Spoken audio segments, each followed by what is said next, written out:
Before we start, I want to acknowledge that the land upon which we are located here at Town Hall and where we're located is the traditional territory of the Haudenosaunee.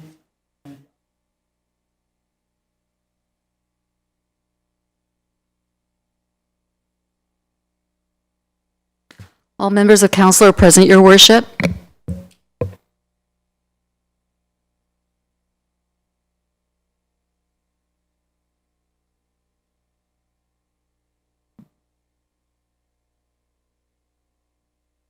Mayor Redekop, we cannot hear you. Pardon? We cannot hear you. Was on, yeah. Can you hear me now? Hear me right now? No? Yes. You're cutting in and out. That's in and out, yeah. Yeah, it's silent now. Councillor Zanko, we can hear you. How about if you do the resolution with respect to bylaw number 120?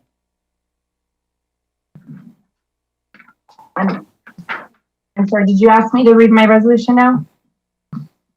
What if we have the volume turned up? Okay, moved by myself, seconded by Councillor Dubanow, that bylaw number 120/2021 to appoint James Castleman as Municipal Law Enforcement Officer is given first and second reading. All those in favor? Opposed, that is carried. Councillor McDermott, you have the resolution for third and final reading. Yes, thank you, Your Worship. Moved by myself, seconded by Councillor Noyes, that bylaw number 120-2021 is given third and final reading to be signed by the mayor and clerk under the corporate seal. Are there any questions or comments? All those in favor? Opposed, that is carried. Councillor Butler, you have the resolution for first and second. I apologize. I didn't check my emails and I don't have that handy. I apologize. Okay, well, you're going to move. Is there a second? Councillor McDermott? Councillor Zanko was supposed to be given first and second reading. Which is, we couldn't hear it for the bylaw number 120. We just couldn't. Okay, so Councillor Butler, you're going to move, seconded by Councillor McDermott, to bylaw number 121/2021. Confirm the actions of council at the special council meeting held on October 4th, 2021. Thank you.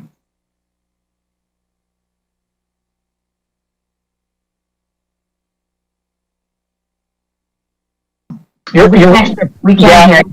Sorry? Yeah, we're losing audio. Cut out, yeah, my mic keeps cutting out. So I'm going to move. Before the next meeting. Ask for the vote on first and second reading. Now I'm going to, got it. Now I'm going to go to Councillor Noyes for third and final reading of the confirmatory bylaw. Thank you, Mayor. Moved by myself and seconded by Councillor Lubberts that bylaw number 121/2021 is given third and final reading to be signed by the mayor and the clerk under the corporate seal. Questions or comments? All those in favor?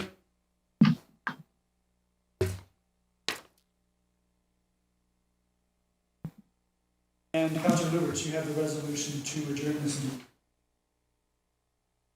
Yes, thank you, Mayor Redekop. Moved by myself and seconded by Councillor McDermott that council adjourns at 5:52 p.m. to reconvene into a special meeting of council on October 18th, 2021. Thank you. All those in favor? Opposed, that is carried. Thank you.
Going to call this council and committee meeting to order.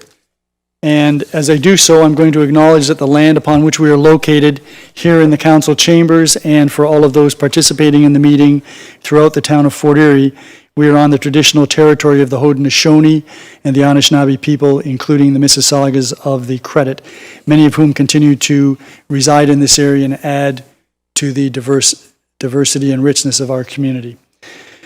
Madam Clerk, the roll call. All members of council are present, your worship. Thank you. And I would remind those who are participating remotely that you'll need to speak up because we're having some difficulty hearing you. And likewise, if you're having any difficulty hearing us, please let us know so that we can correct that. So there are a number of very brief announcements. I wanted to start with the announcement that last Thursday, September the 30th, Councillor McDermott and I participated in the walk from the Native Friendship Center to the Town Hall that was called by the Fort Erie Native Friendship Center and the Indigenous community. There were between 200 and 300 people, I believe, at that march, many of whom were non-Indigenous people, which really blew away the Indigenous community, who were gratified to see the support in our community. And many of you would have seen throughout the town orange ribbons, orange T-shirts, and signs eliciting the message that every child matters. And during the ceremony here at Town Hall, there was a group of young Indigenous dancers and singers, and then a presentation was made to Councillor McDermott and I of this lovely orange shirt, which has tremendous symbolism for the Indigenous community, particularly as it relates to their children and the residential schools and the experience that our Indigenous community has had for over 150 years. Fortunately, now hopefully ended, and something that we as a community can rectify as we go forward. This will be located in a prominent place in our atrium. It's already been determined where it will be located. It will be on one of the columns leading into the council chamber, so that everyone who comes into the town hall and everyone that comes into this council chamber will be able to see this and will be reminded of our commitment to ensure that there is justice for all people in our nation, and most particularly the Indigenous people. So I want to thank all of the organizers of that walk and all of the individuals who came out to participate in that. Second thing I wanted to make reference to is COVID. It would be unusual for me not to make comment. There has been a surge of new COVID cases in Fort Erie over the past 2 weeks. And over the past week and a half or so, there have been over 30 new cases, which has put us in third place in terms of active cases per 10,000 people in Niagara. And it's a clear indication that despite the fact that many people are following the provincial guidelines, that we have had a number of clinics here for people to get vaccinated, and there are still more that will take place here, we have to be cognizant of the fact that this pandemic is not over, and we have to continue to do everything that we can to make sure that we are safe and those around us are safe. We will get past this. It's just a matter of now getting to the final stages. So I would urge everyone to continue to make sure that you follow the guidelines and do everything that you can to make sure that those around you are safe. Third thing I wanted to make reference to is today was the start of the on-demand transit service in Fort Erie, and individual riders can now request a ride by downloading a new on-demand transit app available at the Apple Store and Google Play. You just enter FE Transit, and the app will come up, and then you can go from there, sign in, and then log in, and you can then get a ride, book a ride through that app, or you can board an on-demand transit vehicle, or you can call 1-833-BUS line, that is 1-833-287-5463 to book a ride. The on-demand service vehicle will pick up the rider and drop them off anywhere within the town of Fort Erie boundaries for $3 per ride, and riders may have to walk to the closest intersection or street crossing in order to board the vehicle, but this will now provide public transit available to everyone, no matter where they live in the town of Fort Erie, and the hours have also been expanded, and this is all part of the initiative to eventually transition to a regionalized transit system. I'm advised by those operating the system that as of today, 174 accounts have been created on the new app, and there were 26 trips today on the new service. I should also point out that for the first 2 weeks, the current conventional system will continue to operate to ensure that all riders successfully make the transition from conventional to this new on-demand service. So this looks like a great opportunity for our community and those who rely upon public transit, and really anyone who wishes to take advantage of this transit service. So I encourage everyone to consider that. It's going to be a great service. And of course, we have local operators, which makes it even more appealing. 2 final items. Number 1, this coming weekend is Thanksgiving. And despite the fact that we've had serious challenges over the past year on so many fronts, there are still a great deal of things that we as Canadians have to be thankful for. So I hope that everyone will enjoy the weekend. I know the weather's supposed to be nice as far as the last weather report. Who knows? But I'm wishing everyone a happy Thanksgiving. And then finally, I'm wearing this pink ribbon, which is emblematic of breast cancer awareness. October is Breast Cancer Awareness Month, and so I hope all of you will participate in any opportunities that you might have in terms of donating or engaging in this type of activity for breast cancer awareness to raise money for breast cancer research. That takes us then to declarations of pecuniary interest. Are there any? Councillor Butler. Thank you, Your Worship. Where it relates to item number 6A, 3285 Thunder Bay Road, proposed zoning bylaw amendment and draft plan subdivision, and report PDS-88-2021 for the same reason that my company has done business with one of the partners involved with the subject lands. Okay, just let me make note of that.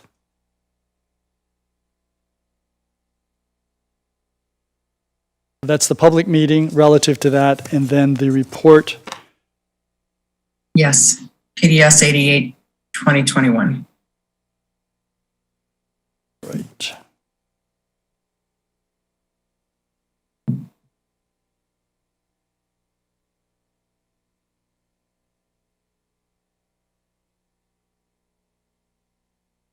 Any others? There being none, that takes us to notice of upcoming public meetings, which there are none, but that then takes us to the public meeting that we have this evening with respect to the proposed zoning bylaw amendment and draft plan of subdivision for 3285 Thunder Bay Road. This meeting is being live streamed on YouTube and also recorded for public viewing on the town's website following the meeting. To those members of the public who may be participating electronically in the public meeting portion of this meeting this evening, you may wish to put your view on gallery view by clicking the top right corner from speaker view. I ask that you be mindful of background noise, and please note that participating members of the public will remain in the virtual waiting room via telephone or electronically until they are called upon during the public meeting. There will be a 5-second lapse before a person either comes online via telephone or by video. After the staff member provides the introduction to members of council, and we have been provided with a report and all of the written comments that have been received by the clerk prior to this meeting. Those participating online via Zoom will be asked to raise their virtual hand when they wish to speak. So the process will be, we will hear from a staff member providing us with background information. Members of council may ask questions of that staff member at that time if they wish. Then there will be an opportunity for the proponent of the application or the agent of the proponent to address council and respond to any questions which members of council may have. Then there will be the opportunity for those who wish to speak in favor of the application to address council. And after that, there will be an opportunity for those who wish to speak in opposition or who wish to ask questions about the application. If you wish to participate, you raise your virtual hand and you will be recognized by the individual who is monitoring this meeting, and that is Ms. Mackenzie Cece, whom you can see on the screen. On the computer, you can click on participants in the bottom center of your screen and then click raise your hand. On a mobile device, you can tap raise hand in the bottom left corner. If you're on a telephone, you would press *9 and you will raise your hand. Once you've been recognized by Ms. Cece, she will invite you into the meeting and you will be unmuted so that you can address us. And before you leave, members of council may have questions or they may not. After anyone who wishes to speak has spoken, I will then ask the clerk if there is anyone who has submitted anything in writing since the report was presented to members of council who has not addressed us at this evening's meeting. And if there are, then the clerk will read into the record any of those messages that have been received since the completion of the report. I think I've covered everything, Madam Clerk. So at this stage of the game, I'm going to ask Aaron Butler, the staff member, to provide members of staff with some background information. Mr. Butler?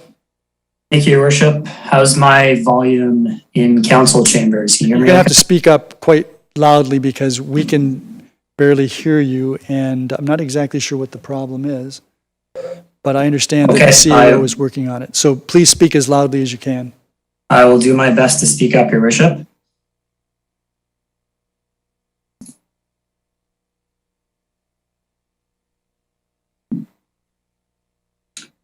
Okay, so the purpose of the public meeting tonight is to provide information regarding a proposed plan of subdivision and related zoning bylaw amendment at 3285 Thunder Bay Road. The applications were submitted by Upper Canada Consultants on behalf of the owner, Westwind Niagara Developments, Inc. The proposed zoning bylaw amendment seeks to change the zoning of the lands from waterfront residential to residential 2A to facilitate a plan of subdivision for 41 single detached dwellings. The zoning amendment also proposes to change a portion of the lands from the existing waterfront residential zone to environmental protection and open space zones. Notification of tonight's public meeting was provided in accordance with the requirements of the Planning Act by placing a notice in the September 9th, 2021 edition of the Fort Erie Post newspaper. In addition, all property owners within 120 meters were mailed a notice of complete application and public meeting on September 13th, 2021. The subject property is located in the Ridgeway Thunder Bay neighborhood of the town of Fort Erie at the southeast corner of Thunder Bay Road and Burley Road South. The subject property also has access to the Lake Erie shoreline to the south, which is mainly rocky in this location, mainly rocky beach. There's an existing residential dwelling and accessory building on site, accessed via driveway from Thunder Bay Road. The site is surrounded by single detached dwellings, including on Lake Crest Court, Burley Road South, Thunder Bay Road, and the surrounding neighborhood. The subject property is designated as low-density residential and environmental protection in the Ridgeway Thunder Bay secondary plan of the official plan. Low-density designation permits single-detached, semi-detached, and duplex dwellings up to a maximum density of 25 units per hectare. The proposed development consists only of single-detached dwellings at a gross density of 8.9 units per hectare, and that includes all land proposed to be dedicated to the town for roads, parkland, and environmental protection. The net density, which excludes those areas, is 18 units per hectare within the allowable 25 units per hectare in the official plan. The portion of the property identified as environmental protection corresponds to a hazard area along the waterfront, where no development is permitted.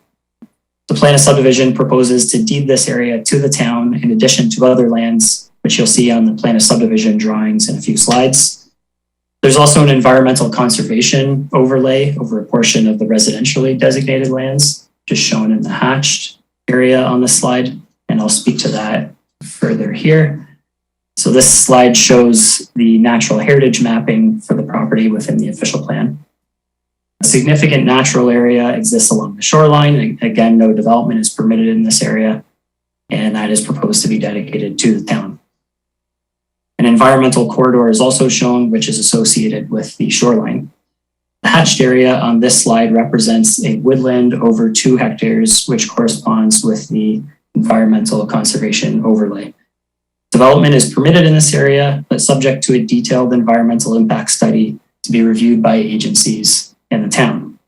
The EIS has been reviewed by the Niagara Region, the Niagara Peninsula Conservation Authority, and the town's Environmental Advisory Committee, and no objections were received with respect to the removal of the wooded area on the property for the development of the site.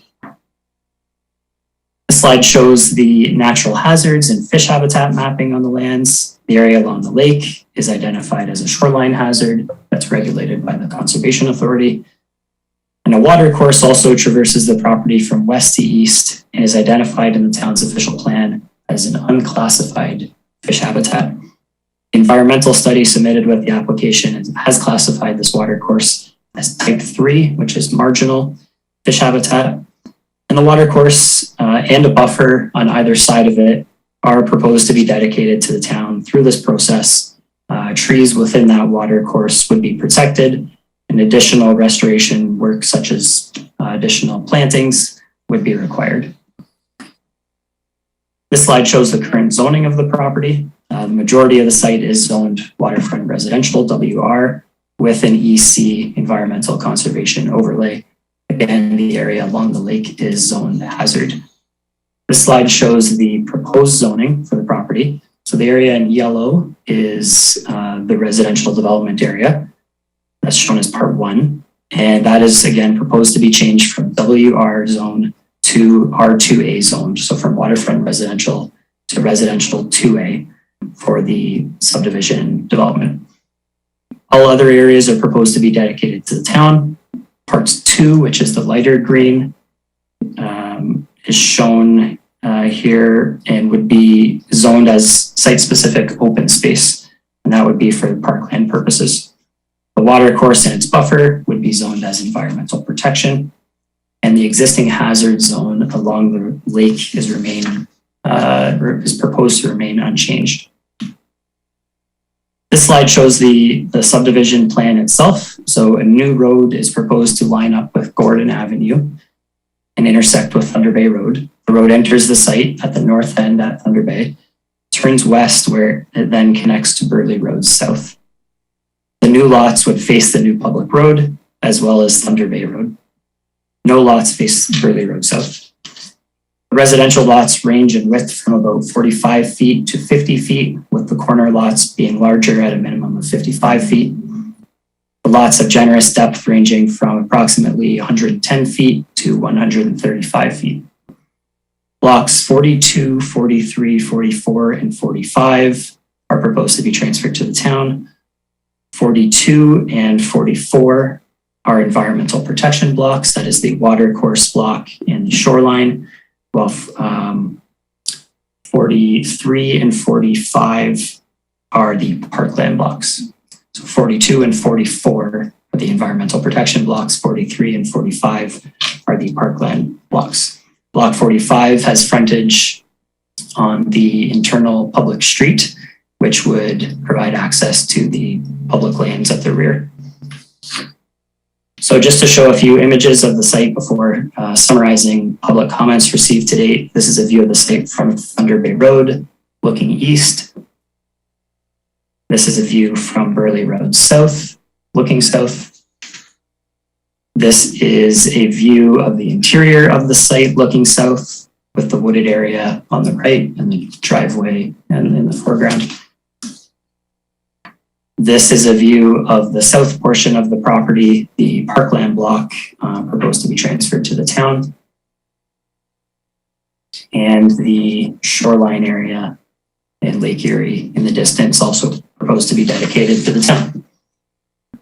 The next few slides, I'll summarize the comments received to date through the open house process, which was held on August 30th, as well as through written correspondence before and after that meeting. And these comments are summarized with initial responses in the staff report associated with the public meeting and will be analyzed in full as part of a future recommendation report.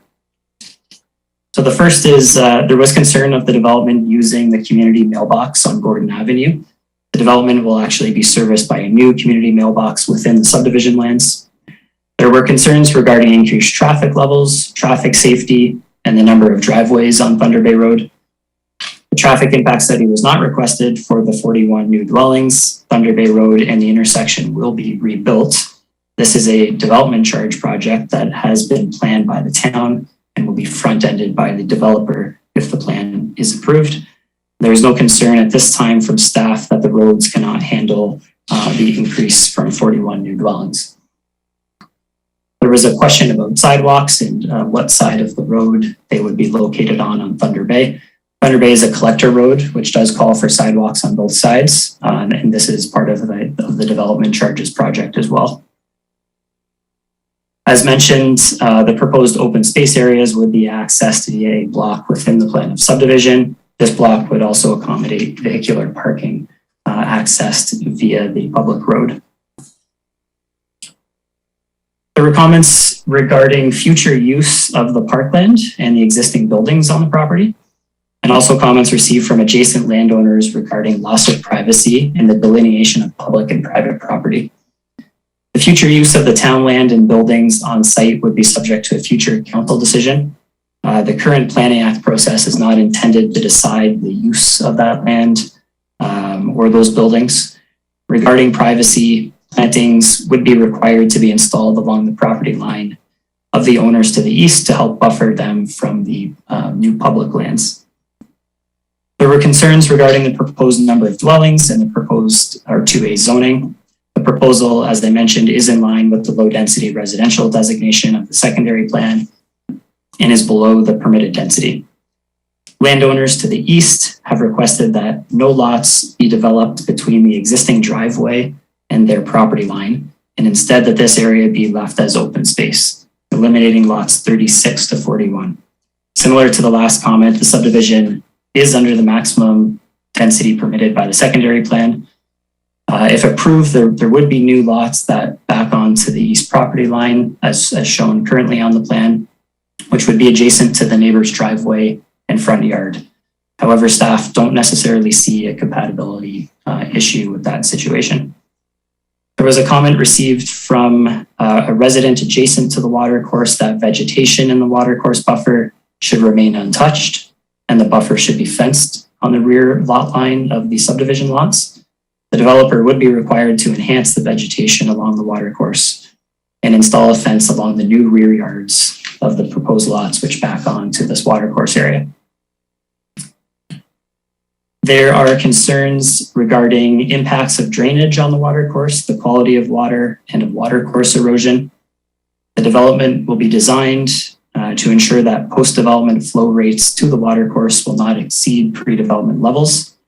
A stormwater pipe is proposed to be installed for the new development in the new public road and then extended down Thunder Bay Road to an existing pipe at Cook Avenue, which then outlets at Bernard.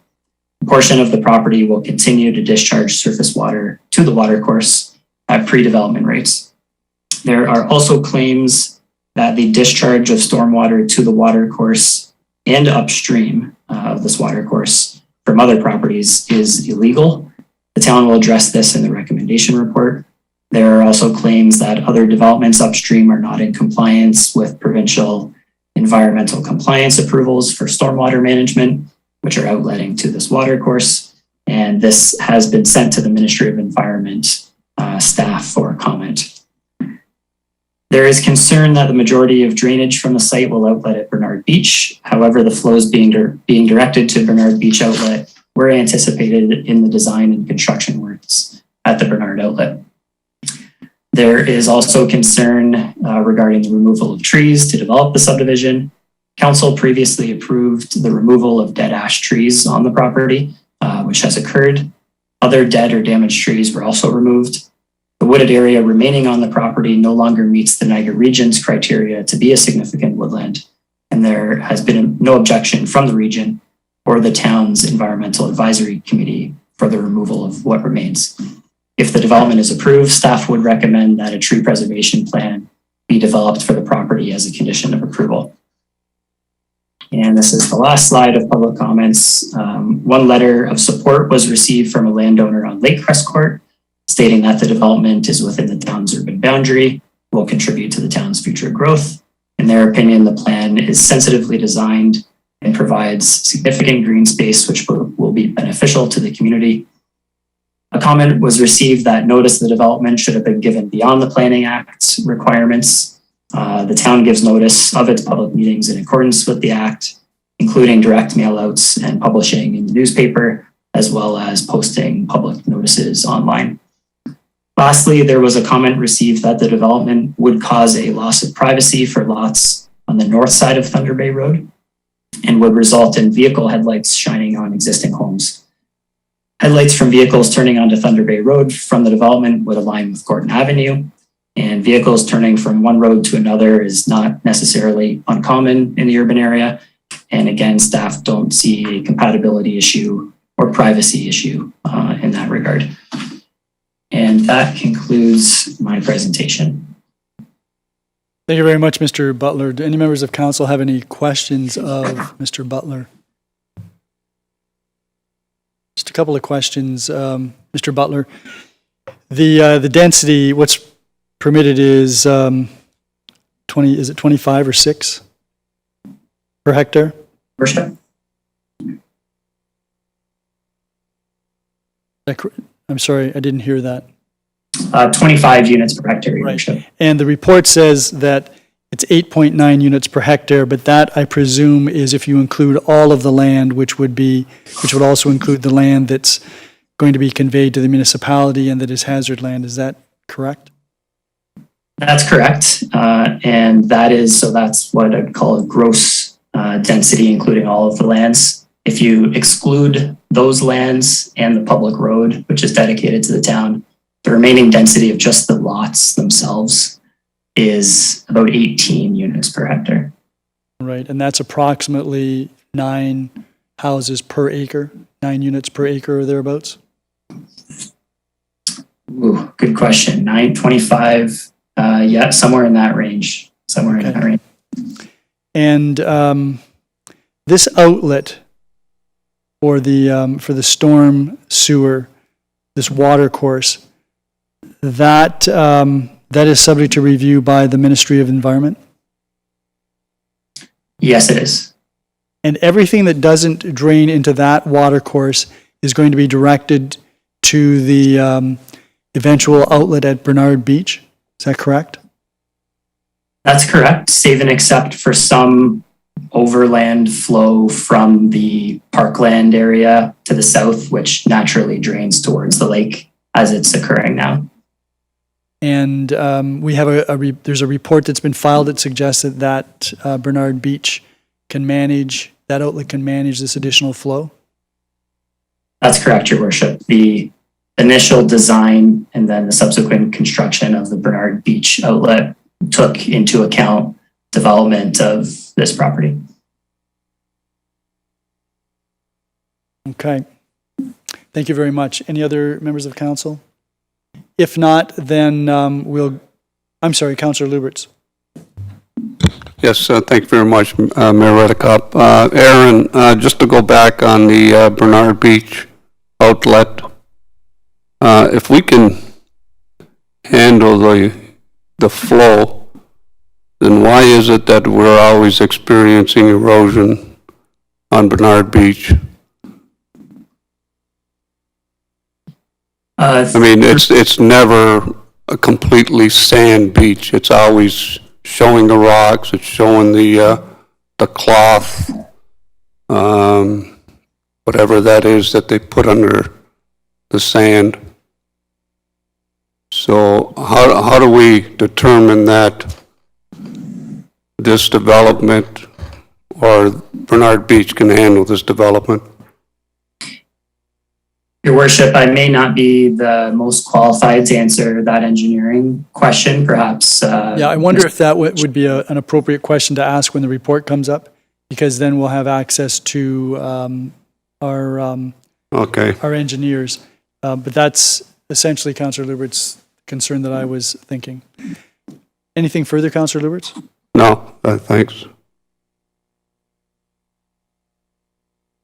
Okay, if there are no other councillors that wish to ask any questions, then I'm going to ask if the proponent wishes to address council. So Ms. Cece, could you monitor that? Yes, Your Worship.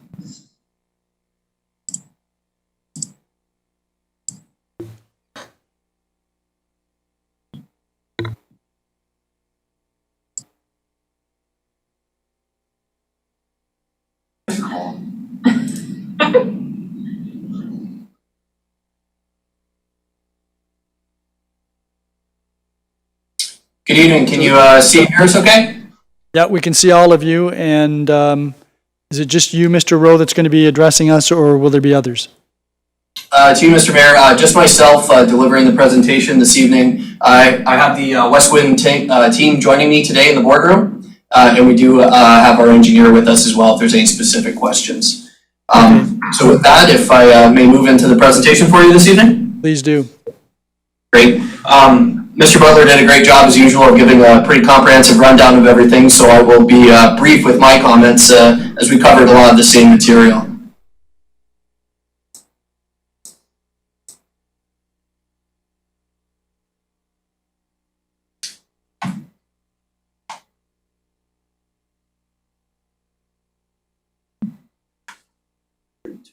So good evening, Mayor, members of council, and those that are attending tonight. My name is Craig Rowe. I'm a senior land use planner with Upper Canada Consultants, and I'm the agent tonight on behalf of Westwind Developments. So the project that's before you for consideration ultimately, but for the purpose of information this evening, is a draft plan of subdivision and zoning bylaw amendment. So the draft plan of subdivision and zoning amendment were submitted at the end of June. The subdivision itself proposes 41 lots for single detached homes, and this represents roughly 50% of the land area that we have. In addition to that, another 38% of the land, or equaling about 1.75 hectares or 4.3 acres of land, is going to be transferred to the town in various capacities for environmental protection for the long term, and also a new municipal lakefront park. In terms of the zoning amendment that's before you, the change proposed is to go from the existing waterfront residential zone and the environmental conservation overlay that's associated with that former woodlot to an R2A zone, no site-specific exceptions to that, just a straight-up R2A zone, as well as open space and environmental protection zones to identify those natural heritage features and the lands that are going to be used for parkland ultimately in the future. So as you've seen, this is the subject lands that are the subject of the application. So we'll move on from that. Provide a couple of images tonight, just if you haven't had the opportunity to go on site in better weather. This is very central to the site. This is looking north towards Thunder Bay Road and some of that existing residential development up there. This is the reverse of that shot looking south towards the lake. That is that existing accessory building. You can also see the existing dwelling on the other side of the water course. And this is that stone driveway that leads all the way into the property. This is the existing dwelling that's currently on the property. As alluded to in the staff report, there's no set plans what to do with that structure or the accessory structure. They're to remain in situ as part of the approvals of these applications. This is an image of the houses that are across the road from the property on Thunder Bay Road. As you can see, low-density single detached dwellings that are taking the driveway access off of Thunder Bay, just like we're proposing for the first 11 lots of our development. Next, this is a view of Burley Road South. So this would be along that side flankage of the development. This is looking northward. And then the inverse of that, looking southward, you can see again, single detached dwelling across the road of Burley Road, very compatible with what's being proposed through these applications. This is a shot of the table lands within the development. So this is forming part of those lands zoned as hazard. but also proposed to be zoned open space and transferred to the municipality. And then this is a bit of a better shot taken by a drone in the summer. Gives you a better sense of this would be the full area for land dedication to the town. And then there's that rocky beach area that's located here. So in terms of the planning context, as Mr. Butler went over, we're within the urban area. We're in the designated built-up area, which also means that this development would be qualified as intensification under the official plan. We're also in the Ridgeway Thunder Bay secondary plan area that has a low-density residential designation on it. The existing land use designation is in conformity with that, as is the one that we're proposing for R2A. Currently, the lands are zoned waterfront residential, which is typically tied with those properties that interface directly with the lake. We've gone with the R2A zoning and gotten away from that waterfront residential because it provides a little bit more modern provisions, but also there's a clear break between the development area up along Thunder Bay Road and those public lands that will then be interfacing with the lake. The other two zones are the environmental conservation overlay, which is to be removed, and then the hazard zone associated with the floodplain and shoreline, which we're keeping in place. There's no modifications proposed to that. So this is a larger scale of the subdivision here. We'll zoom in a little bit. So this is the residential development area that we have, the location of the 41 lots, a side flankage condition for those dwellings along Burley Road, and then as you heard before, Gordon Avenue is teed up with the main, the new public road that will go through here. So kind of like a crescent coming through. And then the balance of the lands, these are the lands that are going to be transferred to the municipality in varying capacities. The block here for parkland, the watercourse channel, the additional parkland, and the hazard lands. So as you can see in a little bit greater detail, all the lots are generally above 500 square meters in area. I believe the minimum requirement is about 325 square meters, and they're all providing a frontage of anywhere between 13 meters and change up to 15 meters. So in conformity with the zoning bylaw and generally consistent with the other newer lots that we're seeing in this area of the municipality. This is a zoom in of the southern half of the development. So this is that environmental protection area that has the watercourse in it that ultimately goes and drains over to the lake. This area here, the flat tablelands near the existing dwelling, are the parklands, and then there's the shoreline area, which is also deeded out into the water a little bit. That will be the hazard lands to be transferred as well. And then we've already covered the zoning amendment, but this is just a visual representation of that change. So all the lots for R2A residential, yellow, open space, site-specific provisions were asked for open space because there are minimum lot area requirements and frontage requirements. One of the blocks doesn't have frontage on a public road, so we had to address that. Part 3 is the EPA zone that we're going for, and that's to protect that ephemeral watercourse, and then the hazard lands again remaining untouched. This is just a stylistic design of a couple of the dwelling styles that are existing out there and planned. This is just to give you a rough sense of what things may look like as we move forward with building. And then in terms of supporting the application, there were a few studies that we had to do to ensure that we made a complete application and covered off all the policy tests and variables. The first one was an environmental impact study. And what that did is it was actually took place before and after the tree removal, evaluating the woodland condition on the property as well as the ephemeral watercourse and also the shoreline. In terms of its recommendations, a 10-meter buffer was recommended for that watercourse, that the Fowler's toad habitat along Lake Erie be protected, which it is. There's also a butternut tree which was identified on the shared property line, but that will be on the lands to be transferred to the town, so no development threat towards that. Next, we had a functional servicing and stormwater management study. What this does is provides a high-level assessment of can the site be serviced and what sort of infrastructure would generally be required. And from that point, we move on into detailed engineering as part of clearing draft conditions of draft plan approval. There's also an archaeological assessment which was completed at stage 1 and 2. No resources were found, and that report has been filed and cleared by the province of Ontario. And then lastly, we completed a planning justification report, which concluded that the applications are consistent and in conformity with provincial policies, and also conforms with the region's official plan and the town's official plan as well.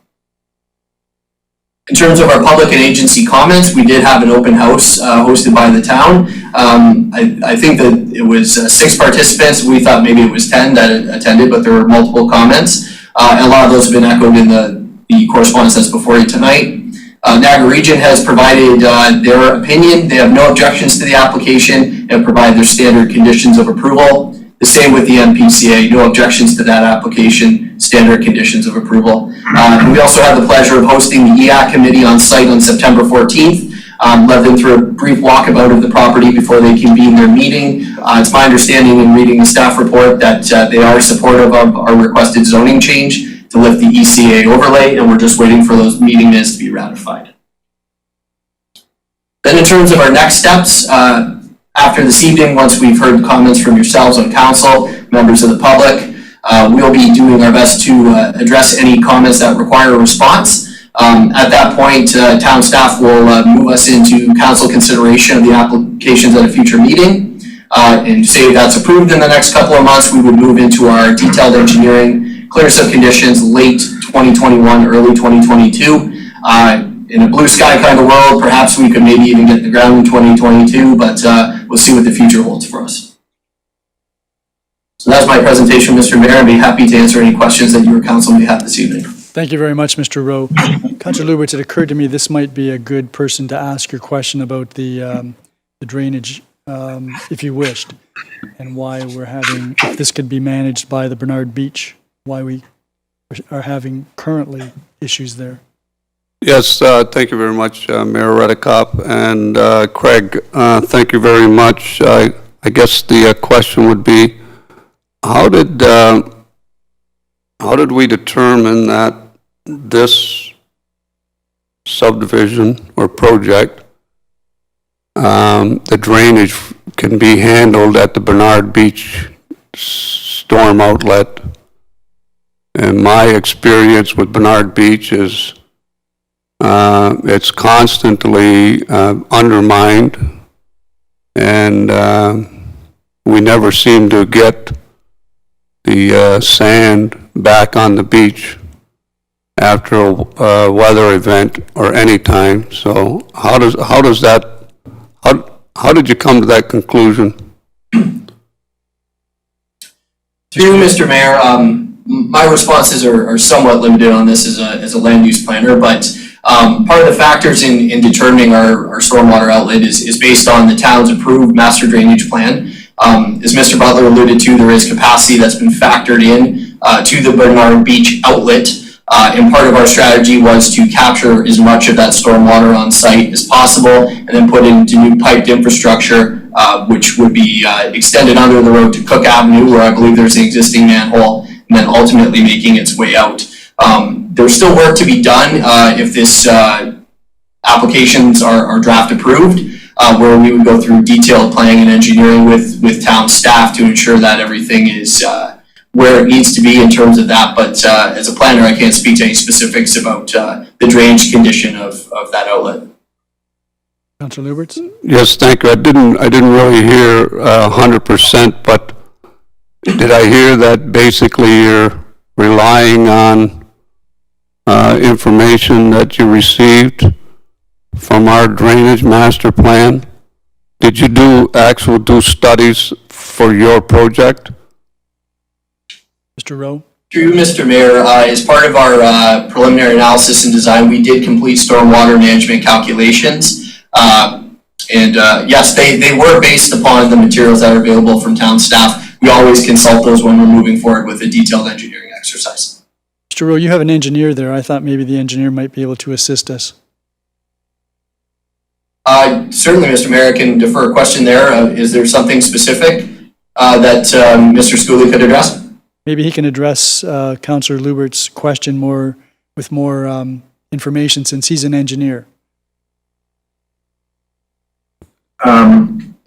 Jason Schooley from Upper Consultants. We did do some stormwater calculations for the available capacities that the storm sewer was designed for, and we're doing stormwater management on site.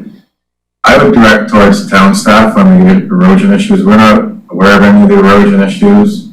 We don't witness it, we don't repair it. But we did follow the town's master drainage plan.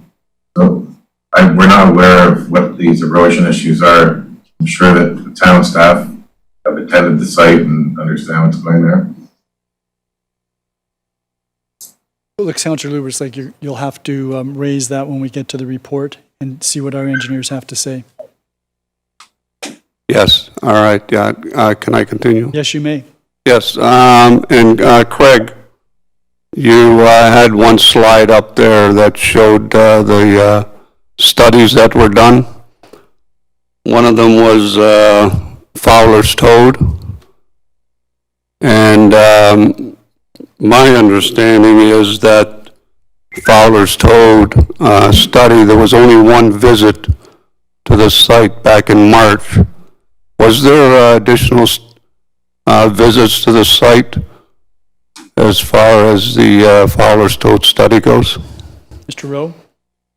Through Mr. Mayor, I'm not sure if additional visits were conducted. The conclusions of that report were that the beach area, it's a little bit more rocky in that area. Typically, I believe the Fowler's Toad, if I understand correctly, prefer a more sandy condition, which is why it was identified as a potential habitat. The fact that such a large swath of the land leading up to that ephemeral watercourse, as the toads don't migrate so far inland, provides the necessary protection of that endangered species for the long term, in terms of any impacts from this development. Councillor Lubberts?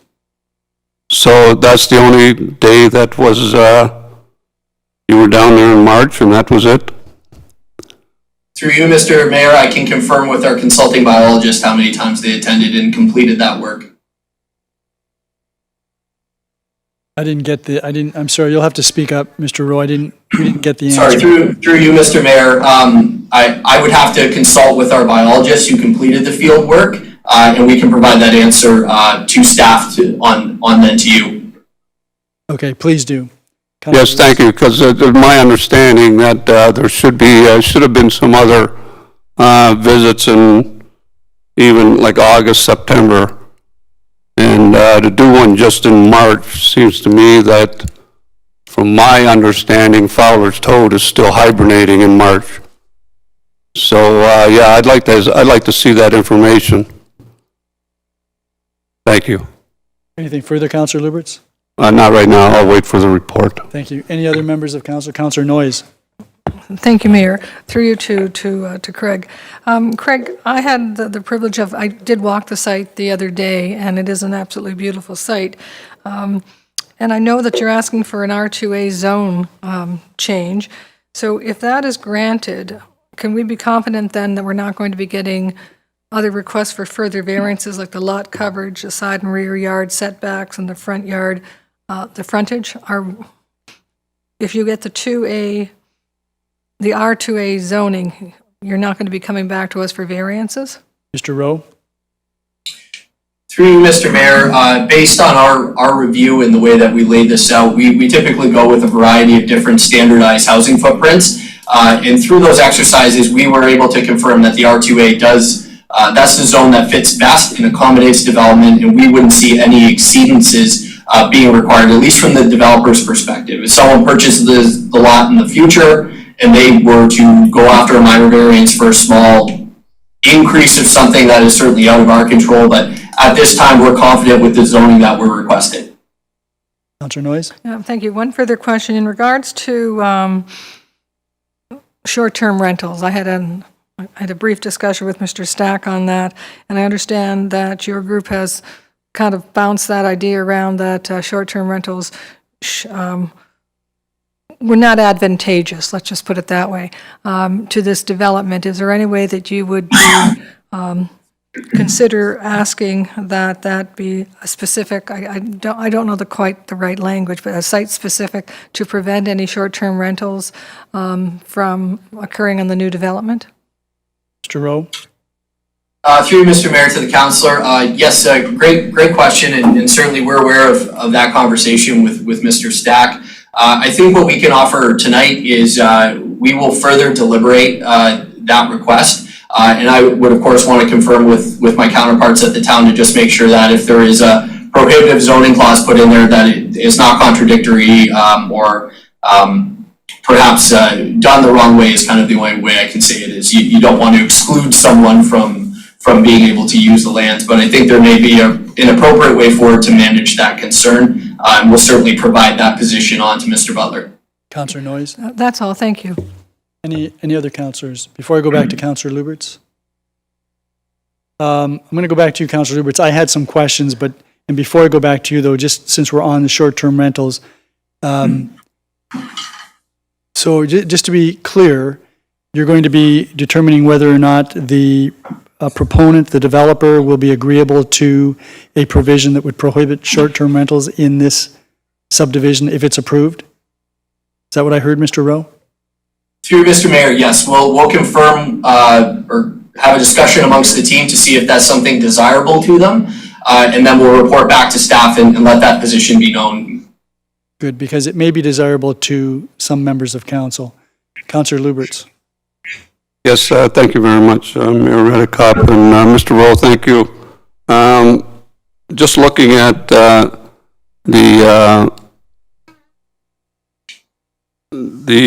your studies that you did, there's a butternut tree that is on site, and did you send all that information off to M&R and the environmental organizations? Through Mr. Mayor, if I remember correctly, I believe that as part of the EIS, the biologists did send their findings to MNRF for sign-off, who had indicated that it doesn't fall within the criteria for the buffer protection. But again, as I noted, that butternut tree and any of those buffering areas that are required would fall within the lands to be transferred to the town, and those lands are not to be developed. Councillor Lubberts? Yes, but isn't there a 25-meter protection around the butternut tree? I believe the answer is that the tree will be on land that will be dedicated to the municipality.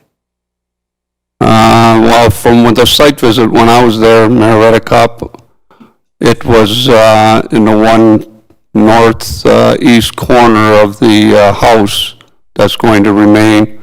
So a 25-meter radius would, I'm not sure if it would be in the development area or not.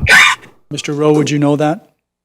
Through Mr. Mayor, the buffering requirements are not always required. It depends on the type of tree and the manner in which it occurs. This appears to be a domestic planting. I can't recall off the top of my head all of that verbiage, but there is a section in the environmental impact study which indicates where it falls and why that additional protection isn't required. But regardless, the tree will be retained for the long term, and there's no plan to affect it whatsoever.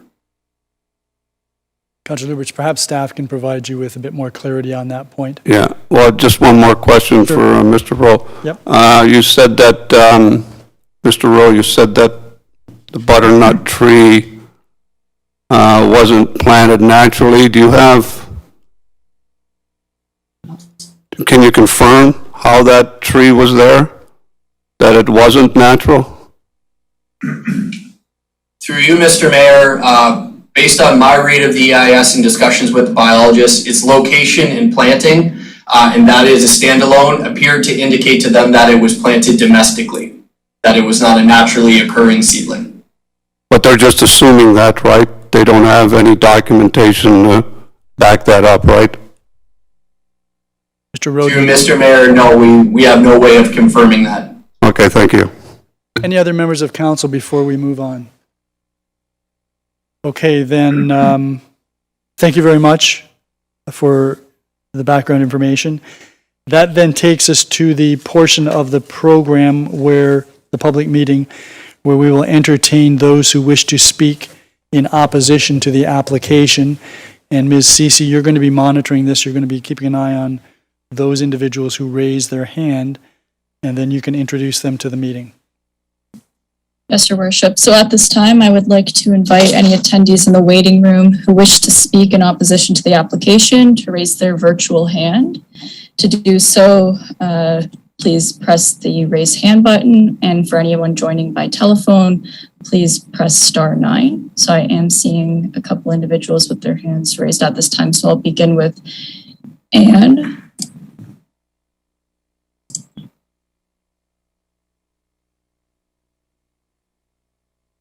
And as each member addresses council, could you start by providing your full name and address, please?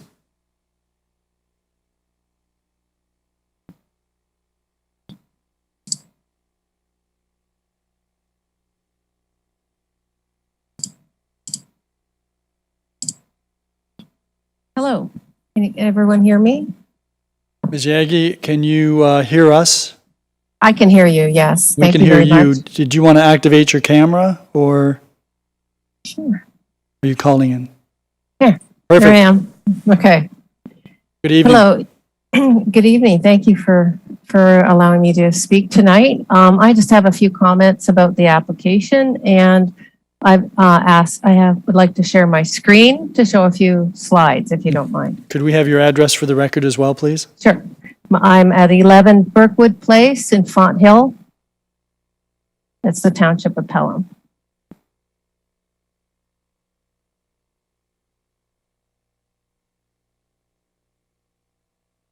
Okay. Is it all right if I share my screen? Absolutely. Good. Thank you. Here. I just have a few slides to show from the beginning. There we go. As a point, you may not know me. My name's Ann Yagi. I'm the president of Trees Incorporated, which is a new company, local company in the Niagara Region. It's an environmental company. We do a lot of species at risk monitoring and research. I'm also the chair of the Fowler's Toad Recovery Implementation Team, and I was the management biologist for the Ministry of Natural Resources and Forestry for about 25 to 30 years. I retired in 2016. So when I reviewed the EIS, I reviewed only the EIS for this little, I didn't realize that the site had already been cleared. However, I'd like to point out a few problems with the EIS. So Fowler's toads hibernate over winter, okay? They're only active from May to September. Usually don't see any Fowler's toads on the beaches in October. And this EIS only did amphibian surveys on March 23rd, 2018. And if you'd like to know it was actually snow on the ground during that time. So it's important to conduct biological surveys in the appropriate seasons, especially when dealing with rare species such as endangered Fowler's toad. And that information and findings from a Fowler's toad survey should also be reported back to the agencies responsible for the Endangered Species Act in order to do the work appropriately. We also looked at whether or not they conduct endangered species bat surveys in the appropriate weather conditions, because they have a big factor in whether or not you can detect bats. In the surveys that we've done in the last 2 years, we always find species at risk bats from mid to late June in the Fort Erie area, and we've conducted sites nearby here. So we always find them. So they're always near the shoreline. It's likely not just because of habitat, but because of the abundance of midges. If anyone lives near the shoreline, you know that those midges come out and the bats do take care of them. I also noticed that the due diligence with butternut is about reporting back to the, I see that they did report to Glenda, who is the expert in butternut in terms of the hybridization. The butternut tree was healthy and not a hybrid, which is important to realize and important to protect as a species, and to report back to the local Ministry of Natural Resources and Forestry. Nothing was done in terms of that. So in the review in the EISs I've written today that are under quite a bit of scrutiny, I would not find that this EIS particularly met the quality standards of today's EISs, let me tell you. So as you can see in this photo from the EIS, you can see this white in the background here is actually snow. This was done, this is snow, this white stuff here. This was conducted on March 23rd. The photograph in the EIS states that it's March 23rd, 2018. So we know that it was not done at the right seasons for the Fowler's toad. And also most of our amphibians respond to snow melt and rainwater And of course, that hadn't happened yet by March 23rd. So the surveyor would not have detected the pond breeding amphibians that are commonly found in this area. And it's really important to note that Fowler's toad are present when you go further with the next stage with the stormwater management ponds and their design and where they should be, because stormwater management ponds should not be anywhere near the shoreline where there's Fowler's toad, because that creates a problem. It's called an ecological trap problem, where toads are attracted to these ponds, especially when the lake levels are really high. They interbreed with American toads and cause hybridization, which is something we do not want to see happening with this species. So in terms of the species at risk bat protocol, this consultant chose to do the first 10 days in June to meet the protocol of 10 days. But unfortunately, there's no follow-up in actually looking at whether or not they were windy days or cold days, because bats don't tend to fly when it's really cold, especially the small bats. And also the first 10 days in June in 2018 were very windy and very cold, especially at night. So again, we tend to find the species at risk bats more towards the middle to late June, and we always find them near the shoreline. We haven't had one instance where we haven't found them. And so there was no follow-up communications with MECP with the data, and I'm sure that the consultant probably tried to meet contact with them, but there was no due diligence to make sure that they actually approved the survey, that the survey was conducted according to their protocol. And that's usually the standard way of doing that. So the butternut being an endangered species, part of the concern or recommendations by the province is if they're healthy and naturally occurring. And naturally occurring for a nut, okay, could be that it's planted by a squirrel. It's one of the favorite food items of the common gray squirrel. And just, it's not a usual, the butternut is not a usual tree that people plant. So I'm suspicious that it is actually naturally occurring. And to add a little bit more information on that, on the left is an air photo from 1934. And on the right is the air photo from 2018, I believe, or it could have been 2015 in spring. As you can see in 1934, the site definitely is cultural. I agree with the consultant's findings there.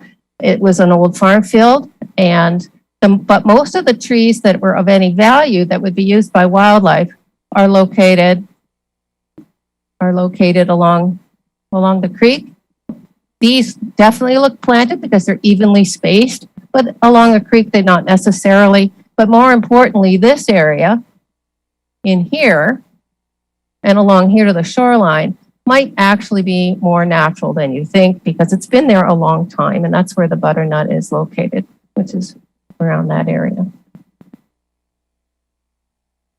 So the butternut requires 25-meter setback, and it does state in the plan to be going to the town, which is very generous of the developer to do that. It's important that there isn't any trails or parking lots or compaction around the roots of this species, and to give it space for additional butternuts to pop up, because this is a healthy tree and they're very rare to find.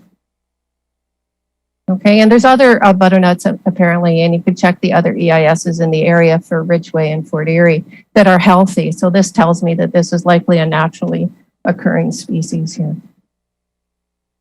So I would like to see some follow-up with the actual agencies for the species at risk work that was done here. I don't disagree with that the site is cultural and that the best values are protecting the shoreline, and I'm supportive of protecting the shoreline at all costs because of the diversity of species, including birds and butterflies and not just the Fowler's toad. So there's a lot of benefit to that. What I'd like to see is a little bit more information provided about stormwater and how the creek is going to be looked at, because it's actually the creek area that I'm interested near the shoreline for Fowler's toad breeding, not just the rocky pool area, which is definitely Fowler's toad habitat. It's the creek, because during high water levels, the creek provides an extension of habitat inland to protect the toad for calling and for breeding successfully. So those are important features to think about as you move forward with your designs, et cetera. And I'm especially concerned about stormwater management ponds being placed anywhere near the vicinity of Fowler's toad habitat because of the ecological trap effect. And I could speak more, provide you more information on that. And that's all.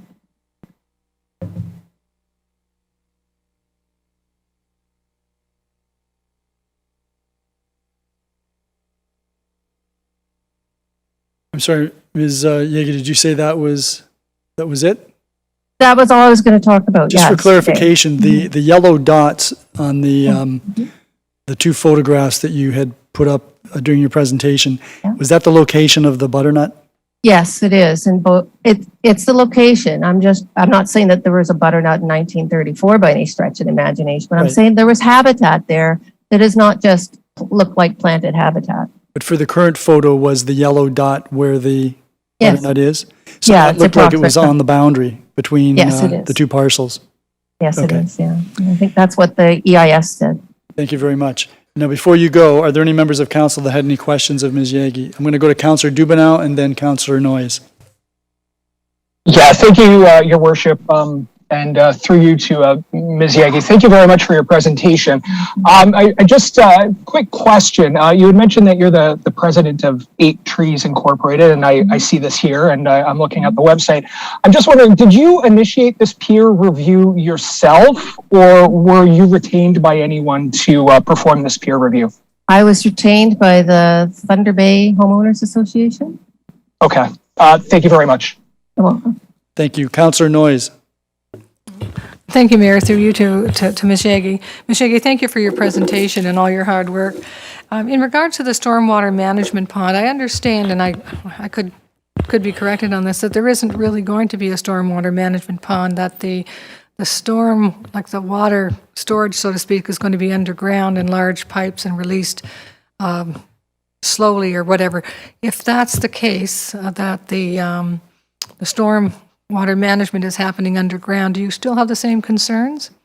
No, I have much less concerns, and I'm very happy to hear that. Other sites I've seen is engineered ponds, usually near shorelines. So I'm very happy to hear if they're not going to do that. And if there's some protection to the creek mouth area, then that would help. That would go a long way to protecting the toads at this site in the long term. One further question, if Sure. I may. In regards to the creek that's there, and I did have an opportunity of visiting, and it does look very natural in regards to the foliage on both sides. If that, my understanding is that the developer has no plans to disturb that at all.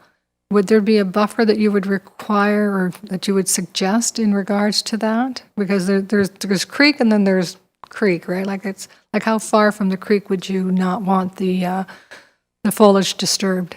Well, I would, yes, thank you very much. I'm sorry I don't know the etiquette very well for these things, but the large trees, the large native trees along the creek have value for wildlife. And I would hate to see that those clear cut and the protection of that natural area that comes off of the creek area. I'm not quite sure how big that is, but it looks like more than 10 meters for sure to protect that area. Okay. Thank you. Councillor Noyes. Nothing further, thank you. Are there any other questions of Ms. Yeager? Thank you very much, Ms. Yeager. We appreciate your information and suggestions. You're welcome. So Ms. Cece, who is next? So our next attendee is Joan Roberts. So Joan, I'll be bringing you in now.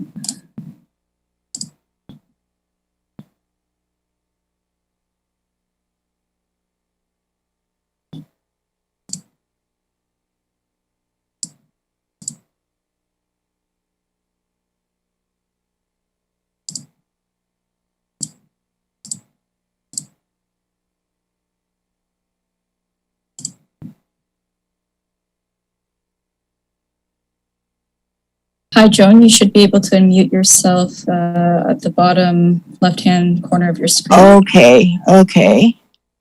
Great, we can hear you now. Good evening, Ms.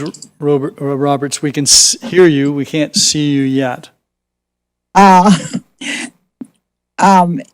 that's all right. If I may go ahead. Yes, you may proceed. We would appreciate your address for the record, please. Okay. The question, I live at 3303 Lakeview Court. Our property line goes directly along the line for the development. You might say that we are kissing cousins at that point. And my question is more to do with the movement of people. Will cars be allowed to come in to that park area? Will people walk through there to get to the beach? Or will they have different, certainly they want access to the water. What allowance has been made for them to get to the water? Would motorcycles or other private vehicles be allowed in that area? Most particularly cars, people coming to the park. I assume the park is going to be open to the public, which is what parks are supposed to be. So I am curious about the movement of all of this population and how it will be worked out. Well, the plan, Ms. Roberts, would be for the park to be available to the public, as you've mentioned. There would be a parking lot that is provided for in the plan if this is approved. Access to that parking lot would be through the internal road system within the plan of subdivision, and motorized vehicles wouldn't be allowed beyond the parking lot because they're prohibited in all municipal parks, and this type of park and the waterfront that the municipality owns is considered to be a park. So it would be monitored and regulated just like every other municipal park or waterfront access point. Would you be so good as to show me the sketch map or one of the sketch maps again, which shows me where the yeah, I don't parking know, lot Mr. would Butler, be? can you put up the plan on the screen, please? Yes, I can, Your Worship. If I may, Your Worship.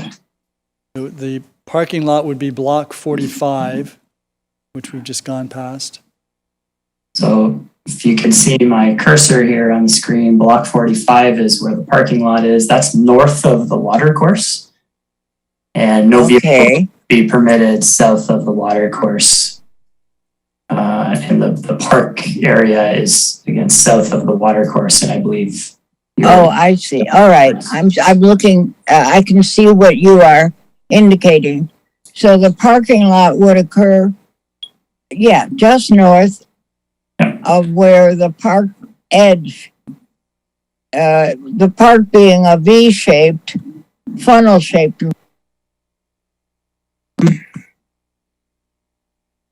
Okay. How many cars could park in that parking lot safely? Mr. Butler, do you have the answer to that? I believe there's about 20 parking spaces that have been planned, drawn up on a plan to show they could park there.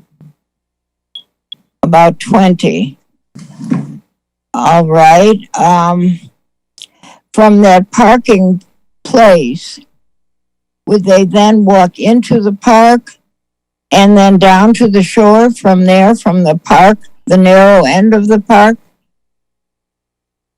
Well, I think that's a reasonable assumption. If you wanted access to the waterfront, you would that's what park I'm your vehicle, wondering, or you could walk. I mean, people don't have to drive a vehicle, they can walk to that area. Right. I would hope they would, but Okay. yeah. All right. I think you have answered my question, Your Honor, the mayor. Sorry. You've been very, very kind, and I appreciate it very much. Thank you. Thank you very much, Ms. Roberts. That then takes us to the next person on the list, Ms. Cece.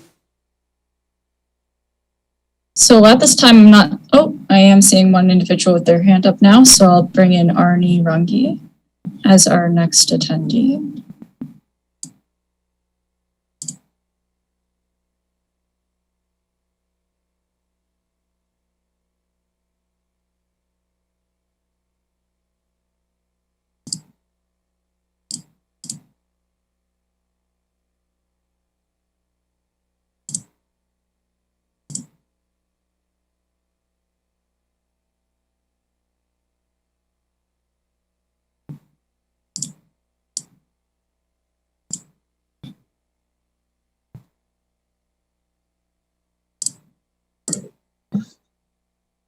Can you hear me well?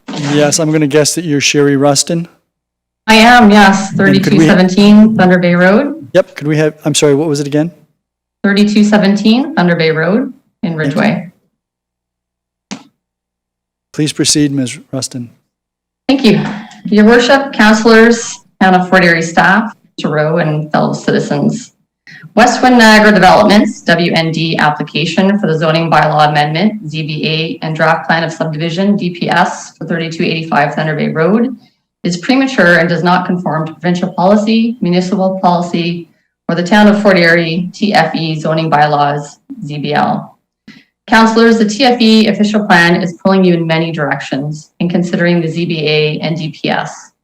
The OP requires you to consider the intensification of the urban area, the protection of the environment, compatibility of the surrounding area, and the acquisition of waterfront property.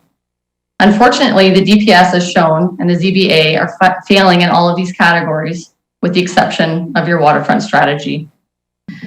Councillors, good planning is not allowing this proposal to be made through a ZBA when an official plan amendment is clearly required to support the change in use of the property.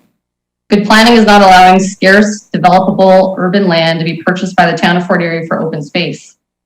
Good planning is not permitting half of the intensification required by provincial and town policy, nor the incompatibility of adjacent properties.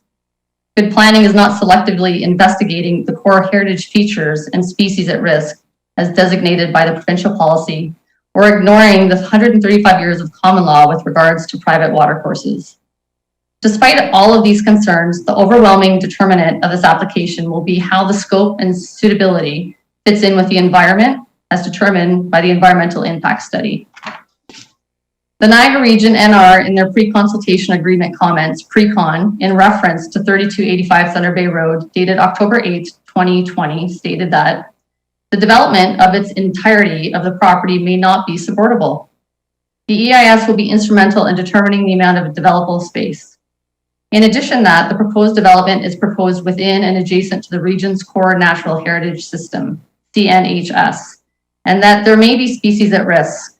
A scoped EIS should be developed consistent with policy 7B2 of the region's official plan, NROP, which states to recognize the linkage among natural heritage features and ground and surface water resources. Beacon Environmental Limited, BEL, completed their EIS for Westwind Niagara Developments, Inc., WNDI, on June 2021. While the EIS was arguably the most important document for the possibility and suitability of this development, and the foundation for which the entire application was built, no governing body questioned its disregard for the methodology required for studying and reporting on the core natural heritage features, and especially the endangered species at risk. Not one. Upon reading the EIS and reviewing some of the basic guidelines for studying natural heritage features and species at risk, we found the methodology used disturbing, unprofessional, and lacking basic regard for the principles associated with a competent study. When conducting an EIS, the very fundamental principles for surveys are to conduct them when you're most likely to find them. Anne Yagi. Our search for a professional to review BEL's EIS resulted in us retaining the services of Anne Yagi, MSc, BSc, EP, CERP, Chair of Fowler's Toad Recovery Implementation Team, and President of 8 Trees, Inc. With Anne's 35 years of employment with the Ministry of Natural Resources and Forestry, we were confident that we had found an expert in the field. As per the Planning Act on September 27, 2021, we emailed Ms. Yagi's pro bono surface review of Bell's EIS and her curriculum vitae to the TFE and requested that these documents be included in the final recommendation report for Council's consideration. Unfortunately, due to semantics, there was confusion as to the inclusion of these documents for the public meeting tonight, and thus not included as determined by the TFE staff. I am very pleased and thank you so much for making sure, Mr. Lubberts, Councillor Lubberts, that you included a lot of this documentation in tonight's meetings through your questions. In addition, the BEL's EIS acknowledged and identified a watercourse known locally and provincially as Cotts Creek. Cotts Creek is under the protection of over 135 years of common law against the construction runoff of surface water. Charles Cotts, an expert in his own right, has written many published works, and the Cotts family have been advocates for the creek for decades. The evidence for the significance and protection of Cotts Creek is overwhelming. And as such, the TFE has proposed the ZBA to change the designation and surrounding area buffer around Cox Creek from waterfront residential to EP. We agree with and support this recommendation. We would also like to note that the Niagara Peninsula Conservation Authority, MPCA, NR, and TFE policies identify the need for a 15-meter, 49 feet natural buffer for watercourses containing permanent flow, cool water or cold water systems, or specialized aquatic or riparian habitat, or other considerations which may impact pollution or the conservation of land. Although the reduction of this buffer required may be reduced, it only can be considered in special circumstances based on a site-specific evaluation by MPCA staff. No such study has been provided for, and only a limited time visual inspection of the watercourse was undertaken by BEL to study aquatic or riparian habitat. As noted by Ann Yagi, the inexperience of the agency reviewers in biology and ecology resulted in a poor job when assessing the site's natural heritage features, especially species at risk, Fowler's toads, which use a rocky pool and likely the creek mouth for breeding when the rocky pool areas are flood back at high water levels. BEL studied the Fowler toad only once on March 23, 2018, when the toad was hibernating. This was not sufficient based on Ontario's Endangered Species Act, ESA. However, BEL still makes note that the near shore of the lake area associated with the subject lands is assumed to provide habitat for the Fowler toad. As such, the ESA habitat regulation for Fowler's toads protects suitable habitat up to a distance of 300 meters, 984 feet inland from the shoreline. In addition, regulations also protect any other bodies of water, including vernal or other temporary pools that are being used for breeding, egg laying, or tadpole development, as well as a 30-meter, 98.44 feet around such areas. This also makes a case for why the shoreline should not merely be considered hazard, but instead be given an EP zoning in the official plan in order to fully and completely protect the Fowler toad. Current studies are underway in nearby lakefront communities that are allowing large quantities of vehicular and pedestrian traffic, and the effects of the compacting and disturbances of the toad's hibernation is alarming. While we would hope that a hazard overlay would significantly protect the hibernation sites of the Fowler toad, as the TFE suggests, the only way to begin to fully protect this endangered species at risk is to grant an EP overlay to the entire shoreline.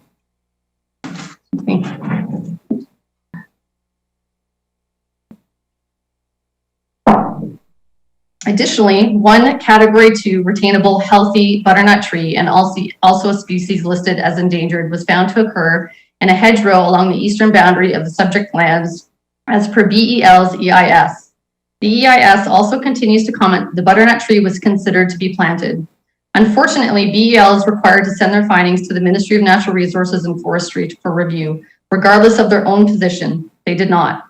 In addition, this butternut is actually fully contained on the neighboring property through an affidavit the owners of this butternut tree state that the butternut tree was not planted by a human.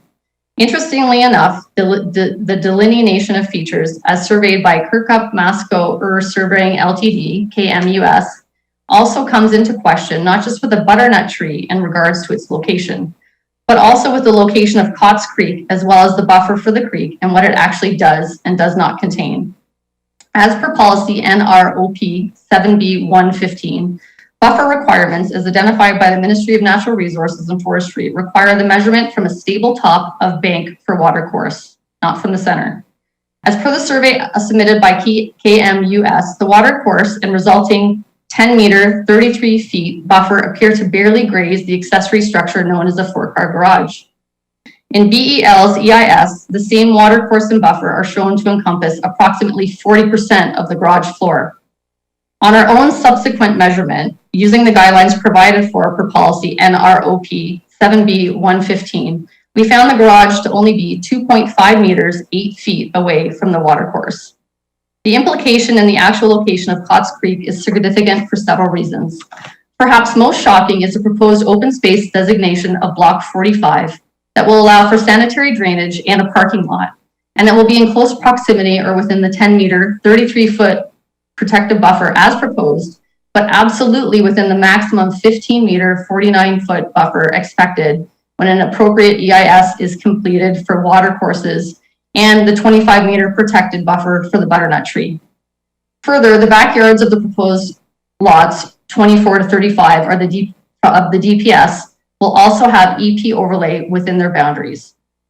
Having large-scale construction such as housing developments or roads in such close proximity to Cotts Creek and within the maximum, never mind minimum buffer, will most certainly result in increased surface water drainage into the watercourse. A woodlot that used to contain upwards of 1,400 trees, significant or not, replaced by homes allowed to have 50% lot coverage with asphalt roofs, roads, driveways, and concrete sidewalks will most certainly provide more surface water post-development versus pre-development. The TFE Planning Justification Report acknowledges the current pollution concerns. TFE staff say they are working with the Ministry of the Environment, Conservation and Parks, MOECC, but no details have been given as to when these communications started. TFE staff state that these concerns will be subject to further report, but no report date or name has been assigned.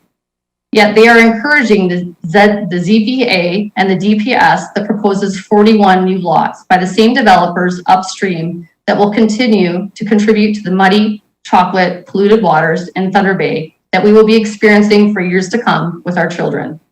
All one has to do is review the correspondence between private rate taxpayers and the TFE that span over decades to truly understand the environmental crimes that are being committed and TFE policies and practices that pollute Lake Erie every day during intense rainstorms.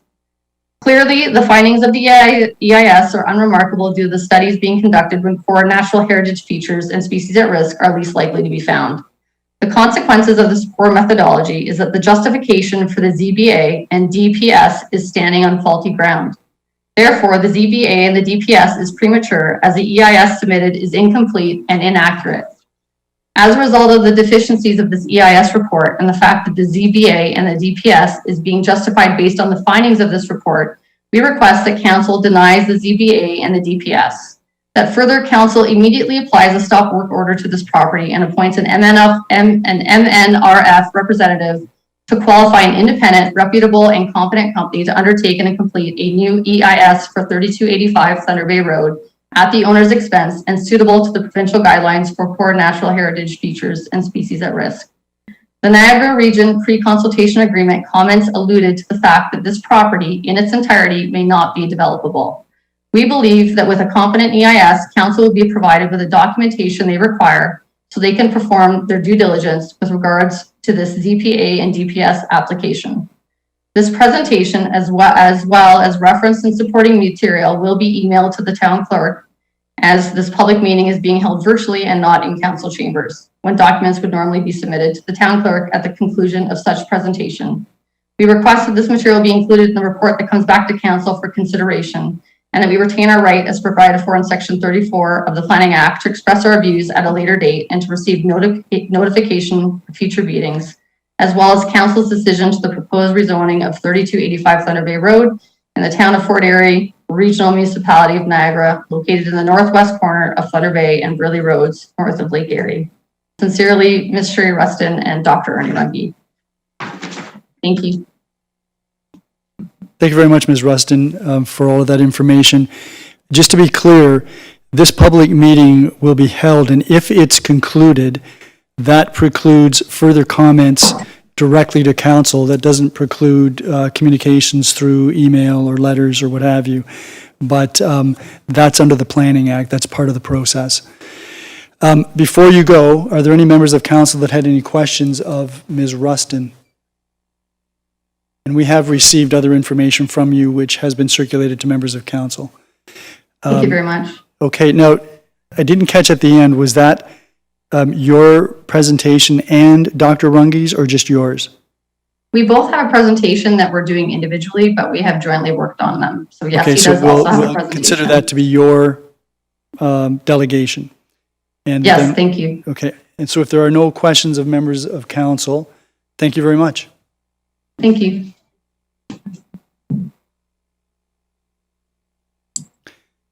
So Ms. Cece, who do you see next on the, or are we just going to slide right into Dr. Runge? Perfect. Good evening. You need to unmute.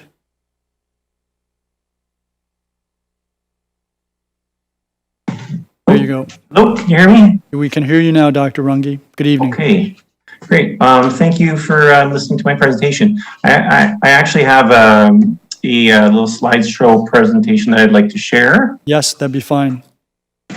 And your address is also 3217 Thunder Bay Road? Correct. Yep. Yes. Okay. Oh, I figure out how to do this. Share screen.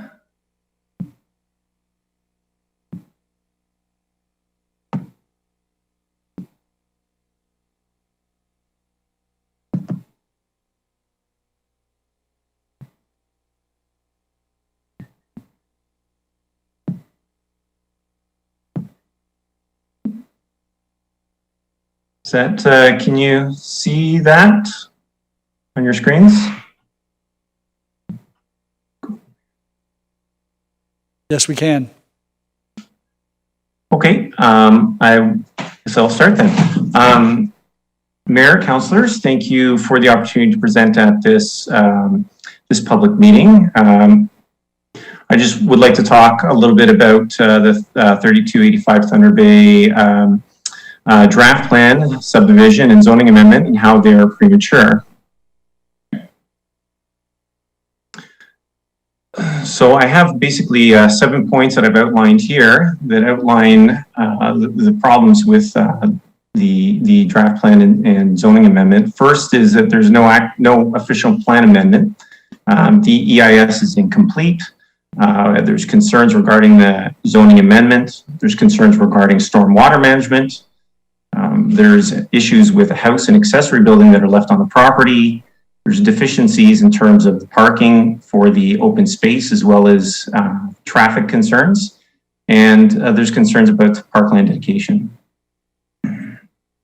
So firstly, this zoning, as we know, is going from a waterfront residential, environmental conservation and hazard, and that's being rezoned into an R2A open space, environmental protection hazard. And specifically, in the official plan, it says that any open space use other than a similar open space, recreational or conservation type and intensity of use will require an amendment to the plan. Now we're looking at a single family home, waterfront residential, that's going to be converted into an open space where there's going to be multiple people coming to enjoy themselves at the park. To me, this would be a pretty significant increase of intensity of the use of the space, which would suggest that an OPA is required. Secondly, the EIS is incomplete. I think this we talked about quite a bit already tonight, so I mean, just talking about the endangered butternut tree, fowler toad species, appropriate methodology. A complete EIS is obviously required. Oh, I don't know if this is just a picture of looking from the east of the environmentally protected area. And it's actually, I don't know if there's a little video that comes through here.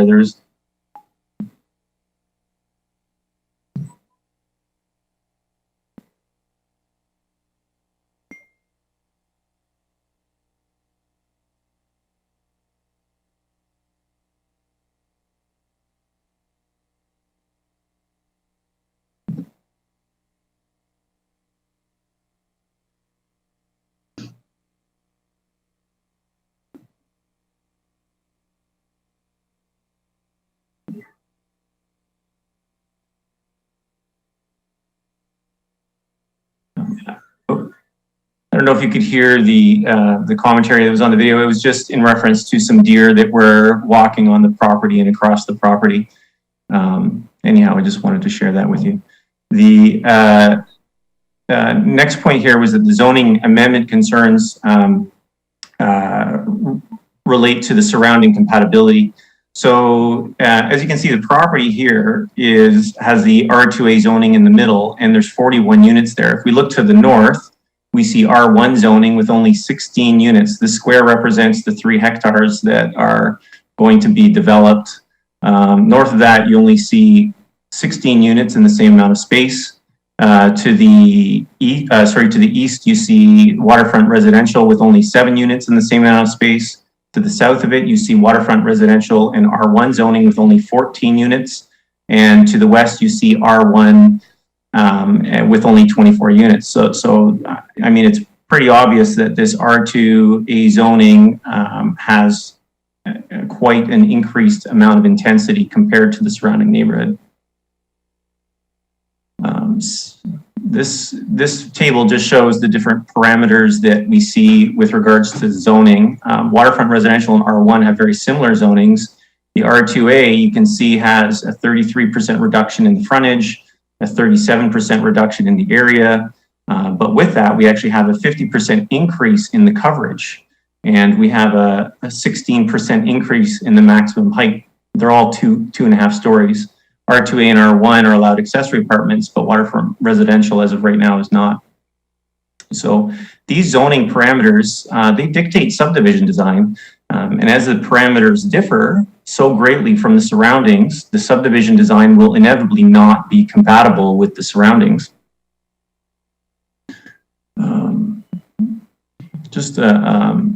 Another point there with regards to the surrounding compatibility, most of the lots shown are larger than what R2A permits. So if you actually use the minimum area of the R2A zoning, there could actually be up to 57 lots on this same property without actually having another zoning change. So with each lot having the availability to have an accessory dwelling unit, you're actually looking at a potential of 114 units in this area. So we cannot responsibly allow for this density in such an environmentally sensitive area. It just does not fit. My fourth point was about stormwater management concerns. And the thing I just wanted to highlight was that there's pollution problems upstream from owners and developers, and the Fort Erie is now going to be taking on this liability. There's obviously been talk with the Ministry of the Environment and Conservation, or there's been communication with them, although there's nothing back from them. This has been talked about previously by Sherry. So, but this represents a significant liability to the taxpayers and the town of Fort Erie. This is just a picture of the stormwater that drains out of Cots Creek into Thunder Bay after a rainy day. My fifth point was concerning the building on the property, the structure on the property. This is a 100-plus-year-old building that has a garage on the premises as well. And it sounds like the town was going to be taking responsibility for this building. There's no mention of any purpose of the building or the garage. There's no mention of a budget of restoration for this building. There's no mention of any sort of risk assessment in terms of all the people that will be using the park and what sort of access they'll have to this building. And there's also no mention of the impact of this building on the environmentally protected area.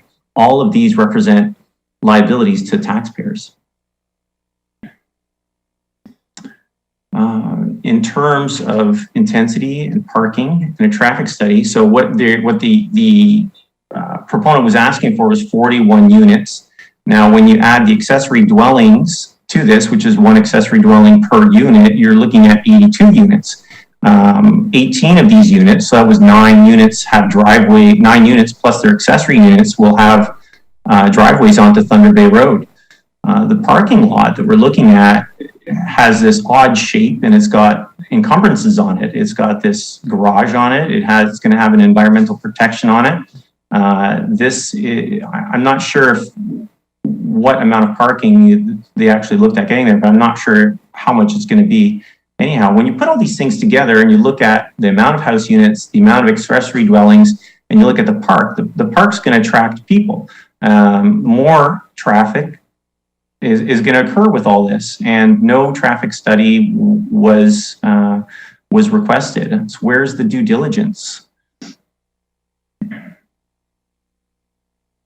And the last point here is the parkland dedication. Where's the plan for the park? This is going to be the second biggest park in the Ridgeway, Thunder Bay, Crystal Beach area. There's no budget for this park. The town of Fort Erie has numerous waterfront windows for which they completely neglect. you look at Bernard Beach, this was a picture. We sort of talked a lot about the stormwater draining onto Bernard Beach. Well, there's a picture of Bernard Beach. You can see that the amount of money that the city is putting in to put these nice decks on there, and the beach is completely eroded. What is going to be the cost to the taxpayers going forward of maintaining this park? Has it been planned for at all? Not to mention that the park will be on land that's designated environmental protection. We cannot ignore good planning just to acquire waterfront access. And those were my reasons for that I wanted to bring up to just make my point that the draft plan of subdivision and the zoning amendment is premature. I thank you for your time, and I appreciate being able to. Thank you very much, Dr. Runge. And before you go, are there any members of council that have any questions? And I wonder if you could unshare your screen so I can see all of my colleagues. If there doesn't appear to be any, so thank you very much for that presentation, which I know you forwarded to us, so we have that digitally as well. Thank you. Okay, thank you, Mayor. Ms. Ceci, do we have anyone else next on the list?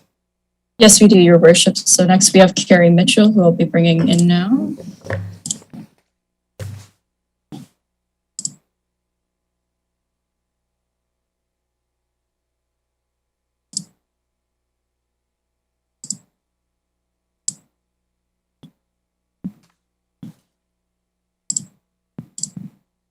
Good evening, Ms. Mitchell. Long time no see. Yes, good evening, Mayor Redekop, and good evening to all the councillors. Ms. Mitchell, we need your address as well. I'm just about to give that. That's the point of my presentation here, Mayor Redekop. Thank you for the opportunity to speak with you today. My name is Carrie Mitchell. My sister Lauren Mitchell and I own the property at 3261 Thunder Bay Road. The property immediately adjacent to the proposed development at 3285 Thunder Bay Road. Our family's history dates back 100 years to the construction of our cottage in 1921. And while my memories don't go quite that far back, they certainly date back to my very early childhood, as this was the place that we spent all of our summers. Ours is, I would consider, the most impacted property by this development. And if I have counted things right, I think I'm probably the person with the longest living history on this land and the Rock Point that's the most dramatic and dominant feature of this particular landscape. Before I really begin what I wanted to say, I want to just first address the issue of the butternut tree, because there's been a fair amount of conversation about this. And to be clear, the butternut tree is located on our property. I must admit, I find it a little bit troubling that in this whole process, it's sort of been assumed and identified as being located on the neighboring property, and just the issue of clear and accurate maintenance and regard for boundaries is something that I would stress. But with regard to the butternut tree itself, absolutely, it was not planted by myself, nor anyone in my family, nor anyone. It grew naturally in that space, and I'm quite happy to send an affidavit to that effect. So there are two main points that I'd like to raise this evening. I have submitted previous comments following the August 30 meeting, which are more expansive, but I want to, for the purposes of time and just everyone's tolerance for the evening, I'd like to just stress two main issues. And one relates to the proposal to change the zoning of the property, and secondly, the proposed size of the development should the zoning ultimately be changed. Changing of the zoning of this property from waterfront rural residential to anything other than that, in my view, is likely to create a very real problem from a public safety standpoint. Individual homeowners, they know their landscape, they know their waterfront, they know what's out there, they're interacting with it every day. But that's not so for the casual visitor, let alone the excitable child or the more fragile elder that may find themselves walking on that parcel of land. The slate and the rock that compose the waterfront of this property are slippery, and ultimately they can be extremely dangerous for the unknowing. As I noted in my written comments, I've spent a lifetime calling out to passersby to be very careful on the slippery slate. Suffice it to say that many have not heeded the call. Cries and bruises are all too common for when one falls. The surface is really pretty unforgiving. Should this land become a public park, the number of people, both young and old and in between, trying to access that water from that point will increase dramatically. And so too will the potential liability for the town. While I understand and agree with the interest of the town to find greater waterfront access for its residents, my 63-year history on this land says that this is not the place for that public access. Should this go forward, though, the town should carry a rider on its insurance policy preventing any claims against the owners of my property located at 3261 Thunder Bay Road. Unless you think that I am simply an owner that is discontent with the proposed plans for the development next door, I would like to say in all transparency and quite honestly with the deepest sadness that my days as the owner are numbered, and my family has a contract for sale on the property. I'm here today possibly as the person who best knows this place, and I would dare say the person who cares most deeply for this place, to discourage the town from changing the zoning on the property. However, should it ever become a park, consideration should be given to prohibit water access, as well as anything that would disturb the natural environment of the area, for it is a place of refuge for herons and other lake birds of many breeds, for owls, for fowler toads, native grasses, and many of these species are endangered. Its beauty is found by all species, including us humans, in the quiet enjoyment of its natural setting. On my second point, changing the zoning on the property creates a precedent amongst the waterfront lots that threatens to change the special character of this bay and community along with the other neighboring bays. Given some of the dense development that has recently occurred in Ridgeway, it seems particularly important now to act to maintain the remaining distinct and natural character of these properties, along with the critical space they offer for trees, wildlife, and a broader sense of nature for all who are traveling by, whether by car, biking, or walking along Thunder Bay Road. Simply put, 41 new lots seems particularly excessive in the so-called developable parcel of land. At this point along Thunder Bay Road, where the lot size gradually grows from the dense development found closer to Ridgeway, such a concentration of development, including no less than 9 new driveways opening onto Thunder Bay Road itself, strikes a particularly visually dissonant chord, as well as a major disturbance to the residents directly across the street. Further, the traffic implications of 41 units, which among other things could mean as much as 70 or 80 more cars, is likely to create considerable congestion in the need of traffic management. There's also been significant conversation tonight on another area of particular concern of mine, but which I'm leaving largely in my written comments, which were submitted earlier, but that relates to the so-called water course. And I guess I would like to say, because as I said, I think I'm probably the person that has been around there the longest. It was a dry ditch. That's what it was. That's what it always was until Ridgeway by the Lake development occurred. And from that point on, we have seen torrential movements of water through this now, called water course. Development has changed it. And the fact that the developer's environmental report said that it didn't need to take into account cumulative impacts to this water course from previous developments, I find to be really troublesome. It certainly should take into account the cumulative effects on this pathway, both from the past as well as from the impact of the removal of all of the trees to the parcel of land at 3285, because as many people have stated, there certainly was quite a large woodlot previously. So with that, I would direct you to the written reports where I did submit a number of different images showing what occurs in that water course and speaking to the muddy waters that other people providing testimony tonight have referenced. So I want to thank you for the time to speak, and I really urge the greatest of caution as you go forward in this. As someone who has spent literally my life in Ridgeway and is now leaving, I'm very happy that the town is doing better, and of course certain things are wonderful to see. But as an American who had not been there for the past year and a half or close to 2 years, I have to say it was absolutely startling to see what I saw. The amount of development that has occurred and the nature of some of that development, I just hope that the town will really watch what it does, because there's going to be a moment and a line beyond which you're not going to be able to move back from. And I think that this is one area where you can draw a line in the sand and say it's not what should be. So thank you very much. Thank you very much for your comments, Ms. Mitchell. Are there any members of council that have any questions? Councillor Lubberts. Yes, thank you very much, Mayor Redekop. Ms. Mitchell, you mentioned something about the water course, that it was used at a different use in the past.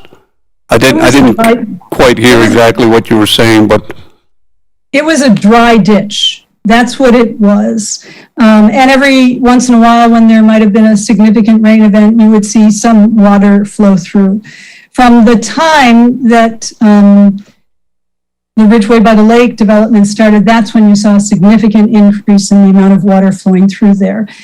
And at the August 30 meeting, which I don't know whether councillors end up watching that before coming to a session like this or not, but we spent considerable time talking about this point. And the development has just so increased the volume of water that is being pushed through that water course, to the detriment, certainly, of my neighbor immediately to the east that has had his entire bank just dissolved in a sense. I mean, it's just been totally worn away, and we've got great concern about that because we have a maple tree that my grandfather planted 100 years ago that resides on that bank and requires that bank. And this new water course has kind of done away with a lot of that bank. And so it's the development that has caused the challenge through that previously dry ditch. okay, all right, thank you. Anything further, Councillor Lubberts? Anyone else? Thank you very much, Ms. Mitchell. Thank you. Appreciate it. Ms. Cece, back to you. Great, so we do have another individual with their hand up, Mr. Waitkus, so I'll be bringing him in.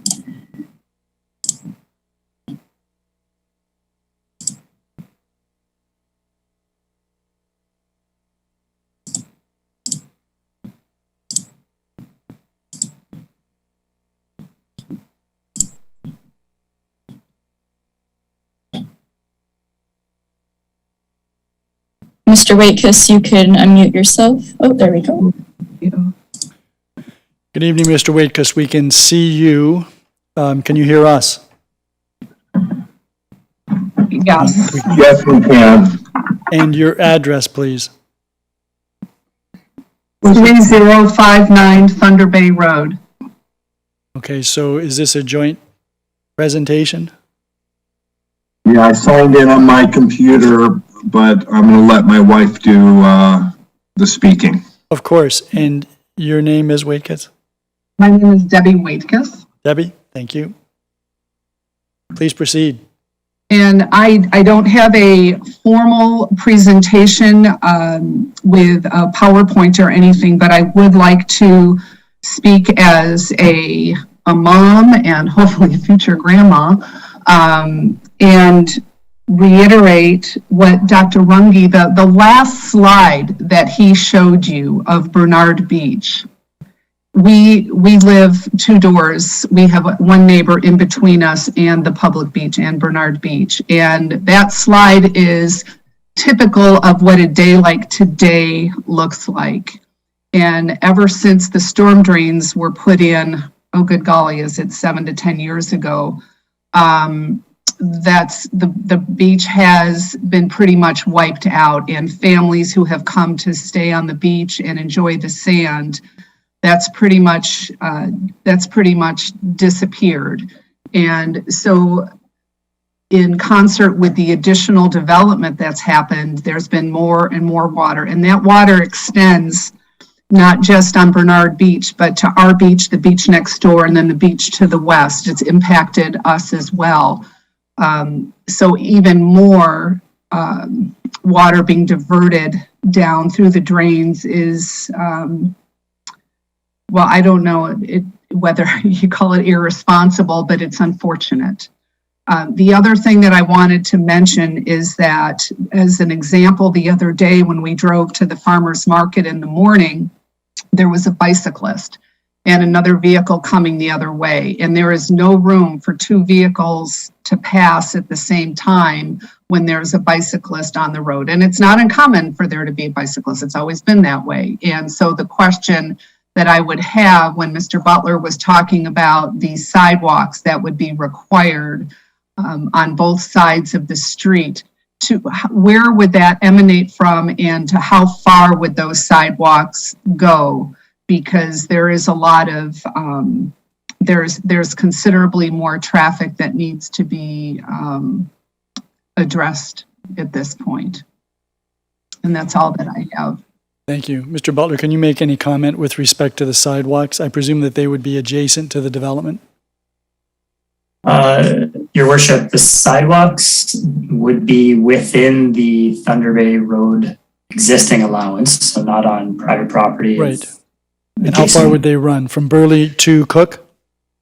So, yes, exactly. As part of this development, the developer would build from Burley to Cook. Okay. Did you have anything further, Ms. Waitkus? I don't think so. Do you have anything? No, thanks. Nope, that's it. Thank you very much for including so that. before you go, let me ask if there are any members of council that had any questions of you. No? Oh, sorry, Councillor Lubberts. Need to get your hand up higher. Yes, thank you very much, Mayor Redekop. Just one question regarding Bernard Beach. And you've lived there since the drain was put in, or the so-called drain. Since the early 80s. Have you ever seen that beach back to a sandy beach again? No. Thank you. No, in fact, I want to say Thursday evening, which was a lovely dry day, there was still a creek to navigate, to jump across in order to walk west. Okay, thank you very much. Are there any other councillors? If not, thank you very much, Mr. and Mrs. Waitkus. Thank you.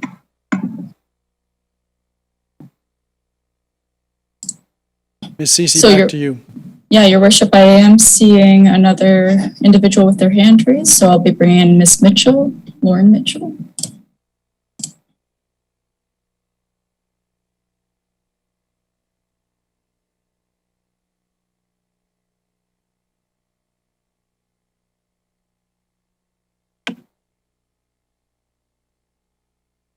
Good evening, Ms. Mitchell. Hi there. Can you hear me? We can hear you. And are you at Okay. 3261 Thunder Bay Road? 30, yes, I am. 3261 Thunder Bay Road for, Please for a proceed. short period of time. Yes. Just to add to what my sister Carrie had said, I am sad to be leaving too.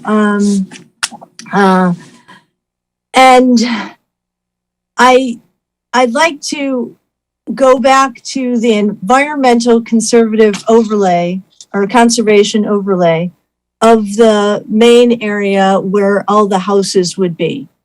Years ago, what was it, 5 years ago, when the trees were taken down, supposedly, mostly ash trees that were sick because of the ash borer. Is there no definition of an environmental conservative overlay that needs to be rebuilt in that respect to continue the environmental concept of it. It was woods, complete woods. And the life that used to live in that woods has moved and died and hasn't gone, just, well, I'm sorry. So what, obviously they're trying to remove that environmental conservation overlay. They removed the things that made it an environmental conservation overlay, but why were they not told to put it back, to replant? What's the ruling on environmental conservation overlays? Mr. Butler, can you respond to that?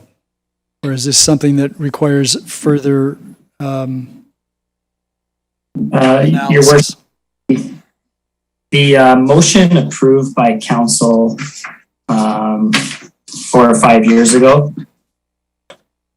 to allow the removal of the dead ash and some of the other damaged trees is in the staff report. That's on page 17.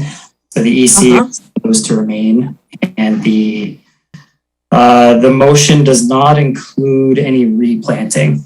I couldn't speak to why, but the motion approved by council is there in the report. So I think the question is that the policy with respect to removing the trees and altering the EC overlay content doesn't require replanting of trees that are removed? Not necessarily, Your Worship. So that would be something that council would have to further consider. Sure. Okay.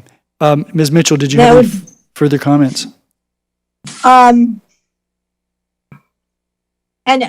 just to reiterate, as far as the slate is concerned and the liability for people at the water, our whole family at certain points have fallen for sure. And we know it's there. So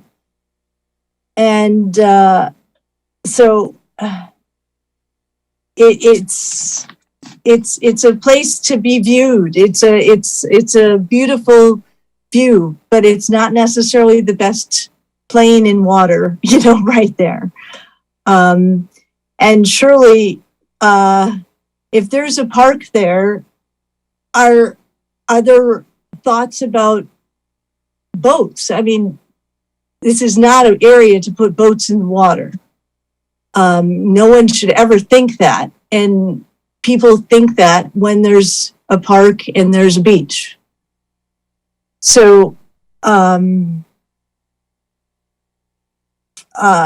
addition to that, the person from the consultants that said that they took the write-up about Bernard Beach as kind of fact, people should be looking at what they're wanting to change. Yes, Bernard Beach has not been a normal beach ever since they made the changes 7 years ago. And it used to be a lovely beach, but not now.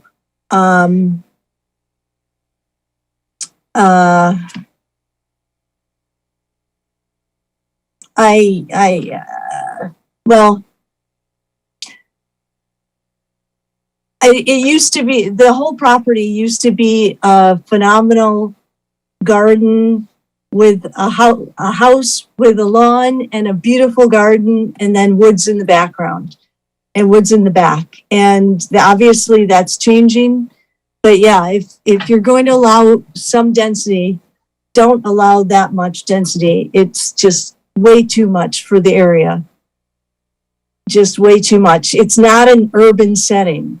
You aren't right next to Ridgeway. You're still many blocks away. So, I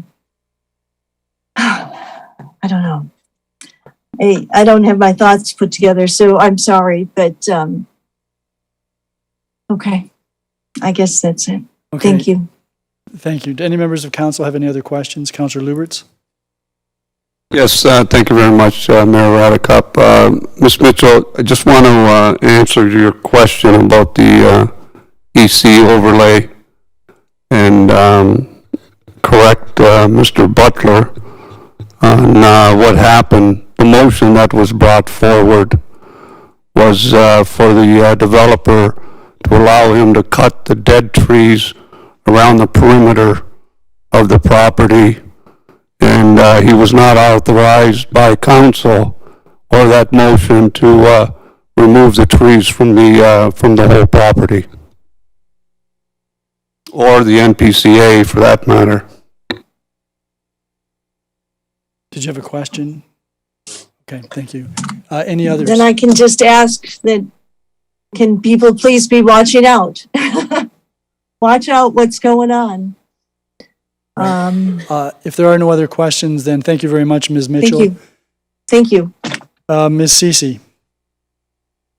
Your Worship, I'm not seeing any additional hands raised at this time. I think I'll provide one more opportunity for any attendees who wish to speak So in I will ask if opposition. there's anyone else who wishes to speak in opposition to the application, please raise your hand so that you can be recognized by Ms. Cece.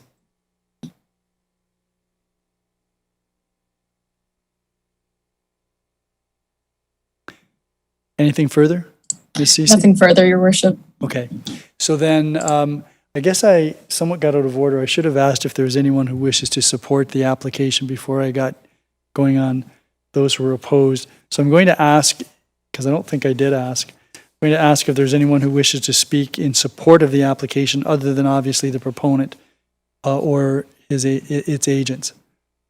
Do you see any hands going up, Ms. Cece?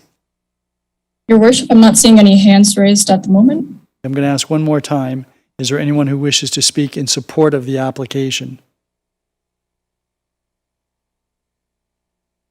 No hands are If raised, there Your are none, Worship. then I'm going to go to the clerk to see whether there were any submissions received following the report from anyone who has not spoken this evening. Your Worship, I have 3. Please proceed. The first is Charles Kotz. He writes, "Good afternoon. I offer these documents without prejudice as they relate to public comments from the above open house.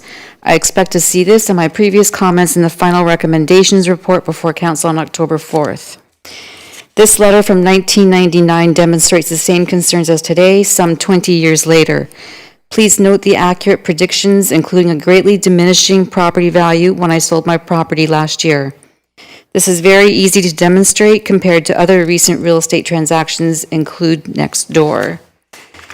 The environmental concerns are only amplified now, some 20 years later, with pollution, clay silt, and other crimes against nature, which are a direct result of the Town of Fort Erie policies and practices that pollute Lake Erie during every rain event. The town now owns and operates these stormwater management facilities, which pollutes all of Thunder Bay, even during a minor rainfall. This document also demonstrates the extent of the watershed for Kotz Creek, including the towns being the largest contributor of polluted storm water. In closing, I find it interesting that this Burley Road South subdivision approved in 2000 is not and never has been assigned a registration number, date, and other oversights I have asked Mr. Brady about for years. Never a response except that it was before his time, which is no excuse. If this subdivision is not approved according to your own 10 years of reports, I would request that this subdivision be included in the draft plans of approval chart, as this one was and is not an actual registered plan of subdivision. Are they paying their fair share of special taxes, such as the sewer assessments I was subjected to? I look forward to an answer to this question as a ratepayer and business owner in this town. Please feel free to ask for more details. I have many of them. Sincerely, Chip Coates. And he has attached a letter from 1999, which I will not be reading in. Next, I have one from Diane Nielsen. She writes, "Dear Mr. Butler, Mayor, and Councillors, I have many questions and concerns about this development. I retired from DSBN over a year ago and have worked in schools in Ridgeway and Fort Erie over the last 22 years. It was my dream to retire here from Niagara Falls because of the small town feel, peace and tranquility, and the many friends I have made. I moved here 5 years ago, but my dream has become a nightmare. The first couple of years, I was able to go for a walk and always see deer in the bushes or yards. I have not seen any for at least a couple of years now. It used to be quiet sitting outside in the mornings, but now all I hear is traffic, machinery, and construction noises. Development is one thing, but this has become overdevelopment and causing serious problems with traffic, speeders, crime, destruction of trees, and eviction of wildlife. I know more tax dollars is very tempting, but it is worth upsetting the lives of the residents who have been here most of their lives. How can their children afford to stay here with the prices of homes? I can barely make it myself living alone, paying almost $5,000 a year in property taxes for a 2-bedroom bungalow on a tiny lot. Why was my builder allowed to build these new homes so close to each other? Why are people being crammed together like sardines in a can? Why are the new homes not designed to fit the small town look? Is anyone aware of how many of the new homes are being bought only to be rented out? People are not aware of how many of the new homes are being bought only to, my apologies. People are not buying property to live here themselves. They are buying to make money and destroy this once appealing little town. I cannot even drive near the eyesore subdivision at Thunder Bay and Ridge Roads because it upsets me so much. Is anyone aware that there are 3 driveways running into the intersection of Far and Ridge? Who approved it? Everywhere I go around here, I'm asking why? Why are the homes so massive and obstructing natural views? Why aren't builders required to replace trees they destroy? There is a new home listed at the corner of Bethune and Cook for $1,175,000. This used to be a little bush where I would see deer almost every morning. Now I see this out-of-character, massive 2-bedroom bungalow that was only built to make huge money. I watched the open house meeting on YouTube, and now there is a plan to urbanize Thunder Bay Road. This cannot happen. Thunder Bay is suburban and needs to remain that way. Ridgeway is not able to meet the demands of more people. The only public school is already overflowing with 4 portables, and students are sharing desks. Building 41 houses next to people who've been here for over 100 years is also a disgrace. It is just so wrong. Why can't the town see this? Also, looks like there will be more construction here on Risley. I watched that meeting, and even though neighbors opposed, they still allowed another lot to be severed. Please just leave Ridgeway Thunder Bay alone. Any development should be consistent with small town feel. We don't want city life here. I had friends visiting from out of town and was informed that Ridgeway is now called Richway. This is embarrassing. I hope someone can answer my concerns. Thanks for hearing me out. Diane Nielsen, Keep Thunder Bay Rural.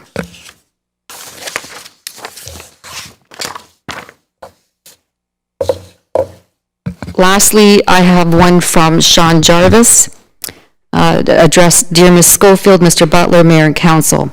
As a resident living in close proximity to the proposed subdivision at 3285 Thunder Bay Road, I would again like to reiterate that I do not support the zoning bylaw amendments or the removing of the environmental conservation overlay required to accommodate the subdivision.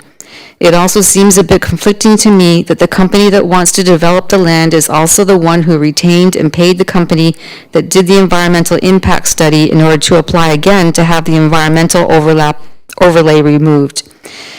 There are many large trees on this property that will all have to be removed to accommodate the building of the subdivision the way it is currently proposed. It will take at least 20 to 100 years for new ones to grow. Perhaps developers should be required to save a number of the larger trees within the properties they wish to develop. Since blocks 42, 43, 44, and 45 are going to be the town's responsibility, I'm wondering how the town will be able to protect and preserve the environmental protection area, block 42, running between the 2 blocks of designated parkland, blocks 43 and 45, from erosion and degradation from people passing over it to get from one block of parkland to the other. I am really disheartened at the proposal of another subdivision in a place I have chosen to make my home, and I'm not looking forward to more constant construction noise or the increased traffic on Burley Road Speedway, a road that is in dire need of repair and is only wide enough to accommodate 2 unimpeded vehicles going in opposite directions. Most of the residents in the area that I have spoken to do not want another subdivision here. There are plenty of lots in the area still waiting to be developed, as well as a subdivision still under construction, without having another tightly packed subdivision with no trees. This property could still be modestly developed with the current zoning that is in place, or a more reasonable zoning, so I hope the town will at least consider that in their deliberations.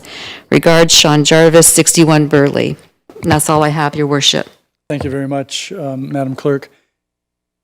So since we've gone through this, we've heard from everyone on all sides, I'm going to declare this public meeting closed, and we're going to take a 10-minute recess. It's now 8:14, so we're going to come back at, say, 8:24, and we'll start back in with the consent agenda, and then we'll move to delegations thereafter.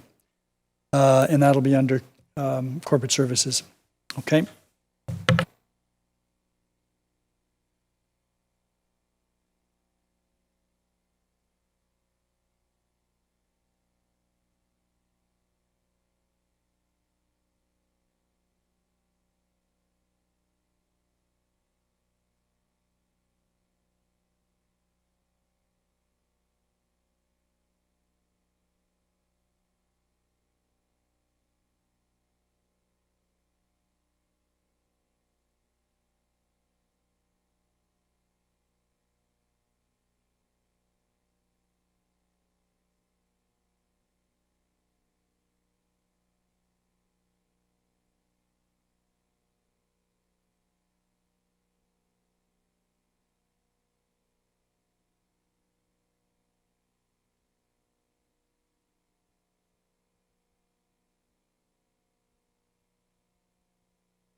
Yeah.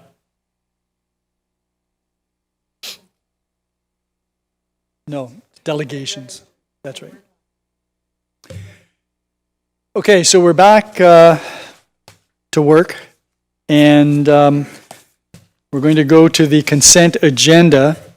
Can I have a mover for the item? Are there any items from the consent agenda that need to be removed? If not, can I have a mover for the consent agenda, Councillor Dubanow? Are there any questions with respect to any of the reports in the consent agenda? Wayne? Councillor Noyes? Thank you, Mayor. I just wanted to make some comments, and if staff wanted to quantify my comments in case I misunderstood. And it was IS 47-2021, the award of consulting services for the design facilitation phase 1 of software systems for asset and work order management. I did have a chance to talk to Jonathan and Kelly about this, and there has been a lot of collaboration in regards to the report itself, even though it's not listed. You don't see Jonathan's name on there, but there has been a lot of input from finance and corporate services in this. I was when I called up because I was concerned that there was only one response to this, but I do understand now that it's because there's been such a demand on this type of service, like the engineering services, because of the different subsidies or grants that the government is giving out, that it's hard to find someone, but this particular firm is very reputable and comes highly recommended in doing this. So I am going to support this, and I just wanted to comment that that's why there was only one proposal. Anything further, Councillor Noyes? Any other councillors? Councillor Lubberts? Yes, thank you very much, Mayor Redekop. Just on the PDS 91, 2021, no, not 91, 89. History happened here. Yep.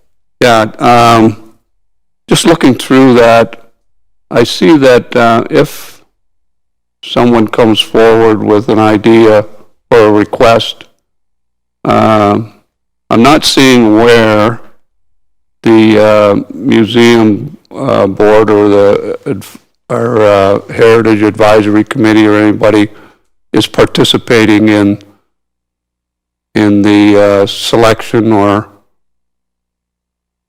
it's only staff. And I think that our committees, town committees and boards should be involved in that as well. So our Heritage Committee, Advisory Committee, or Museum, I don't know which one. Yeah, so that speaks to the framework. And Ms. Dolch, I don't think Ms. Davies is with us. Who wants to respond to that? Ms. Hanson? I can respond to that, Your Worship. And if Jane does come on, I think she could probably answer it more directly. My understanding, we did approach this in terms of this is something that the staff would administer.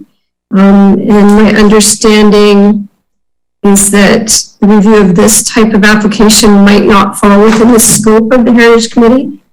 I think Jane is trying to get in right now, but I can't, and she could probably answer that a little bit better. But we had not anticipated taking each sign through an approval process with a committee.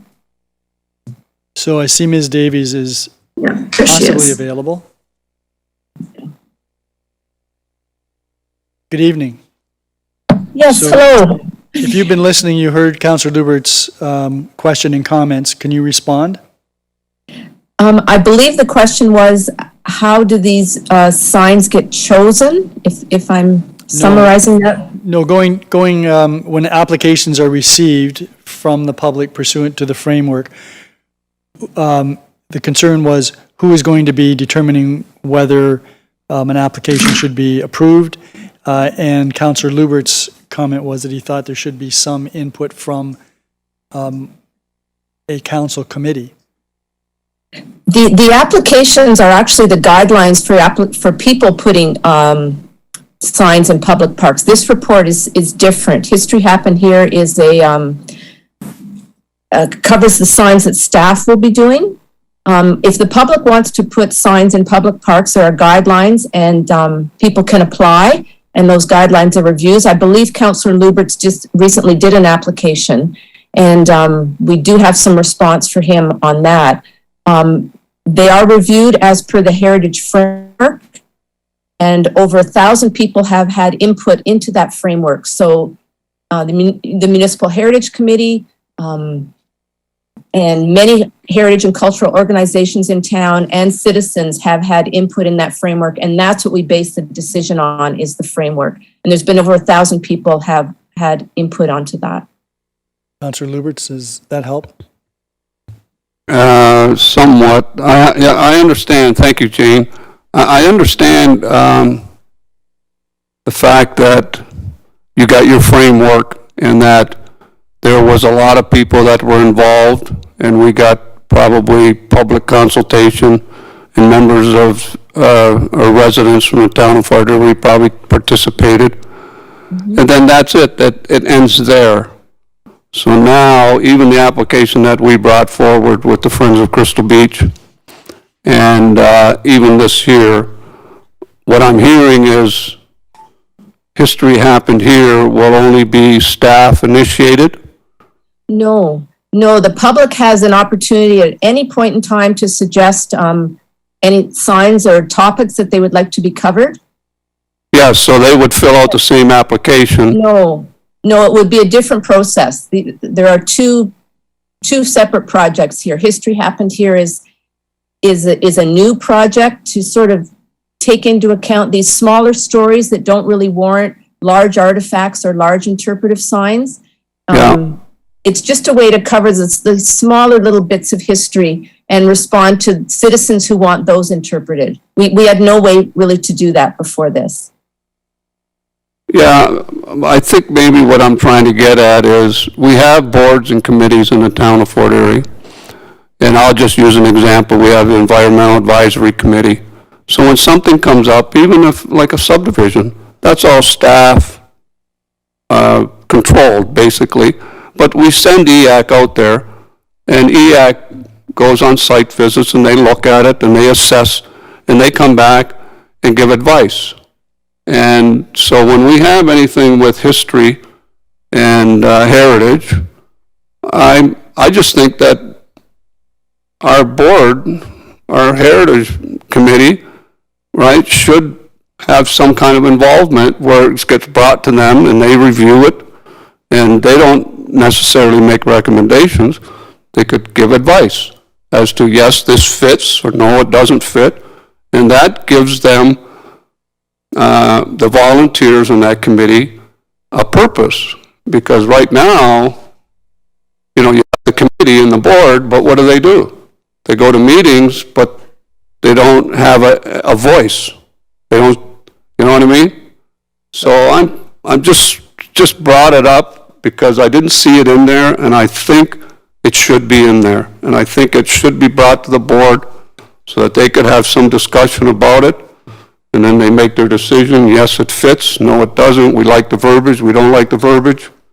And then that goes from there. But to have it just all staff related and staff decision making and everything, it kind of puts our volunteers off to the side. Like, we'll give you some stuff, but the important stuff we'll do ourselves.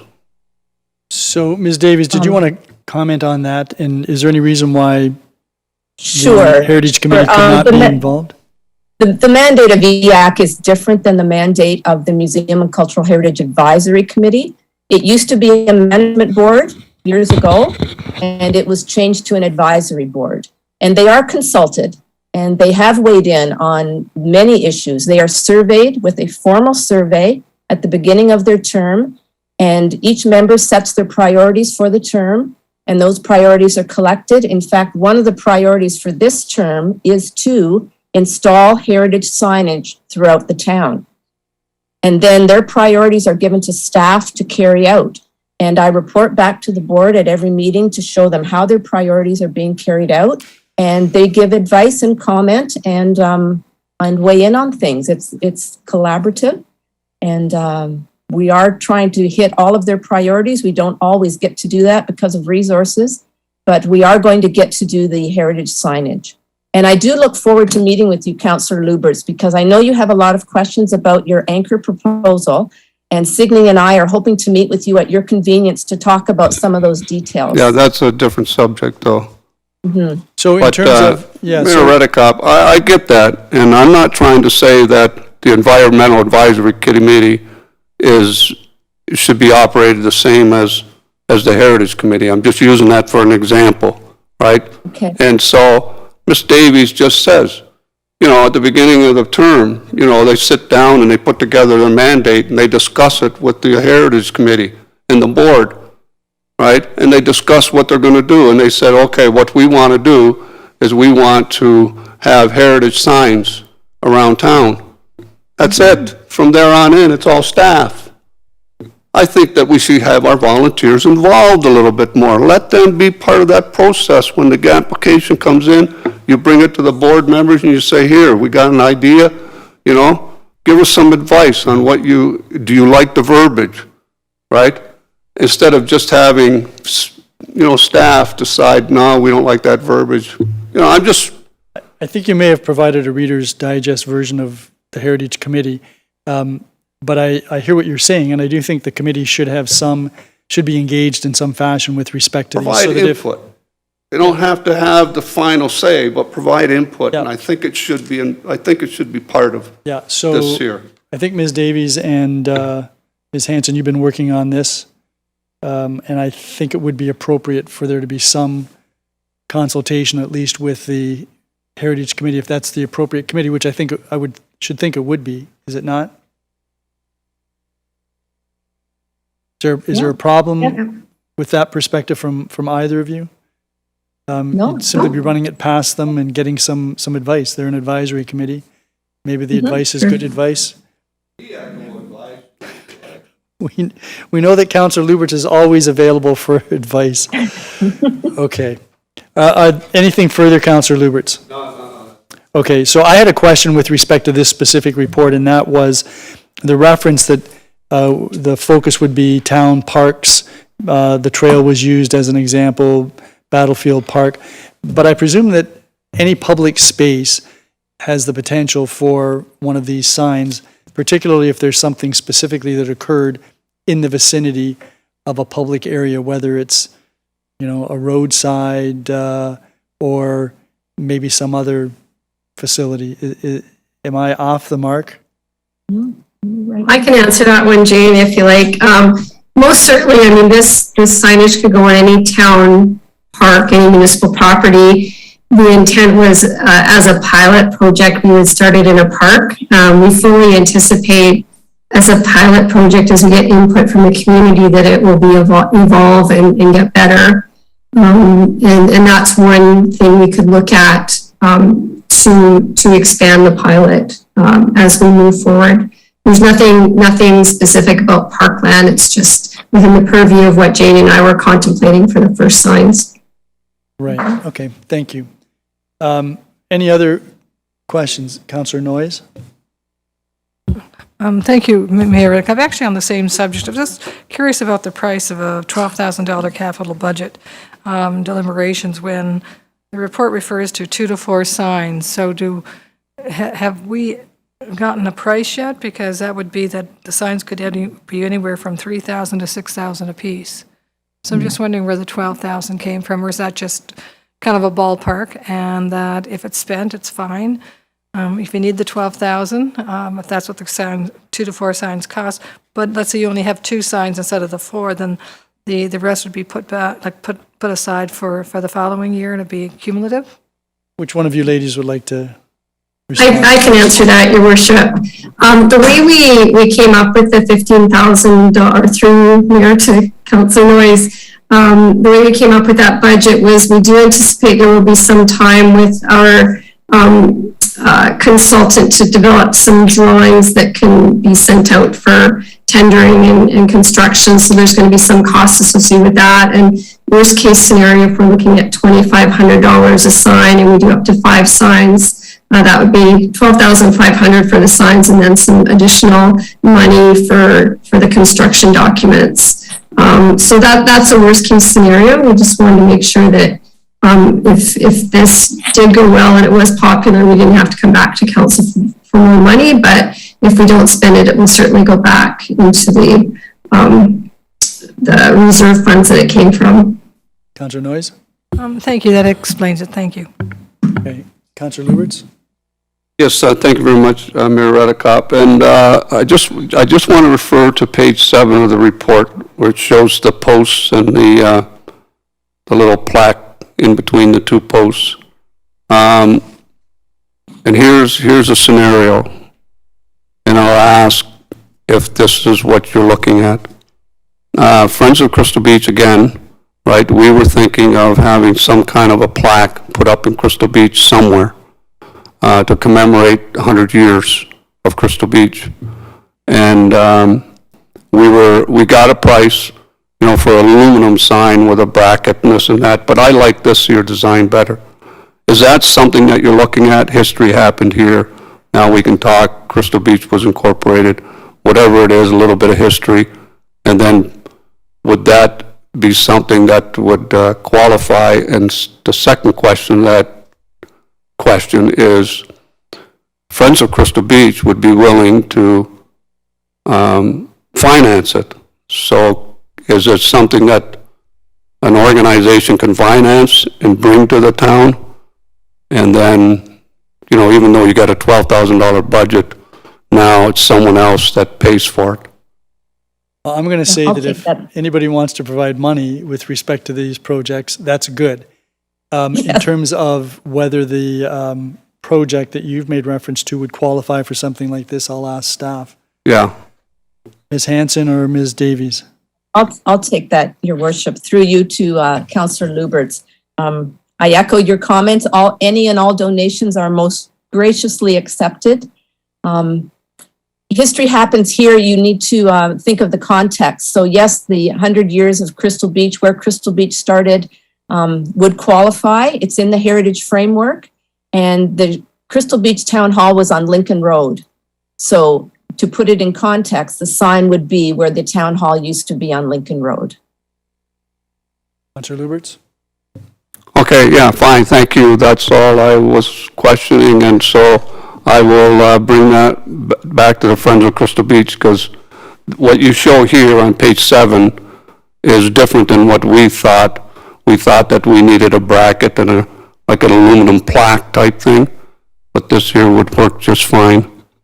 And so I'll bring it back to Friends of Crystal Beach, and we'll be your first customer. How's that? Thank you. As long as we get approval. Yeah, you have to be approved. You have to be approved. For all those in favor? Well, while we're here? Not on the agenda. Anything further, Councillor Lubberts? Councillor Noyes? Anyone else? Just with respect to a report PDS 90, which is the official plan and zoning bylaw amendment for 544 Walden Boulevard. I didn't see anything in the report necessarily that referenced short-term rentals. And Ms. Dolch, is this, have there been discussions with the owner about that? Because I truly believe that this doesn't assist us with our housing inventory if any of these units are going to be short-term rentals. Thank you, Your Worship. No, it wasn't discussed with the owners. It wasn't raised at the public meeting portion, so we didn't raise it with them. We can ask the question if they're amenable to it, but we would have to postpone this report at this time. Didn't get the last part. I said we would have to postpone this report at this time if you were looking for that assurance, because it would have to be built into the bylaw if they were amenable to it, but we have no indication that they would be at this point. Yeah, I personally think we should be looking at it. I don't know if anybody else is. We'd have to have a mover to adjourn this, to defer this to, how much time would you need, Ms. Dolch? It could come back to the October 18th meeting. or actually the October 25th meeting, if I may, because our reports are due already for the 18th. October the 25th is a regular council meeting, and if we dealt with the report then, we wouldn't be able to pass the bylaw that night. So maybe the 18th would be preferable? Or is that what you were saying? I just couldn't hear you. Yeah, I said the 18th. I did indicate the 18th, but the reports are already due today, so we You can couldn't do an the addendum. 18th. We've already got this report. You could always do an addendum if you had to. If that will Okay. facilitate you getting this to us the 18th. Okay, Councillor Lubberts, you wanted to move that this be deferred, this report, PDS 90, 2021 be deferred to October the 18th to allow staff an opportunity to consult the owner about a short-term rental restriction. Any questions to the timing by anyone? If not, I'll call the question. All those in favor? That is carried. Then with respect to the next report, PDS 91, the housekeeping, I had a question on page 3. At the very top of the page, under section 6.20, parking area location on lot, it says remove the 0.90 meter setback requirement for driveways to any street line.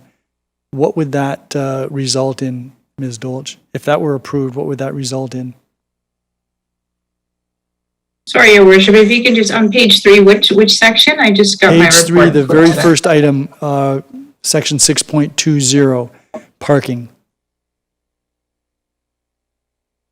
So yeah, that request is to remove the 0.9 meter setback requirement from the driveways to any street line. So that just removes,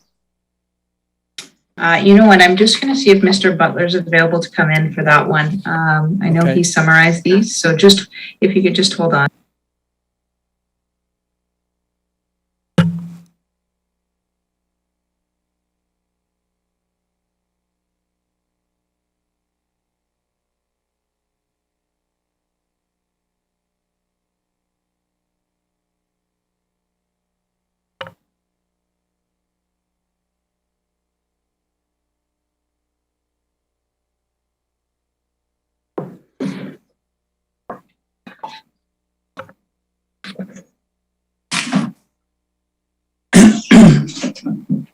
So, Mr. Butler, I don't know if you heard the question. The question was... I did. Yes, I did, Your Worship. I would say this wouldn't change a whole lot. This is kind of a rarely used section of bylaw that we want to look at. You know, the intent of the bylaw provisions around parking areas are that, you know, parking areas for multiple type dwellings, like, you know, a townhouse block or an apartment block, is set back from the road, even more than 0.9 meters. This is actually applies to even single detached dwellings right now, so it's not really practical that a parking area on a single detached lot is set back from the street line 3 feet. You know, the parking space is right in the driveway adjacent to the street line. Right. So, okay, yeah, I know that we had an issue with this 3 or 4 years ago in one of the neighborhoods, and it actually turned out to be very helpful to have this setback. But I would have to, I think what I'll do is wait and see what is in the report if you proceed to include this in the proposed changes. Okay, thank you. And then the only other question I had, Mr. Walsh, is relating to the award of tender for the Nye Road water main. Talks about the distance between Ridge Road North and Prospect Point Road North, and then it shows it in the little sketch at the end of the report. But the report itself makes reference to 168 meters of water line. And so would there be some alteration of the water line, the existing water line, that would extend beyond just that small stretch of Nye Road? We're doing a little bit of work on Prospect Point as well. That's where the additional length comes from. Okay, thank you. If there are no other questions, Councillor Noyes? Thank you, Mayor. I do apologize because I did have some questions on that housekeeping also that I didn't read my own notes. So if we go back to that report. IS 45? 91-2021 PDS. Oh, you're back to a different report. Yeah, the housekeeping. Yes, okay, the housekeeping Okay. report. Go ahead. I did have a few questions on that.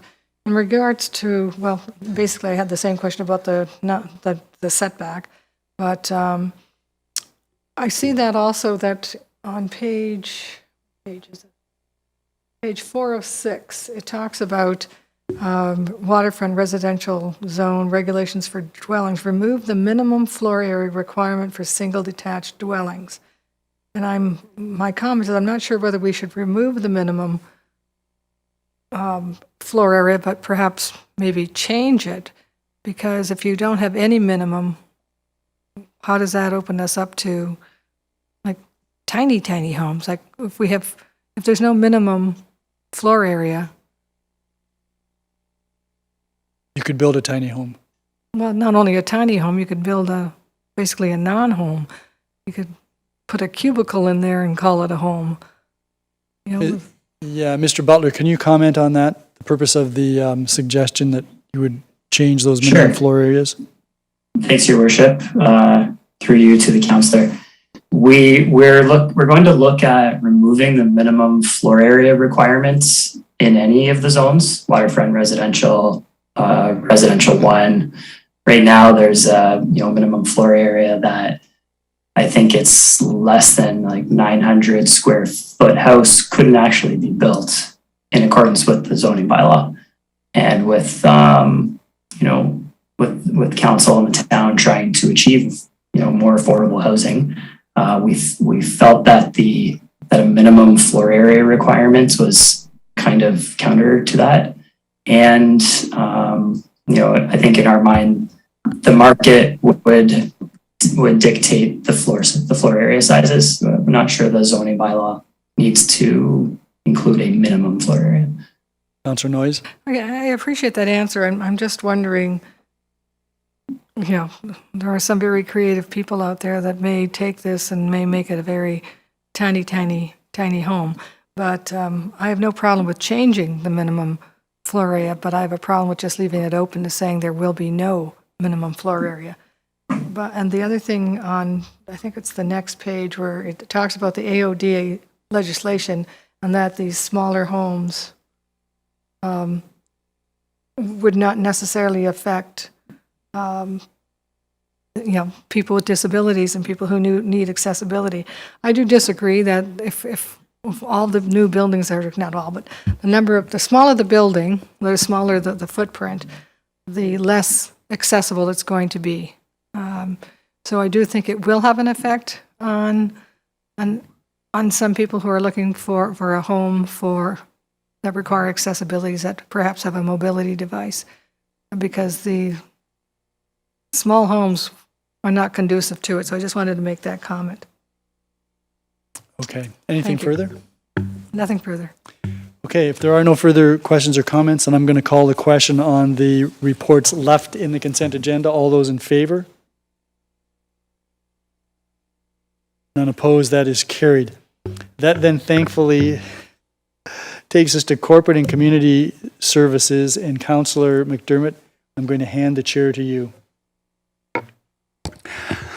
Thank you, Your Worship. Corporate and Community Services is now in session. We have a number of presentations this evening. Starting with Mr. Doug Swift from the Fort Erie Community Preservation Coalition.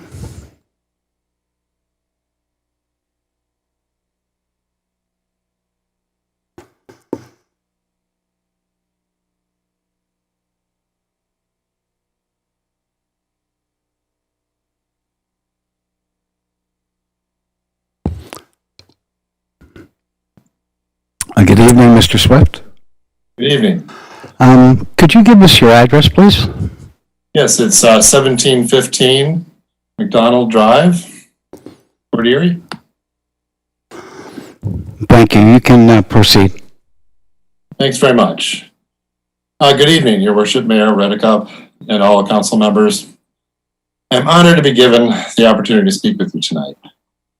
I'm speaking tonight on behalf of the Fort Erie Community Preservation Coalition. We are a committee of 5 Fort Erie homeowners, representing approximately 400 and counting concerned Fort Erie residents. Our group is so named as a reflection of our mission to preserve Fort Erie's special way of life. As a group of full-time and extended seasonal homeowners, we are intimately involved in Fort Erie's day-to-day life. We volunteer and donate to local causes, we shop in local stores, we dine regularly at local restaurants, we attend local public events, and we engage many local service providers. Year-round residents here are currently the fastest growing segment of many neighborhoods that were historically seasonal. I myself am a lifelong resident of Fort Erie. For most of my life, it was seasonal. Recently, I had my dream come true by becoming a permanent resident in Canada, allowing me to relocate to the town I love and the only place I've ever truly known as home. I am an architect, an urban planner, and a professional developer. I have been a part of several significant real estate projects in Buffalo that over the years have been credited for making a positive impact on the city. I've spent my life growing and learning to understand what makes a community great. I now find myself combining my life's work with my personal life's choices to do what I can to preserve the greatness that is Fort Erie. We're all here tonight because of the proliferation of short-term rentals, or STRs, commonly referred to as ghost hotels. This land use is changing the character and quality of life in our community. And unfortunately, as we are all well aware, is introducing some compatibility issues and other problems. I'm very pleased to see that the council is carefully reviewing this issue, and we thank you very much for doing so. We received and have digested the staff report being considered tonight. We are impressed by the report's thoroughness and openness. The staff has outlined many good suggestions. Most of their suggestions point towards implementing zoning regulations for controlling the spread and ensuring land use compatibility. We feel the report is a great start and heads the town's effort in the right direction. And we agree with much of what the report presents.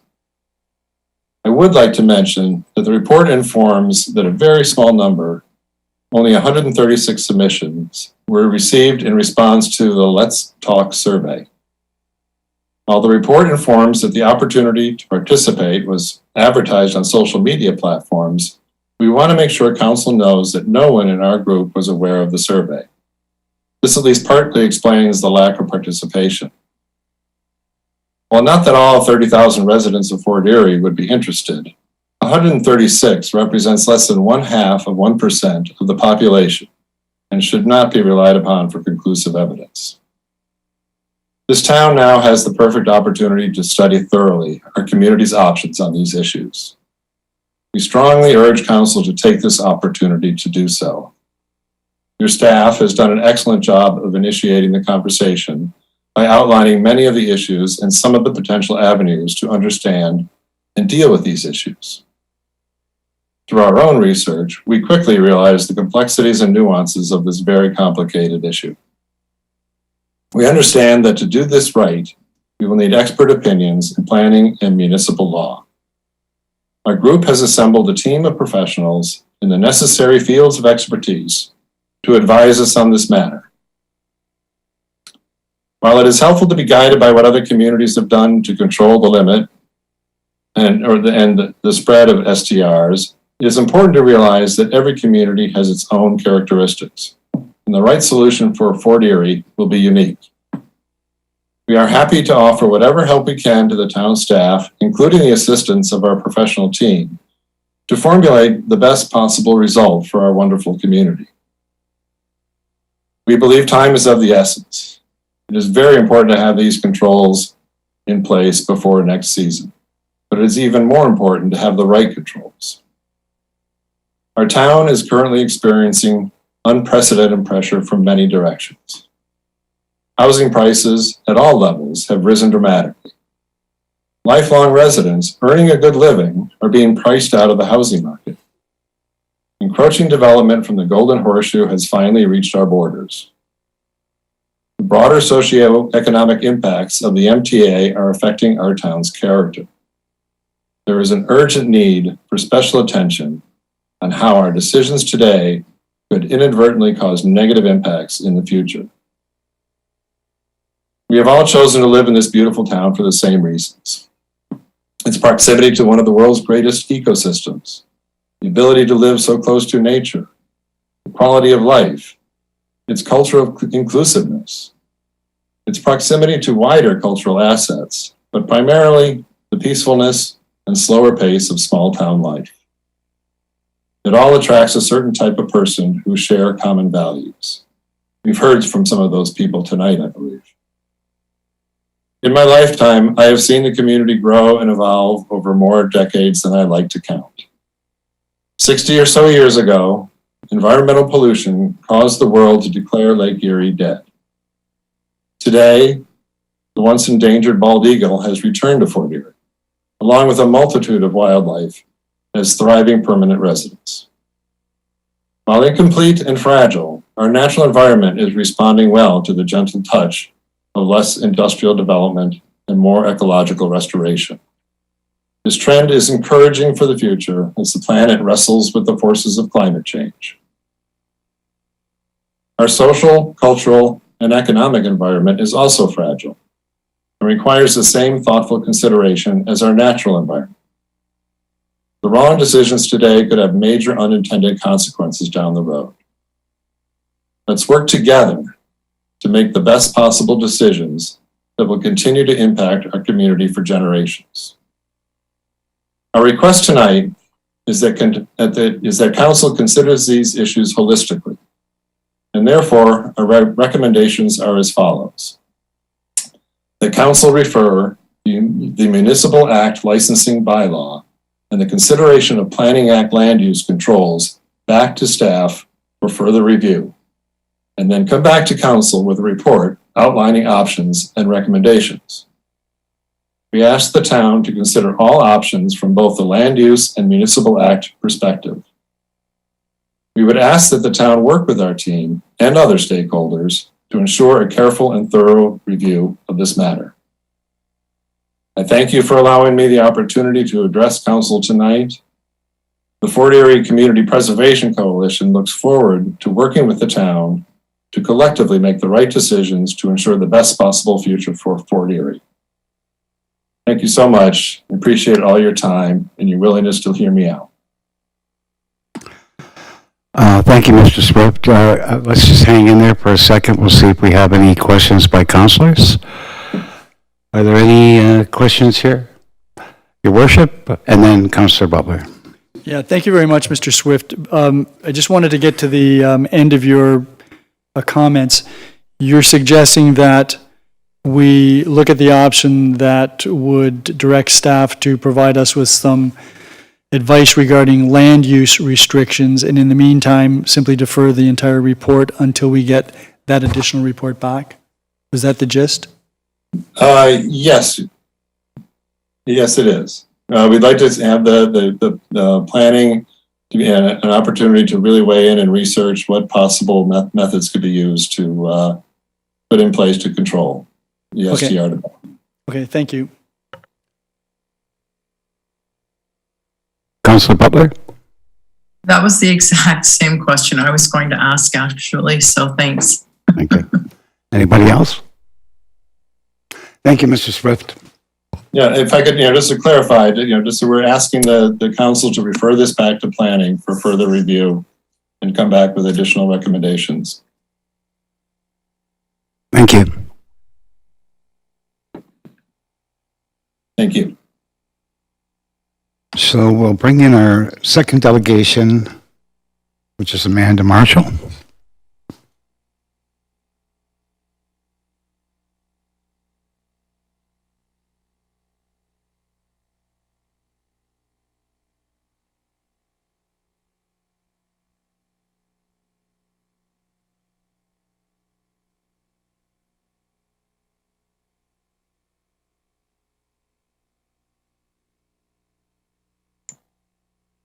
Good evening, Ms. Marshall. What is your address? Is 3504 East Main Street in Stevensville.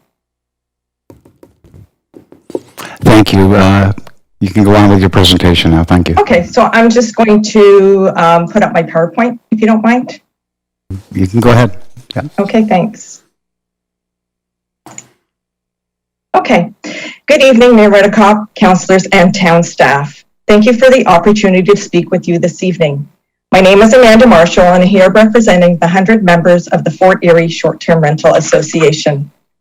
We are a group of like-minded licensed owners and operators who practice responsible renting through education, professionalism, and general positive regard for our neighbors and community.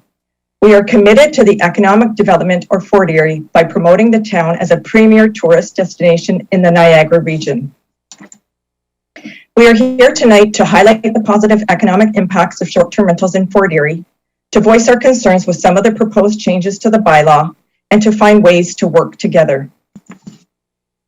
In terms of the value of short-term rentals for our town, the Bay Beach Master Plan of 2016 estimated that each visitor spends $9.11 per day. One of the goals of implementing the master plan was to encourage an increase in tourist spending to the national average of $20 to $30 per day.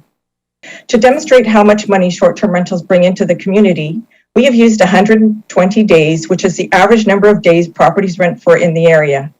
The report states 73% occupancy rate. However, we do question how AirDNA gathers that data. At 120 days with 215 rentals at an average of 4.6 people, short-term rentals bring in $1 to over $3.5 million to the community through the hosting of 118,000 visitors a year. While the main purpose of short-term rentals is to host visitors, they also provide housing to people between moves, on temporary work assignments, displaced due to renovations, fires, and floods, or who live in three-season properties. Also, short-term rental owners employ service providers such as cleaners, lawn care, property managers, and maintenance personnel. Even using a conservative figure of $3,000 per property, this means another $645,000 is injected into the local economy through the hiring of providers annually. Our independent survey of 127 people showed that 89% prefer staying in a short-term rental because of the location and amenities provided, such as kitchens, pools, hot tubs, and backyards with fire pits. The overall results were very positive, which mirrors the Let's Talk Fort Erie survey. Our survey indicates that 75% of people stay for 3 to 7 nights, 14% stay from 1 to 2 nights, and 11% stay for more than 7 nights. We are proud of the economic impacts our short-term rentals have on the town and are honored we get to offer families the ability to enjoy an affordable vacation.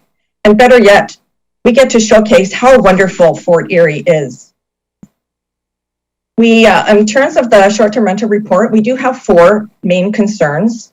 We have concerns in regards to the increase in the license fee to $1,000, limiting licenses to 300 on a first-come, first-served basis, annual fire and building inspection requirements, and land use controls. In terms of the license fee increase, one of our members is a retired couple in their 70s on a fixed income, and they decided to use some of their hard-earned savings to add a granny suite that sleeps 2 people and rent it out to supplement their income. The money earned helps them continue to afford their home. Raising the license fee to $1,000 will greatly impact this retired couple. On the opposite end, we have a family, we're both working full-time in years to retirement, operating a rental that sleeps 12. We don't think it's fair that both types of properties will be charged the same amount. We are also concerned the $1,000 fee will encourage larger units and hence more people, as a cost to license may be viewed as a barrier for someone who owns a smaller property. This 300% increase in the fee may contribute to more unlicensed STRs. The report indicates that 2 full-time equivalencies may be required to administer the changes to the program at a cost of $200,000. We wonder how the 2 FTEs will be utilized. An alternate that should be considered is hiring an external company that specializes in management of short-term rentals, such as what South Bruce Peninsula has done with their over 1,000 properties STR program for a cost of only $25,000. While we realize that it's important to create and offer jobs within Fort Erie, we question whether this expense is justified. We are suggesting the license fee be based on occupancy rather than a flat fee. In terms of limiting the number of short-term rental licenses, we wonder how a cap of 300 licenses will enhance the economic performance of tourism. More research should be done to determine the optimal ratio of short-term rentals based on the over number of dwelling units and adjusted annually based on a formula. A first-come, first-served licensing process will create adversarial relationships among short-term rental owners instead of a collaborative approach. We recommend that a license renewal for properties in good standing be automatic with the timely submission of documents and payment, and thereby given priority over new applicants. For example, when you get your driver's license, it automatically renews as long as you complete your paperwork and pay the fee on time. Renewing a driver's license doesn't require you to retake a driving test every time your license is up for renewal. As such, we are opposed to a first-come, first-served licensing approach. In terms of the inspections, we do agree that safety comes first. We'd like to know, though, how inspections will be managed and what impacts it will have on the time to acquire a license. Assuming it takes 2 hours per inspection, including travel and paperwork, at 215 properties, that equals 430 hours, which works out to 11 and a half weeks to complete. We are concerned about the efficiency of an every property inspection process prior to a license being issued. A time-saving option to consider would be photos of fire extinguishers, CO detectors, or other compliance requirements be submitted with the renewal or new application. Then a random inspection could complement the licensing process, thereby saving time and money for the town. In terms of land use controls, each option is complex with many implications. We agree with the town staff report that option 1 will limit available tourism accommodations and create even greater density in Crystal Beach and along the waterfront. Option 2 won't necessarily curb guest behavior. With option 3, as part of the current licensing process, properties with septic are required to have a full inspection by Niagara Region at a cost of $300. We are perplexed why these properties would be excluded from receiving a license when they pass the capacity test. Restricting to inside the urban area boundary only increases density when rural lots tend to be larger and thereby reduce the risk of offending neighbors. Option 4 would outright kill tourism in Fort Erie. We do agree with the town staff recommendation to seek a legal opinion prior to considering any land use controls. So let's work together. We see that we can work together through education, enforcement, and engagement. We believe it's important to educate local real estate agents about the short-term rental bylaw so they in turn can educate prospective purchasers. We suggest the use of social media to educate visitors on the importance of staying in a licensed property. In terms of enforcement, we are suggesting we make it mandatory for owners to advertise their license in all advertising, thus assisting bylaw officers in determining who is licensed and who isn't. The business directory should include the maximum occupancy and local contact person's name and phone number. When bylaw officers do call, have them unblock their phone so it shows the town of Fort Erie is calling, as some people don't answer unknown numbers. Fine guests for not adhering to the bylaws. For example, when you rent a car, a speeding ticket is levied against the driver and not the rental company. If guests are fined, word will soon spread that Fort Erie is not open to hosting disrespectful visitors. In terms of way to engage, please provide newly licensed property owners with the association's contact info so we can help them understand the value of responsible renting in our community. We are suggesting that an advisory group be made up of short-term rental owners, local resident groups, along with town staff to work on resolving issues as they arise. Working together will enhance our community and economic partnership. We'd like to leave you with a final word from one of our amazing guests.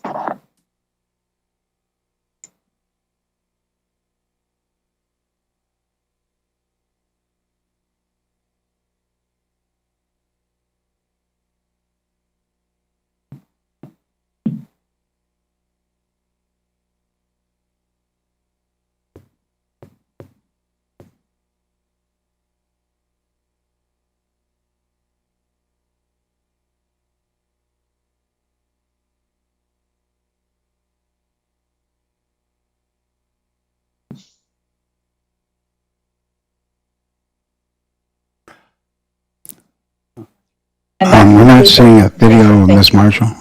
Pardon? Pardon? Oops. Oh. And that concludes our presentation.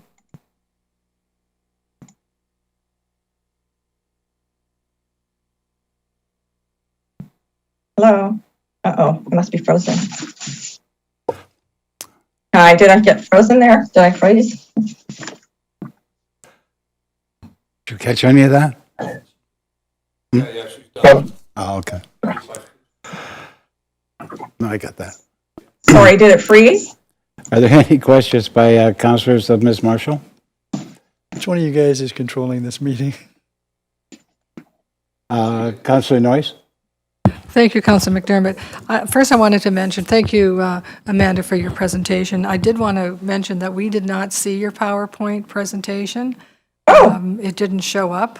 But I do know that it was sent to us earlier. I know that I looked, and I'm sure the rest of council did. We did have it sent to us, and I did look at it, and I did read it, and I just wanted you to know that it did not show up, at least not on the screen that I'm looking at. Okay. Just so you know, that I guess one of the questions I had, it was in regards to the, I think you were inferring that if there's a problem, we shouldn't be holding the owner or the owner of the short-term rental responsible. We should be going after the guest who's renting, and that should be the town's responsibility to do that. Is that correct?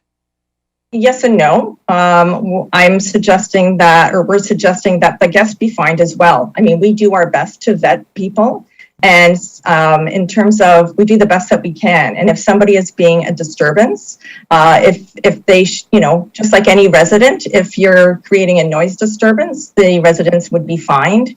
The same applies for a guest. That doesn't necessarily mean demerit points weren't be involved. We're just saying that really a guest should be given, it gives a manager or an owner a little bit more teeth to tell these people they've got to go. So, in terms of having some sort of a mechanism to show that it's, you can't be unruly in our community. We don't want anybody to be, we don't want any of our neighbors to be impacted by the fact that they have a short-term rental beside them. Thank you, and I think council would agree with you that we want people to behave themselves when they're in our town and be conscientious of their neighbors. However, I did have a chance to talk to staff about whether we could even do that if we wanted to, in that our bylaw officers, if they knock on somebody's door and the person says, no, I'm not going to give you the identification, or I'm Mickey Mouse, there's nothing our bylaw officers do. We would have no way of contacting that guest or knowing the financial response. I think that would be very difficult for us to follow, and I do, and I am glad that you guys vet the people you want to protect your property. But that's all I have for now. Thank you. Thank you. Thank you. Your worship. Yeah, thank you very much, Ms. Marshall, for your comments. And I know that periodically you've provided us with some advice with respect to this issue. You did make reference to an elderly couple that belonged to your group and would have difficulty paying an increased license fee. Does this couple occupy the home that they're utilizing for short-term rentals? It is a unit attached to their home, yes. So it's a separate unit. Okay, thank you. Yeah. Thank you.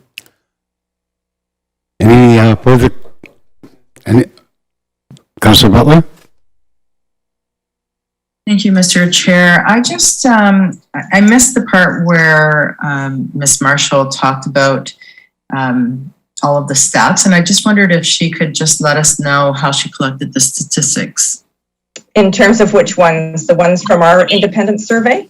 Right. Oh, okay. So we actually delivered flyers, and we put notifications up in businesses, local businesses, and it was on a QR code, so people could answer the survey on their own accord through a QR code.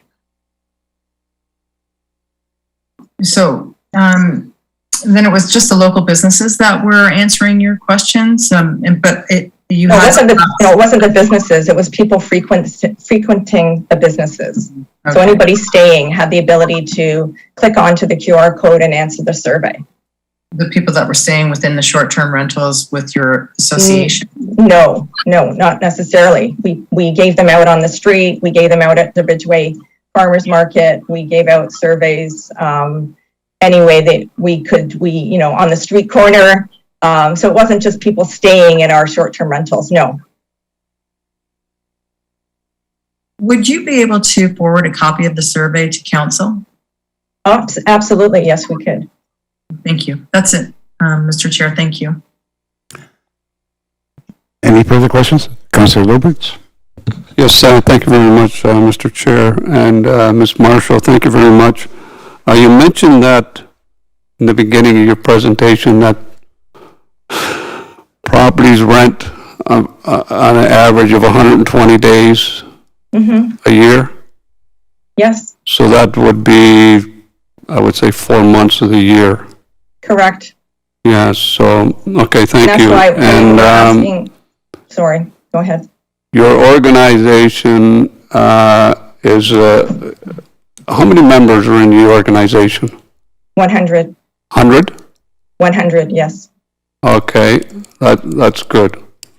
And your organization, do you have what I would call a member in good standing policy or We're working arrangement? on that. We're working on that. We are working on that. I mean, okay. when this report was coming out, we've done the best that we can in pulling as many things together. But we're going to be working on a code of conduct for our members, and that's why we think it's important in terms of educating anybody new who has a license or is looking at getting a license to have them understand what it entails and what responsible renting actually means.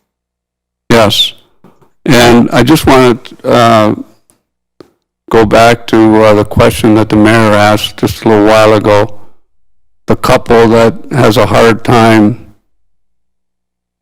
paying the $1,000 fee for the license. If you're renting for 120 days, they couldn't pay a license fee? Well, it depends upon how much they're getting per night and how Okay, many. all right. Not necessarily would they be renting for 120 nights because of such a small unit that they have. So they Okay, would all right, probably be on the okay. lower. They would probably be on the lower end of the 120.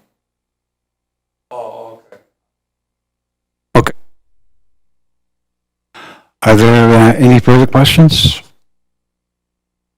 Seeing none, thank you, Ms. Marshall, for your delegation tonight. Thanks. Appreciate your Sorry, my time. PowerPoint didn't show.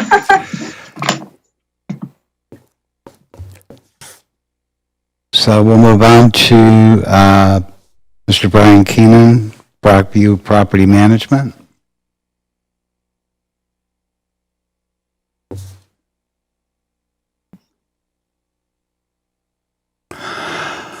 Hi, Mr. Keenan. Hi, how are you? Not too bad. Can you give me your address, please? 1791 McDonald Drive. I live in Fort Erie now. So this was a home that we bought 2017, renovated it, used it, and then used it as a vacation rental. And then with COVID, we're here now. I just love it here. So I was listening to what everyone was saying, and that's the key to any solution, any problem. Doug Swift seems like a smart guy. You need to get him at a table, and you need to get him at a table with Amanda. And you have to get these people in a room, and you have to find some common ground. They both have some valid points. Being a short-term rental owner and a waterfront full-time resident, I mean, I could say every Friday night I see, 57 cars race down my street here coming in from Burlington and Toronto saying, this is our beach, this is our beach. Don't walk here, don't walk there. So let's get everyone at the table because there's a lot of common ground here, and there's a lot of things that were said that need to be done. We need the enforcement in place. We need the licensing in place. We need to fund it. And like, I mean, I know the numbers. Let's fund it. Let's up the fines, come to a number that the city needs to fund it. And I'll probably not ever get invited to another beach fire, but this community, and we keep hearing this, and I was out with the neighbor the other day, he took me down to the dance hall, and I was at Waverly Beach, and he showed me some of the history. And I hear my neighbor saying, this is a community, we don't want Airbnb, we don't want Airbnb. So in fact, with the neighbors, we just bought a house next door to control it and make it an Airbnb to pay for it, because we want to control it. So we're going to control the numbers and take care of the community that we live in. But that community has a lot of foreign ownership. So if we're going to tax half the community that's driving revenue, why aren't we taxing the other half that comes in on the weekend or comes 6 times a year and have a vacant tax? How do you want to protect that community that our international guests or our Toronto guests have? How do we want to protect it? Through enforcement. That's why we're sitting here tonight. We're saying, let's have a bylaw. Well, why don't we fund it? If you're a short-term rental owner, you're paying a licensing fee. If you're a weekend cottager, welcome to the community, but you need to pay to be here. Everyone has to pay. There's a cost to everything. We have a great tax rate down here. Like, the cost of the cottages are half Muskoka. The taxes are half. We've got great restaurants opening up. But why should only one side pay? Because I have to tell you, from full-time residents, and my neighbor probably called the city on me, 35 times. You know what? Make them, everyone pays, and we have bylaw do their job and enforce it. And if we do that, and the bylaw officers have to be able to talk to management and say, hey, this person's using bylaw to go after people. And that's a huge thing. Now that I live on a street with waterfront, poor Sydney's getting called at the city every time someone walks down the beach, right? So we need to stop the harassment through the bylaw, and that's on both ends. A couple things that I wasn't really thrilled with what I was hearing was the short-term rentals just seems this stigma. Yeah, you have to understand how it works. It's a cycle, okay? So I'm in student housing, family housing, land development, short-term rental. So I own the corner of Gorham and Hibberd Road. And I just spent $1.6 million cleaning up the biggest contaminated corner in the city. That money is funded from rental properties, being family, student, or short-term rentals. And you're saying, well, it's taking away houses. Well, it's not. I'm building 19 bungalows there, bungalows for the aging population. The money from this, there's no doubt about it, there's lots of money for the investor. But there's a lot of money for the city, and there's a lot of good that comes from it. The reinvestment of the capital has to go somewhere. So when you have developers come into town, and like Mountain View Homes are here, all these guys, they'll do the commercial side too. So we go back and we say, how do we fund it? We tax the international and out-of-town owners. We tax the short-term rental guys. We're all doing okay, or 90% of us are doing okay. We take that money and we do a CIP, community improvement money, and we do facades all through Crystal Beach. And we say, guys, as a community, international, weekend cottages, short-term rentals, this money is going back into the community, and you take CIP money and you put it down into Crystal Beach facade. Like but you got to get everyone at the table. And I've been here for 5 years now total, and I haven't talked to anyone from the city. And I just bought $10 million of land down here in the last 90 days. So like Kira's on a couple of my projects, some of the other, and Amika's on my projects. Like you got to get everyone in the same room. Okay. And especially fire, because those houses in Crystal Beach are close. So we have to make sure it's protected, because the industry will keep growing and growing and growing. I guess that's about all I have to say. Yeah, that's it for me. So. Okay, stand by, Mr. Keenan. We'll see if any councillors have any questions of you. Anybody? You're off the hook. Thank you very much for your presentation. Thanks.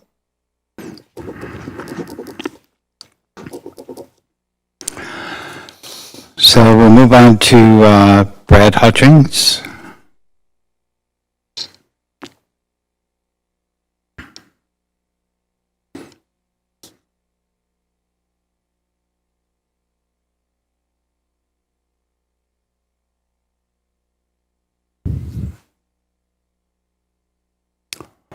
You can unmute now if you wish. There we go. Thank you. Good evening. Just confirming you can hear me okay? You might have to get a little closer to the microphone. Tonight we're not in stereo here at council. We're working on one speaker, it looks like. Is your address still 2285 Stanley Park Road? Yes, sir. My name is Brad Hutchings, 2285 Stanley Park Road. Please interrupt if you cannot hear me clearly, and I will adjust my microphone on my end. I have owned a lakefront home here for approximately 15 years. I am licensed. I started renting approximately 5 years ago, my wife and I, as a result of my family changing. We enjoy and love the area and the privilege of being in this area. But we started to rent to support investing in my children's education, university, etc., for managing the significant expenses, and to enable continuing to invest in our properties, such as a new septic system and seawall. What's become really important listening this evening, and I concur completely with all speakers, I think there's common ground and strategic alignment to want to work together to create a strong model that will support tourism, support short-term rentals, the community in a socially responsible manner. I believe we're all committed to that. And this is, I think, the first opportunity we've had to come to share our voices via council and Zoom, and the opportunity for us to be, through a committee of some regard, to be able to meet in person together, define the key issues, the objectives, and work together, I think can bring a strong result for all parties in all interests. So that would be an observation and a consideration I would put forth for council. I understand there's been a strong history of short-term rentals. They may not have been called short-term rentals for over 50 plus years for lake homes, cottages, in Crystal Beach, going back to the days of the amazing amusement park era, the boats from Buffalo, etc., that I wish I had the opportunity to have been here to see those tremendous times. During my 15 years, it was very common and continues to be for various neighbors on the bay to rent their homes on a short-term basis. Some are licensed, some are not. Some of those that are unlicensed, I think, may not realize the requirement for licensing because they're not necessarily using a platform like Airbnb and such, therefore maybe feel they're exempt. So there's opportunity, as Amanda described, for us to further bring education and awareness, because this is important to ensure safety, septic testing, etc., is in place for all involved. I'm a member of the Short-Term Rental Association, and I support the association and the presentation as provided by Amanda this evening. And for efficiency, I will not repeat those similar points. The formation of the Short-Term Rental Association, I think, is a really important key step. It enables short-term rental owners to share best practices, to work on issues of concern together, and enables improving communications with the town and other stakeholders on key matters as it relates to this important area, and as it relates to ensuring social responsibility in this regard. I do commend and congratulate the town on defining tourism growth as a key component for economic development and employment. I present that short-term rental homes are critical to support tourism, investment, and the economic recovery. Let's Talk has shown there to be a high degree of support for short-term rentals and a relatively low number of concerns. We may have wished for higher responses in terms of participation, but over 100 participation numbers is usually statistically significant in terms of results for pro ratio and looking at the percentage of results. There was also many strong and valid points raised for why short-term rentals are important to our community and our economy. I propose, with the formation of the Short-Term Rental Association, we can work together to address and manage issues without a significant change to the licensing model at this time. I think it's important to think about tourism and our economy. We're seeing a new tourism guest coming to Fort Erie. Ontario has discovered beautiful Fort Erie. In the past, my experience has been, it's been primarily our US friends and neighbors who have experienced our region. During this past year, at my home, we've hosted guests from Ontario, GTA, Kitchener, London, Barrie, Ottawa, Quebec, Edmonton, Calgary, and Vancouver. Going forward into summer 22 and for the future, with awareness growing from Ontario, GTA, with the US border reopened, COVID-19 hopefully well under control, Fort Erie has the opportunity to grow tourism. This supports priority 4, promoting business, economic growth, and employment opportunities. However, this will only be realized with a strong supply of accommodations. Quality and viable short-term rentals are key to support accommodations. There is limited hotel inventory in the area, and the financial feasibility of hotel investments is limited with such a short season. By supporting short-term rentals, tourism growth can be obtained, bringing the economic benefits to local business, creating further small business investment and local employment. This also improves the local tax base. Developments like those for which Brian was referencing, brings permits and fees to the town, and supports investments by the town into important key initiatives. I encourage forming a tourism short-term rental advisory committee to work together with all key stakeholders to engage a fulsome tourism strategy and integrating the importance of short-term rentals into the strategy with a component around social responsibility.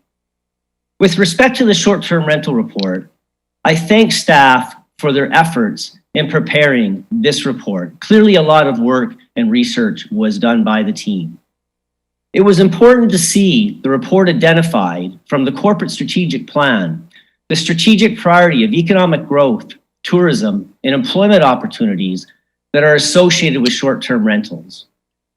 There is strategic alignment with the report that the short-term rentals are a key pillar to supporting tourism, which is key to priority 4 for economic growth and employment. I ask Council to consider, as this is reviewed, if making any changes, how these enable short-term rentals and tourism, thereby promoting business, economic growth, and employment opportunities, compared to restricting such, with, of course, underlying and important baselines with respect to safety and social responsibility. It's important to have a long-term and consistency in the license model. Homes are significant investments, and changes have financial and tax implications. With respect to license renewals, if a quota is implemented, I ask for consideration that a renewal approach be used for existing licenses.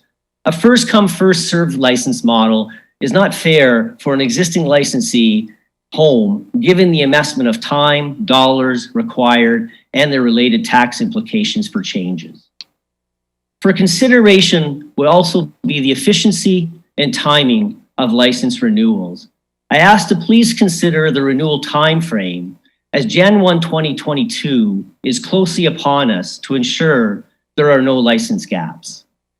In closing, I propose there is great opportunity for Fort Erie tourism, a strong interest to increase our collaboration, to increase communication and work together with key stakeholders on opportunities and concerns to ensure the short-term rental program economic benefits are successful and, again, socially responsible And I believe this can be achieved working together without making significant changes to the short-term rental licensing model.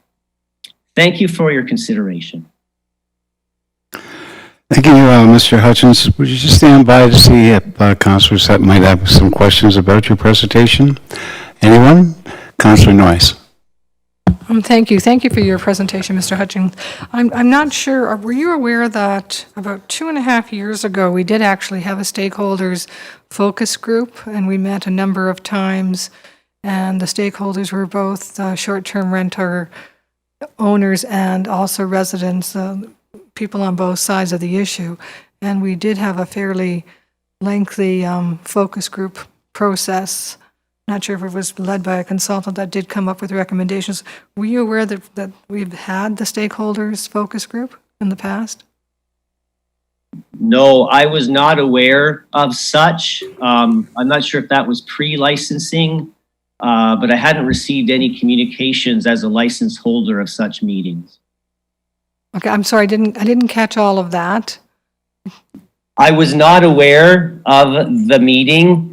As a license holder, I'm not aware of receiving a communication to have the opportunity to attend such, but I certainly would be very interested. And of course, now with the formation of the Short-Term Rental Association, that is probably more efficient and effective to be able to bring together. Okay, thank you, Mr. Hutchinson. Any other questions, councillors? Councillor Lubberts? Yes, thank you very much, Mr. Chair. Mr. Hutchins, just one question. You did say that you were a member of Ms. Marshall's Short-Term Rental Association. Is that correct? Yes, sir. You are? Okay, thank you. Yes. Okay, thank you very much, Mr. Hutchins, for your presentation tonight. Councillor has no further questions. Thank you. So we'll move on to Mr. Dave McPherson from 2856 Ryan Avenue, South Coast Developments.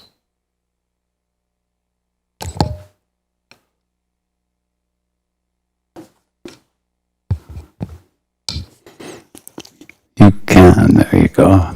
Good evening. Good evening. Thanks for your time tonight. It's been a long wait. I appreciate it's been long for you as well. Chair, could we have Mr. McPherson speak up? Mr. McPherson, we're having some difficulty here with our speaker system, and we're not hearing you very well. Is there any way to get close to that mic? There is. Let me pull up a presentation at the same time. I'll speak up. Thank you. I just want to make sure you've got the presentation. I'm going to share it with you, hopefully. Yes, we could see it. You can see it? Okay. I just want to get it into presentation mode. So, a word of just a couple of things. I represent a group of 4 Erie full-time residents. I'll give you a bit more background on them. I'm relatively new. I live at 3856 Ryan Avenue. In a past life, I've run product and marketing divisions. I've been the CEO of a publicly traded company and chose to come to Fort Erie in retirement and was tickled to do so. But there are issues, and we would like to see them addressed. So I'm gonna speak tonight on what I would call a more focused issue. So tonight I want to talk about what we're going to call South Coast Village. I'm not sure if everyone's familiar, but the area defined as Ryan Avenue, both sides, Ridgeway Road, south of Ryan Avenue, and the continued development of South Coast Village in the interior of that area. And there should be a picture on your screen that depicts that. For tonight's purposes, we'll refer to it as South Coast Village. I understand that that's not necessarily great with some individuals, but it just makes it easy. It consists of 56 and 74 condominium homes currently under construction. And who are we? So we're the community of 56 existing homes. More specifically, we are the majority of owner residents, full-time. We reside and spend, money in Fort Erie 12 months of the year. And if I can just comment on some of the short-term rental advocates that spoke tonight and the report, this is an issue that gets glossed over in a residential area. Is what's the cost of properties that are occupied? About 90% of the time, when you apply a 75% vacancy rate or 25% vacancy rate, I think it's something that needs to be considered from time to time, and it seems to get glossed over. But we're an economic force in Fort Erie. All residents are, and I don't have data to support the difference in spends. But if you're here 12 months of the year versus somebody that's in and out over 3 months, it's going to be a significant difference. All of us who came here are new to Fort Erie. In other words, we came from other communities, and frankly, none of us signed up to live next short-term. Right-hand side of the screen, a group of us that together several times to discuss this issue and plot a strategy to deal with it going forward. So you can kind of see the little crowd that's there. What you can't see is Mayor Redekop, who listening to a tentative, who chose to come see us. For us, short-term rentals most village. So there was, to go to the staff report, maybe more pricier housing would not be conducive to short-term rentals. That's categorically not true. They're here now. When we moved in here in the fall of 2019, we had neighbors on both sides and across the street, and now all three of those units are short-term rentals. So they've sold. Two of them have sold. As of date of writing, there's 7 operating licenses issued for short-term rentals. None of the owners reside in Fort Erie. So when the Short-Term Rental Association starts talking about economic impact and use the calculation on rents, money's not staying in Fort Erie. Only 2 have local agents. And in a number of instances, licenses were issued notwithstanding the application forms were incomplete or inappropriately completed. Case in point, there are contacts listed on the town's website that have Toronto phone numbers. They don't appear to meet the local agent criteria. They don't have local agents. There is also a requirement or a box they have to tick that says, have they talked to the neighbors and given advice to the neighbors of converting to short-term rentals? And I can tell you categorically, in my case, that has not happened. All of the units in South Coast Village that are operating as short-term rentals would appear to have unrealized capital gains. And all of these units, and this is really important, all of these units are operating in contravention of the restrictive covenants in the original buy-sell agreements registered on title for this development. And I've snatched the specific reference in the buy-sell agreement, restricted covenants, and if anybody wants the longer form, I'd be happy to send it. But it's this first clause, which I'm not going to read, which is specific to that and is restricted. Now, a little bit more on this. We've been working with Mars on this issue, who's the developer, and we are now in the process of jointly retaining counsel. And it will be Mars Corporate Counsel, and we will be issuing cease and desist or letters to the 7 that are located in South Coast Village over the next couple of weeks. So what is a short-term rental? Because I was confused. Technology really has changed the face of vacation rentals, and as they've proudly said, properties are turning over quicker. Most renters are unknown to property owners. Case in point, we were told in one instance early in the season that 4 golfers from Ottawa were going to be renting the place next door for the weekend, and a Toronto street gang showed up, and there was a dozen of them, and around midnight, a car pulled up with some escorts in it, and they spent the night as well. So clearly, these are not home-based definition of clearly businesses. They have all the ingredients, revenue, expenses, in many cases, contract employees. These businesses do not have on-site management or supervision. They do take oxygen out of the housing rental market, depleting long-term rental stock, and that's particularly apropos for South Coast Village, which would be readily rentable as year-round homes, not just unwinterized cottages. And some people refer to these as ghost hotels. So our experience with short-term rentals isn't all of the, the positive vibes you get from others. I mean, over the course of the summer, we've experienced excessive noise, never-ending weekend parties. We've actually had the police out, threaten violence, intimidation. We are not comfortable at times using our outdoor living areas.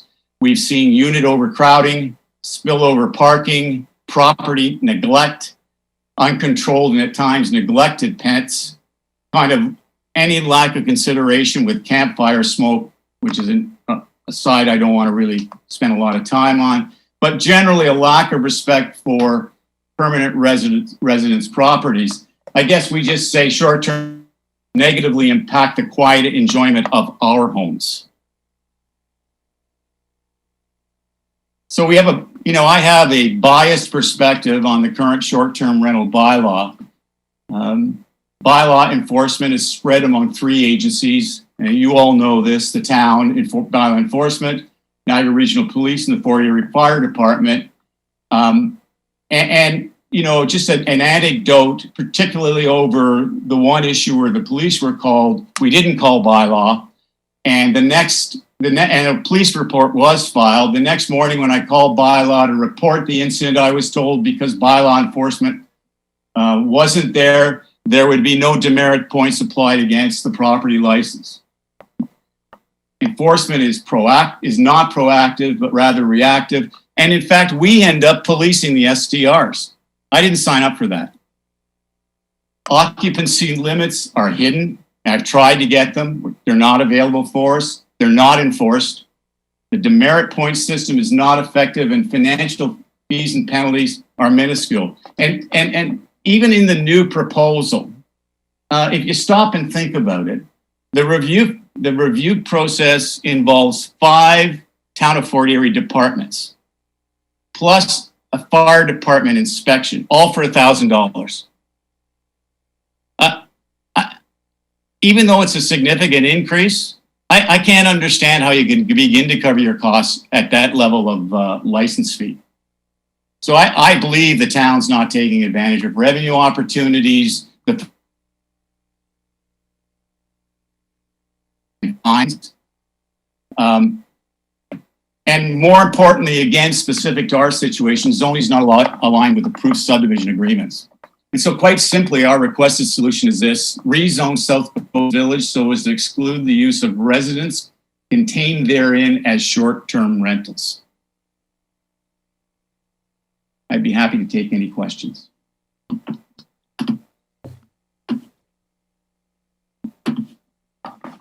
Thank you, Mr. McPherson.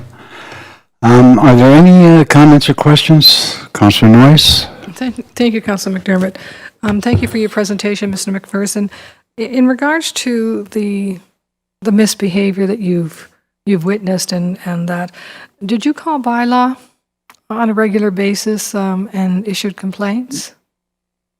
That's a great question. And the short answer is no. But I think most of us come from a background where we knew our neighbors, where we didn't call bylaw to settle issues.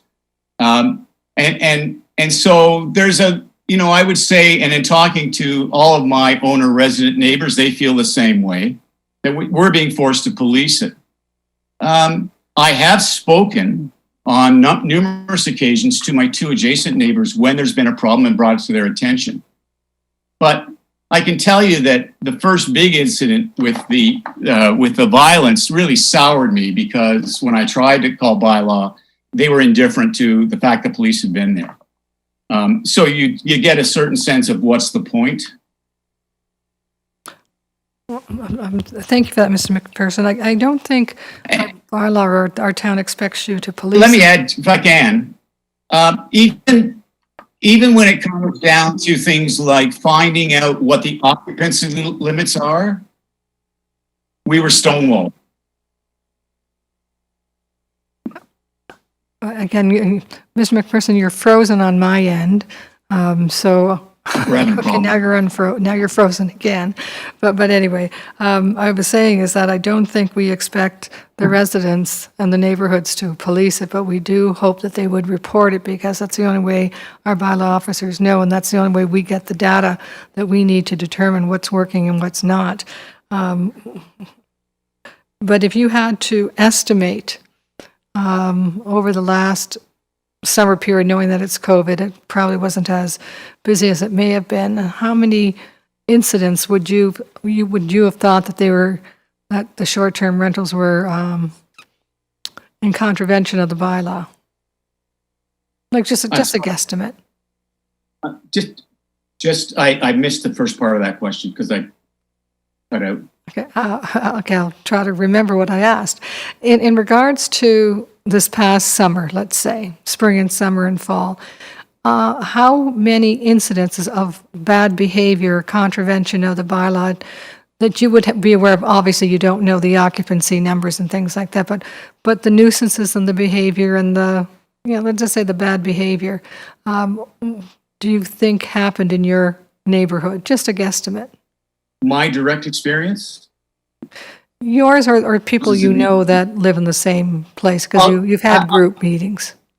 I'll give you mine, since most of them are around my house. I would say on two properties, there have been issues.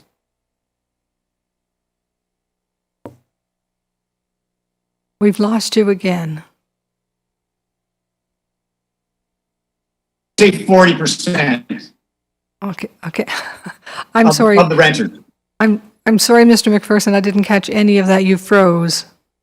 Okay, I'm going to try again. I would say somewhere around 40% of the renters we've had some sort of issue with that we wouldn't expect from what I would call a traditional neighbor. Would that be 40 times 1 or 40 times 2 or 40 times 10? 40% of the total number of renters moving in and out of the two houses on either side of us. Okay. And I didn't do a head count on how many, but let's just say over 12 or 13 weeks, there would be a total of about, say 50 different renters between the two properties. So 40% of that is 20. Okay, thank you. Any further questions? Okay, just 1 minute. We need to extend the hour of adjournment. Could I get a motion? Councillor Butler? Till when? Until let's say 10:30 for now. Yeah, let's say 10:30 for now. Okay, all in favor? Thank you. Carry on, Councillor Butler. Thank you, Mr. Chair. I just have one question. Mr. McPherson cut out on my end. I don't know if he froze for everybody else, but for me, he froze, and he was speaking about the money not staying in the area, and I just wondered if he could just recap that for us. Looks like he's frozen again.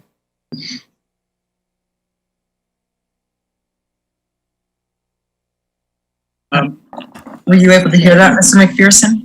Well, I heard the money end of it thing. I just didn't hear what part of the money end of it thing you wanted me to speak about. You were talking about the money not staying in the area. Yeah. So I wondered if you could repeat that.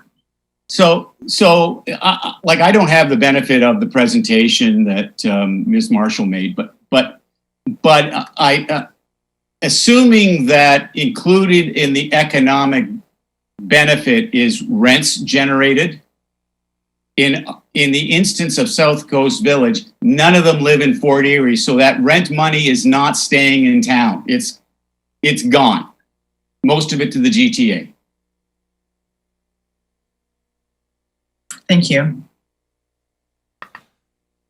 Councillor Lubberts? Yes, thank you very much, Mr. Chair. Mr. McPherson, thank you very much for coming forward. You were talking about and you had a slide up there that showed your restrictions for renting your unit, and that was on title. So when you purchased your property, you were with the understanding that this was to be your principal home, and you were not allowed to rent it out according to the purchase and sale agreement. Is that correct? I absolutely, but I would go beyond that and say I wouldn't have bought the house if there had been any opportunity for properties in the immediate area on this street to be rented. And in fact, I can even go further than that. If you talked, and Mayor Redekop was there, if you talked to the residents who were in that meeting, none of us would have bought here. Okay, all right, thank you. I'm just wondering if be possible, you heard the comment earlier when I asked Ms. Marshall, who's with the Fort Erie Short-Term Rental Association, if they had a member in good standing policy. She said they were working on it. I'm just wondering if you could contact her and find out if anybody that contravenes their purchase and sale agreement, if they would be excluded from being a member in good standing. Well, you know, I could, if you think that's my role. Yeah. Which No, I understand where you're coming from, and if that was in your title, I mean, that was probably requested by council or somebody, or the property owner, the developer, so that no one would rent. And I don't know, maybe you can look to see if there's anything with legal that you can do. Since you've signed that agreement, all the other owners must have signed the same agreement. So I don't know, have you guys contacted a lawyer? Well, we have. We are working with Mars, but the town approved those agreements, and the town's been issuing licenses for short-term rentals. Yeah. Well, I'll ask that question of staff later. So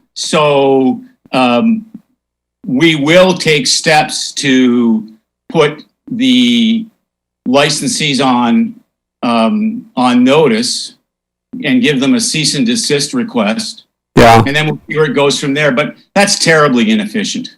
I mean, Yes, I get that, but the bylaws should be aligned with the subdivision agreements. yeah. Okay, thank you.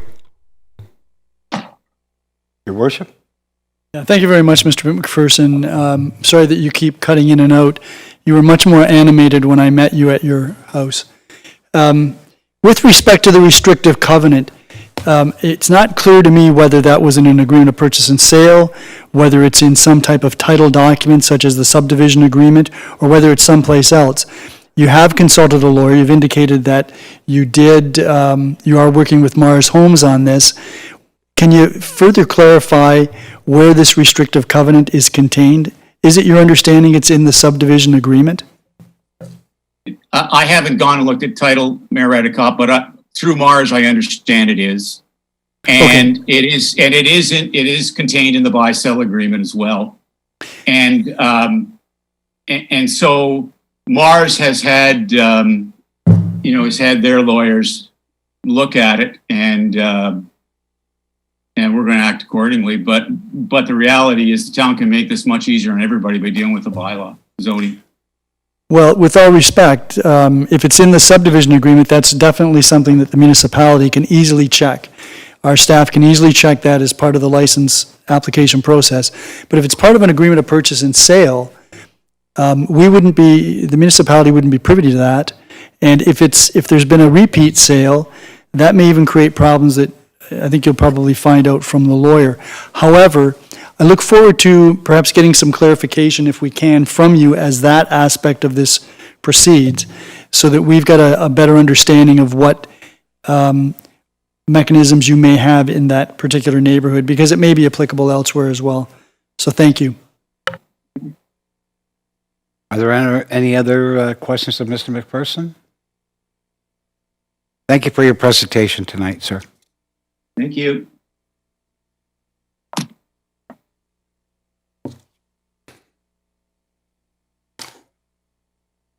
Okay, could I get a mover on EDTS 04-2021, the short-term rental report, 2021 pilot project review and analysis? Thank you, Your Worship. I guess the way we're going to work this tonight is we're going to go one piece at a time. So we're going to start with A. Short-term rental license fees to be increased to a flat rate of $1,000 per license.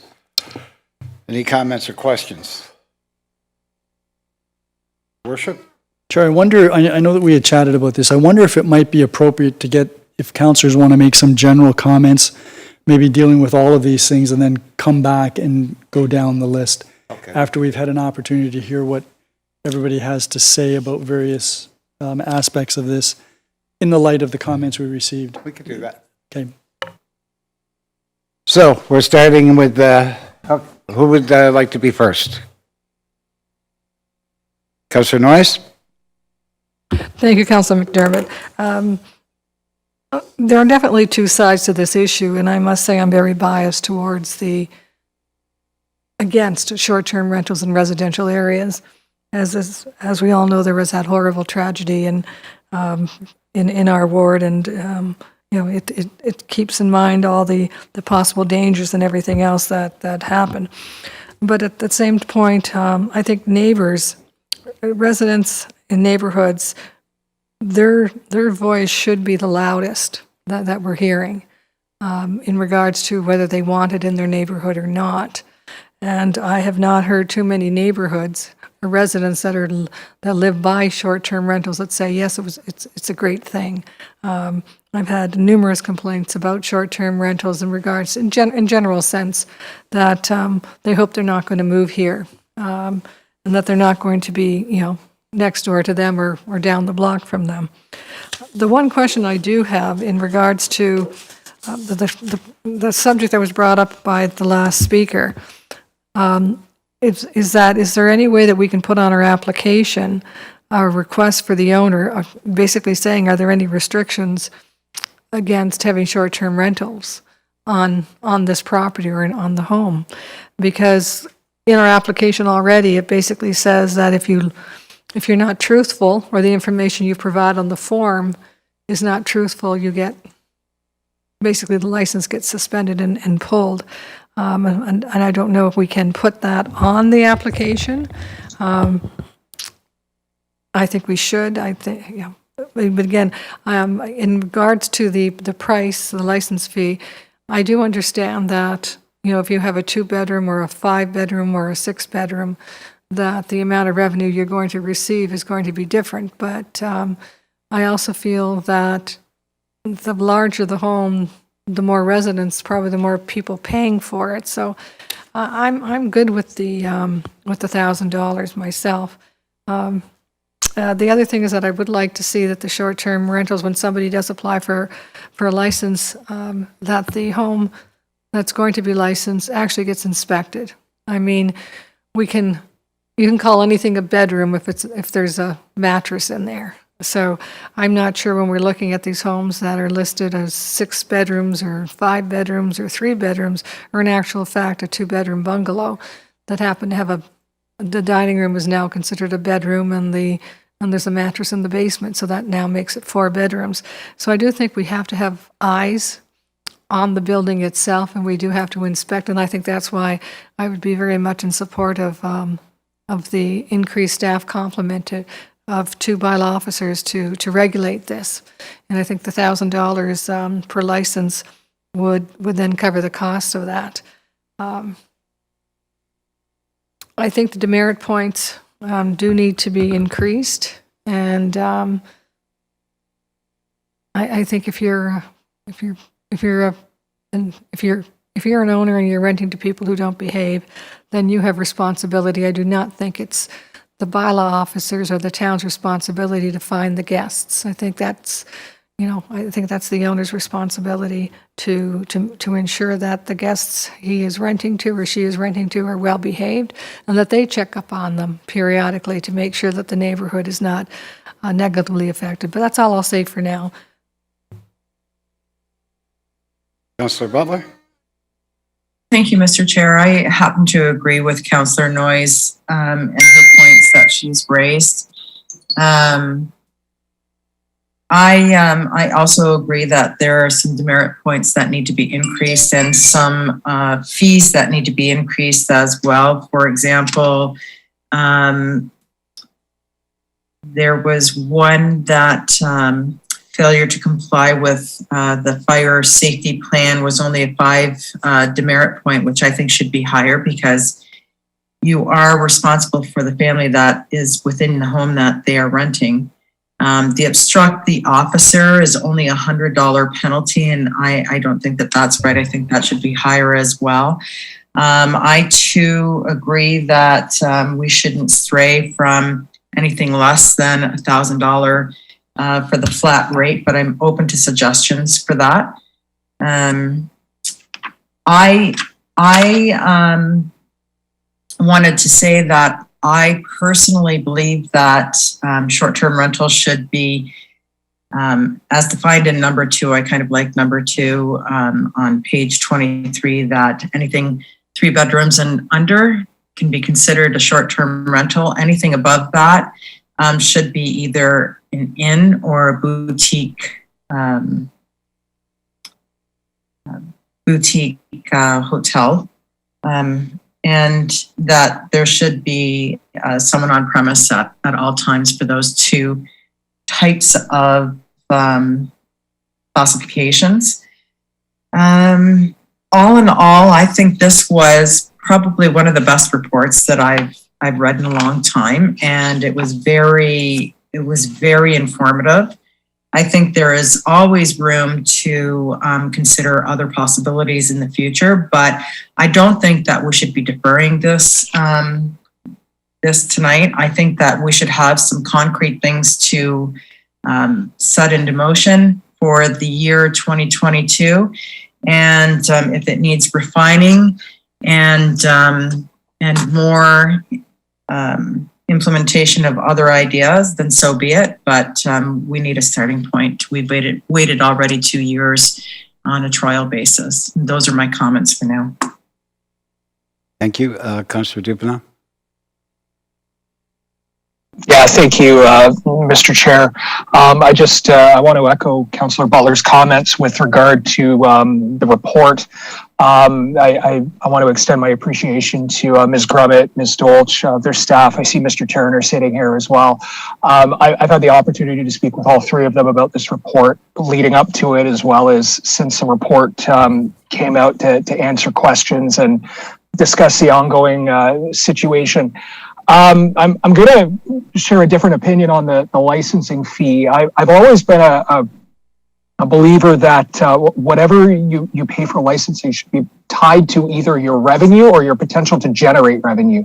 So I'm a little concerned if we have a 2-bedroom, cottage, if you will, in an area of town that can only that the occupancy is limited, that we charge them the exact same license fee as a 6-bedroom unit elsewhere that has the ability to generate much more revenue. I don't think that's a very progressive scheme. I think it's rather progressive. It penalizes the type of individuals that Ms. Marshall had talked about earlier this evening, I think we need to go to some sort of tiered system, whether we license based on the number of bedrooms or we allow operators to say, I'm only renting this unit, or I'm only licensing for 4, regardless of the size, that we actually set the license fees based on that. I genuinely don't know what those tiers should be. I don't know if you do 1 2-bedroom, 3 4-bedroom, 5 6, or you only have 2. I genuinely don't know, and I'll leave that there. But I'm not at it in any way supportive of a single $1,000 fee. I just don't think it's fair to the smaller operators, while the larger operators are getting a better deal, so to speak.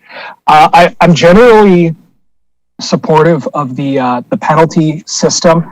I do agree with Councillor Butler that perhaps we need to tweak some of the demerit points, but I'm generally in favor of that. I had the opportunity to speak with Ms. Dolch earlier today about how the fines are set. And under our administrative monetary penalty system, the fines can't be punitive. They have to be reasonable. So we're kind of in a situation. We can't go and set up $10,000 fines, because that would be considered punitive and it would go against the system. So we have to be very careful with that. But I've certainly always been an advocate to encourage compliance and to encourage individuals to license. That penalties should be stiff, so long as they're reasonable and enforceable within the courts and our legal system. With regard to the options further down with regard to land use planning, I'm not necessarily in favor or opposed to any of them. I would like to seek a legal opinion to find out exactly what's feasible, what would be best for the community. Speaking with Ms. Dolch earlier today, we had some discussions about our R2B zoning and waterfront zoning and some other ways related to that. I think those are certainly worthy of discussion, perhaps not necessarily implementation, but we have a discussion and we find out where to go from there. And I also want to extend my appreciation to the delegations that we had earlier today.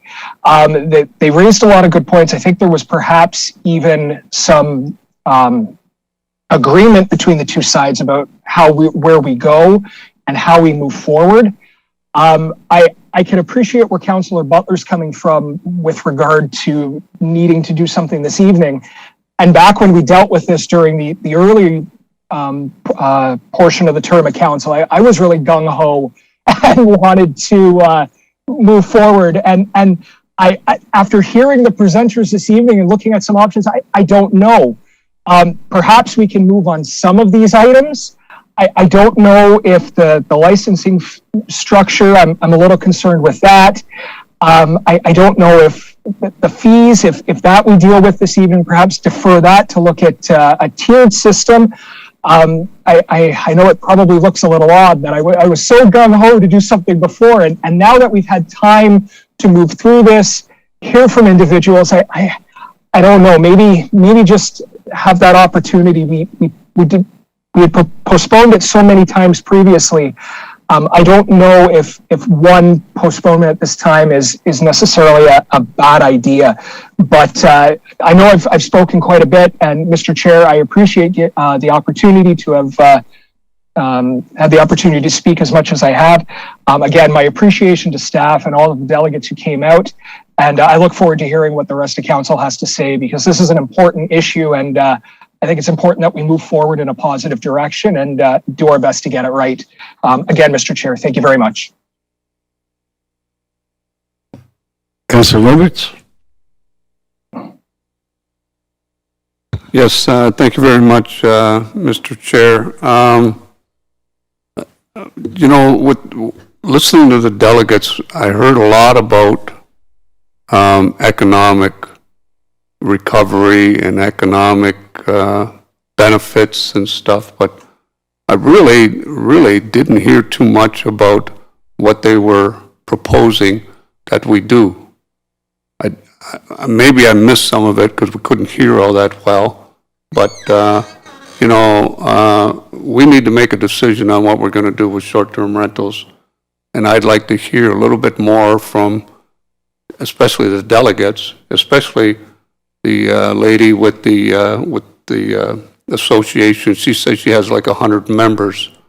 I'd like to hear more about what are they recommending that we do, right? But looking at the report, there's a couple things that caught my eye, and there's a couple of things that I heard from some of the residents, and one of them was the phone number that we call, and I think it's on the town's website that says if you're experiencing renters who are not following bylaws, please call the town of Fort Erie bylaw enforcement at extension 5216. So I had a resident call, and she called in the evening. It was 10:30, and after 6 rings, a recording came on and said, "You have reached the town of Fort Erie COVID-19 bylaw enforcement hotline." But she wanted to complain about a renter not. So I think one thing we need to do is we need to get so that if someone's calling about a problem with a renter, right, we need to give them an extension that deals just with this short-term rental complaints, so that we're not throwing them back and forth, because now, you know, the average guy, when they call in and they get this here, now what do I do? Well, I guess maybe they could have called the police. Some people, you know, they want to deal with the town first. So I think that's something that staff might want to take a look at. And as far as, like, when I looked at the license or the penalty fees and stuff, if someone rents out a short-term rental and the people that are renting are not abiding by the rules, or they're being unruly, or they're being nasty, or doing something wrong, isn't there some kind of provincial offense that they could be charged with? Like, why is it that we're charging the owner of the property for everything that their tenants do? Because they really don't have control over their tenants, you know?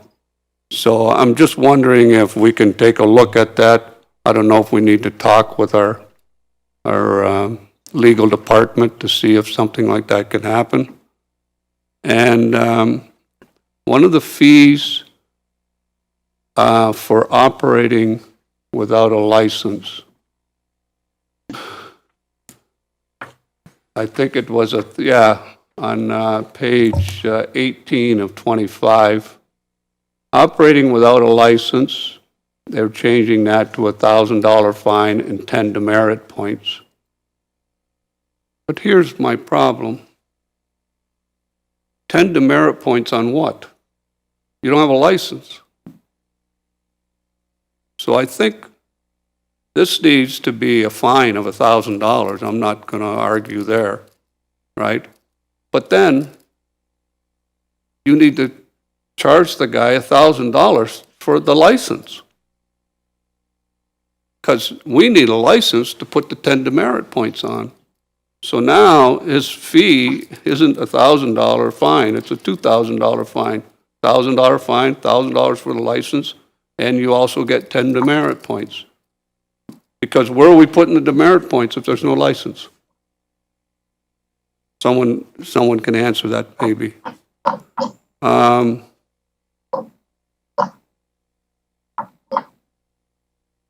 And the rental, the yearly fees, I don't know that I can agree to have it as a first come, first served basis.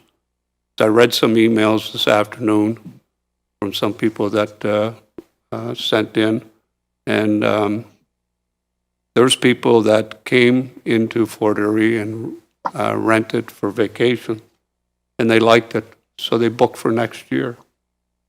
How does the guy know he's got a license for next year if it's a first come, first served basis? So I think that might be something that we can allow them to, once you're in, you're in. Another thing I thought that staff might consider too is limiting the amount of short-term licenses in the town of Fort Erie. And, you know, if you look at the report when it comes to the rental and the revenue, let's not forget the other part of the report where it talks about the housing stock in our town. Because if we're going to allow short-term rentals to overwhelm this town, this is going to have a compounding effect on our housing stock, rental, and ownership. So we need to look at, you know, is that going to work? And then just to get back to, I think her name was Amanda. Yeah, her presentation. She said that, and I'm assuming they did the survey, and I'm not going to dispute what she says, that the properties, most properties on average are renting for $120 a day. And then they talk about the economy and how much that gives us to the economy and moving forward. Well, that's true, but that's 4 months of the year. But there's 8 months of the year that house isn't contributing anything. Nobody's there. And I think that if you take a look at, like what the gentleman was saying that lives in the Mars development, they're there year round. They're here 12 months of the year.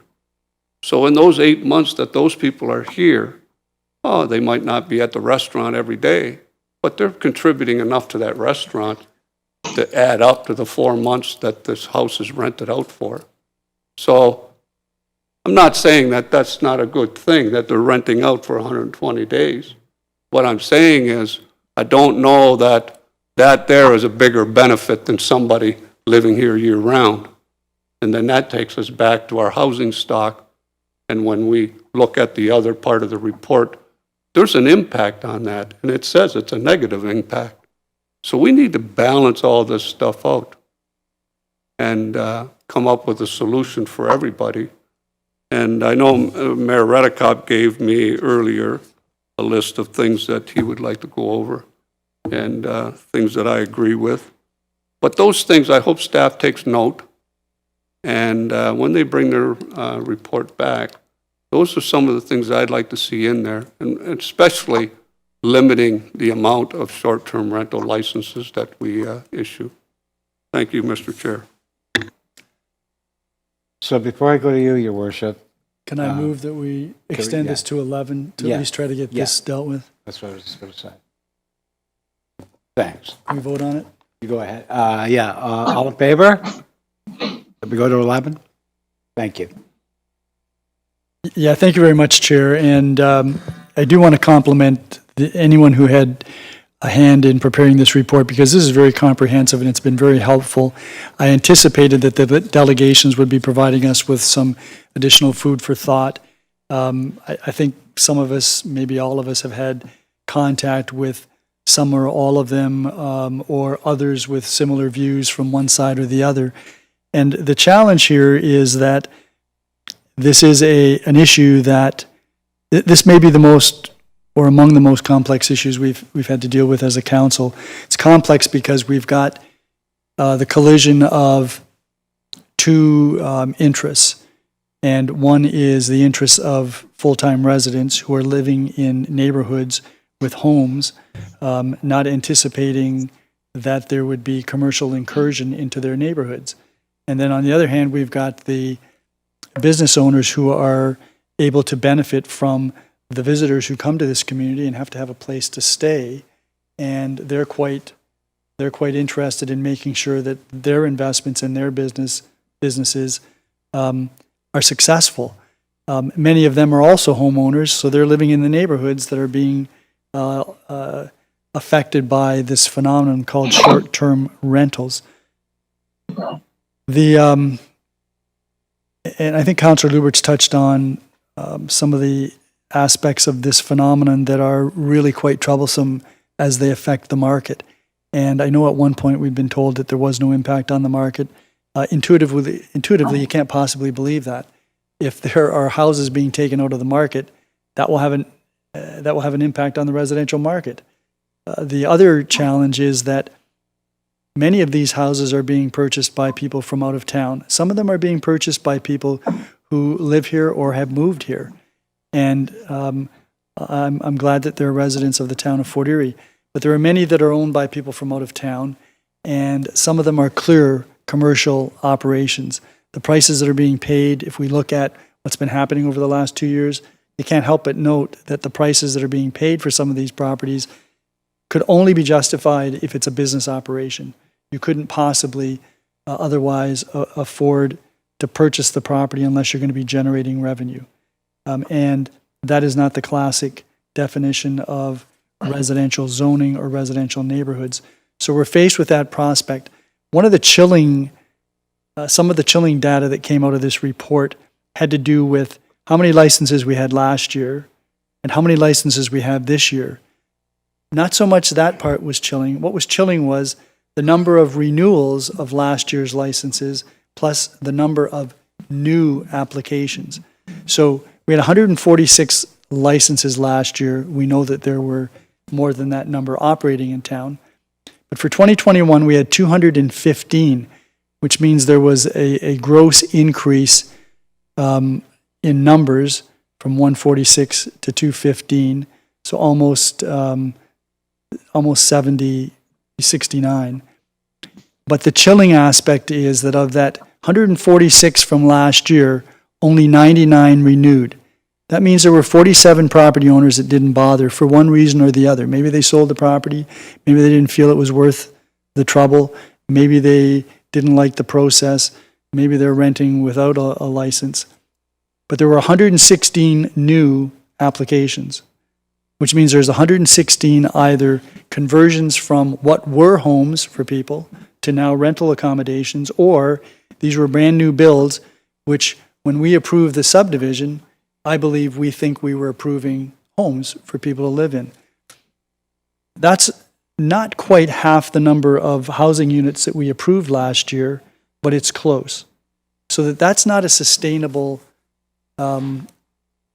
progression for us as a community if we're trying to address affordability by at least trying to tackle the supply aspect of it.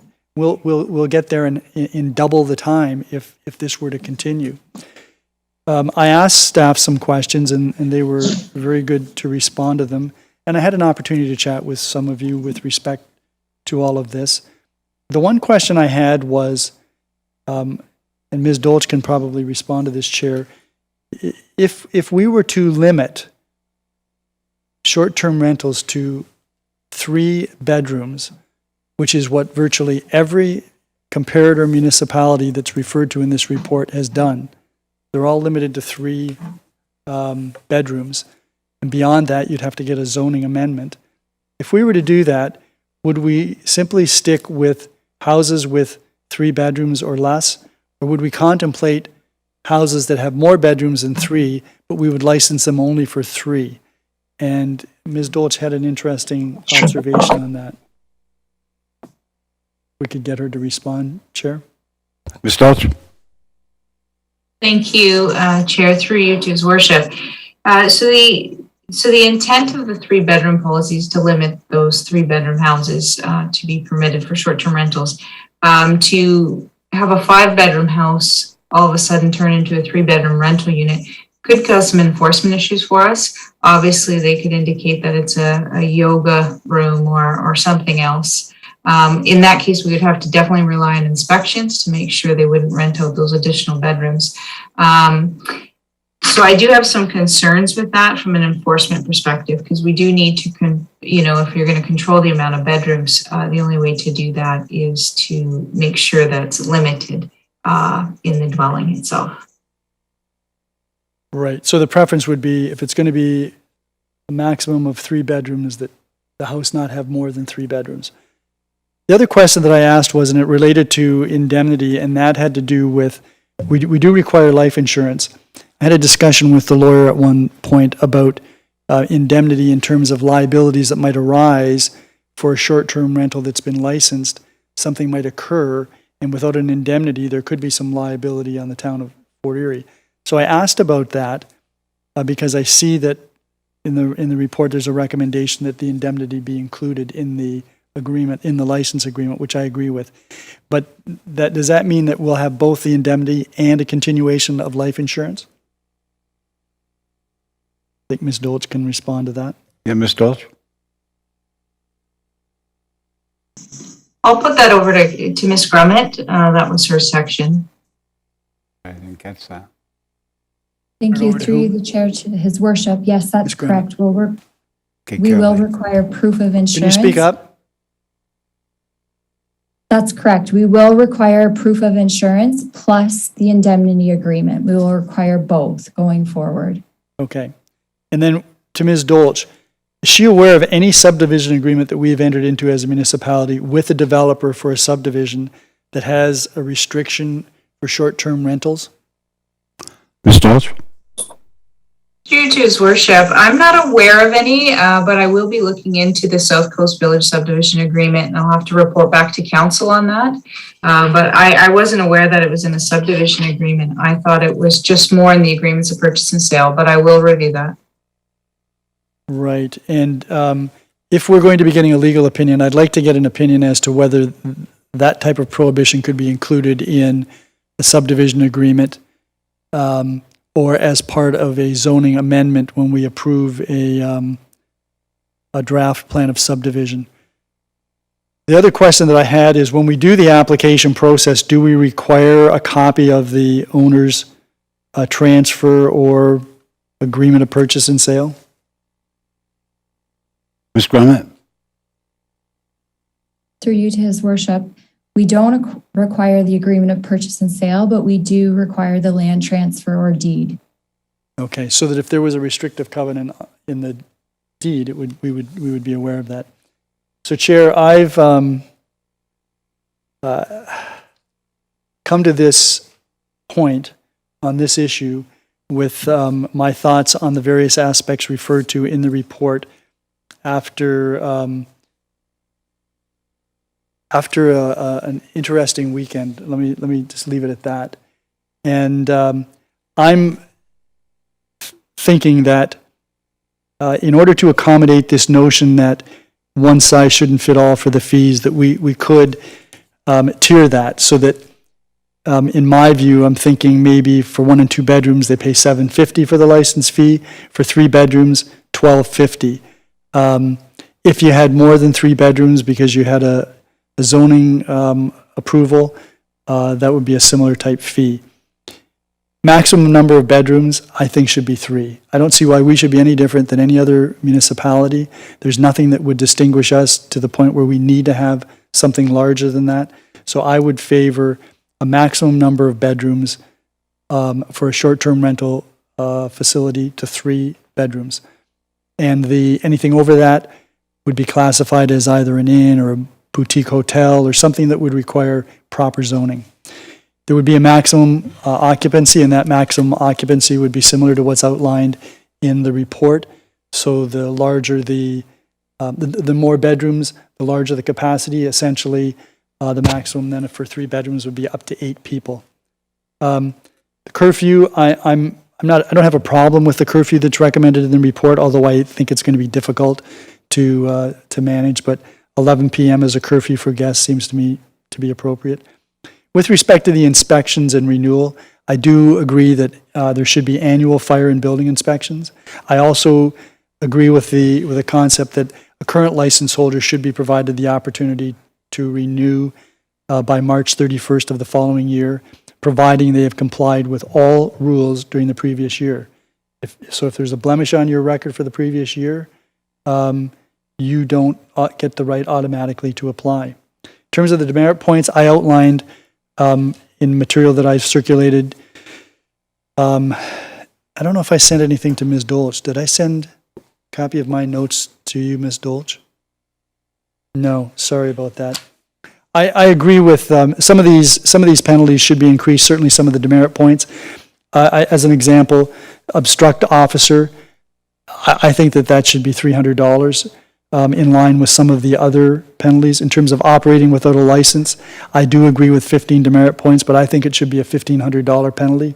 If you're gonna violate something that is so significant within our community in terms of housing, I think you should be paying a substantial penalty.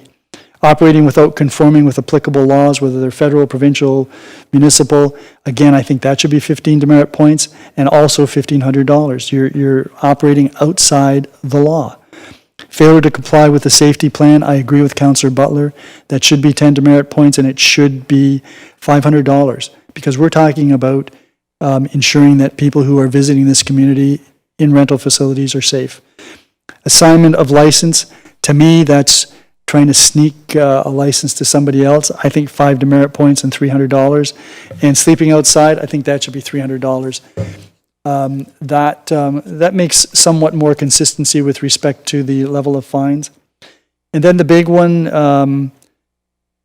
right now we have 215 licensed properties. We have, I believe, a dozen in the queue.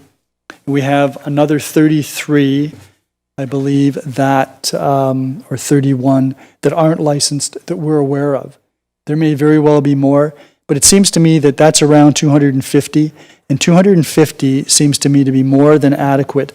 I don't know that I'd want to go lower than that right now. I definitely wouldn't want to go higher than that right now, and that's a number that could always be looked at, but I think we should impose a maximum limit. And if we get that many people applying for up to 3-bedroom facilities in an area that I hope is going to include some zoning restrictions, then we can always take a further look at the number. In terms of the administrative aspects of this report, I think we should ensure that the issuance of the license cannot contravene a subdivision agreement if we have that in any subdivision agreements in the future. That's something that the town hall staff can certainly check because we would be aware of it. Cannot contravene any agreement of purchase and sale, restrictive covenant, condominium, or association rule if the properties are within one of those areas.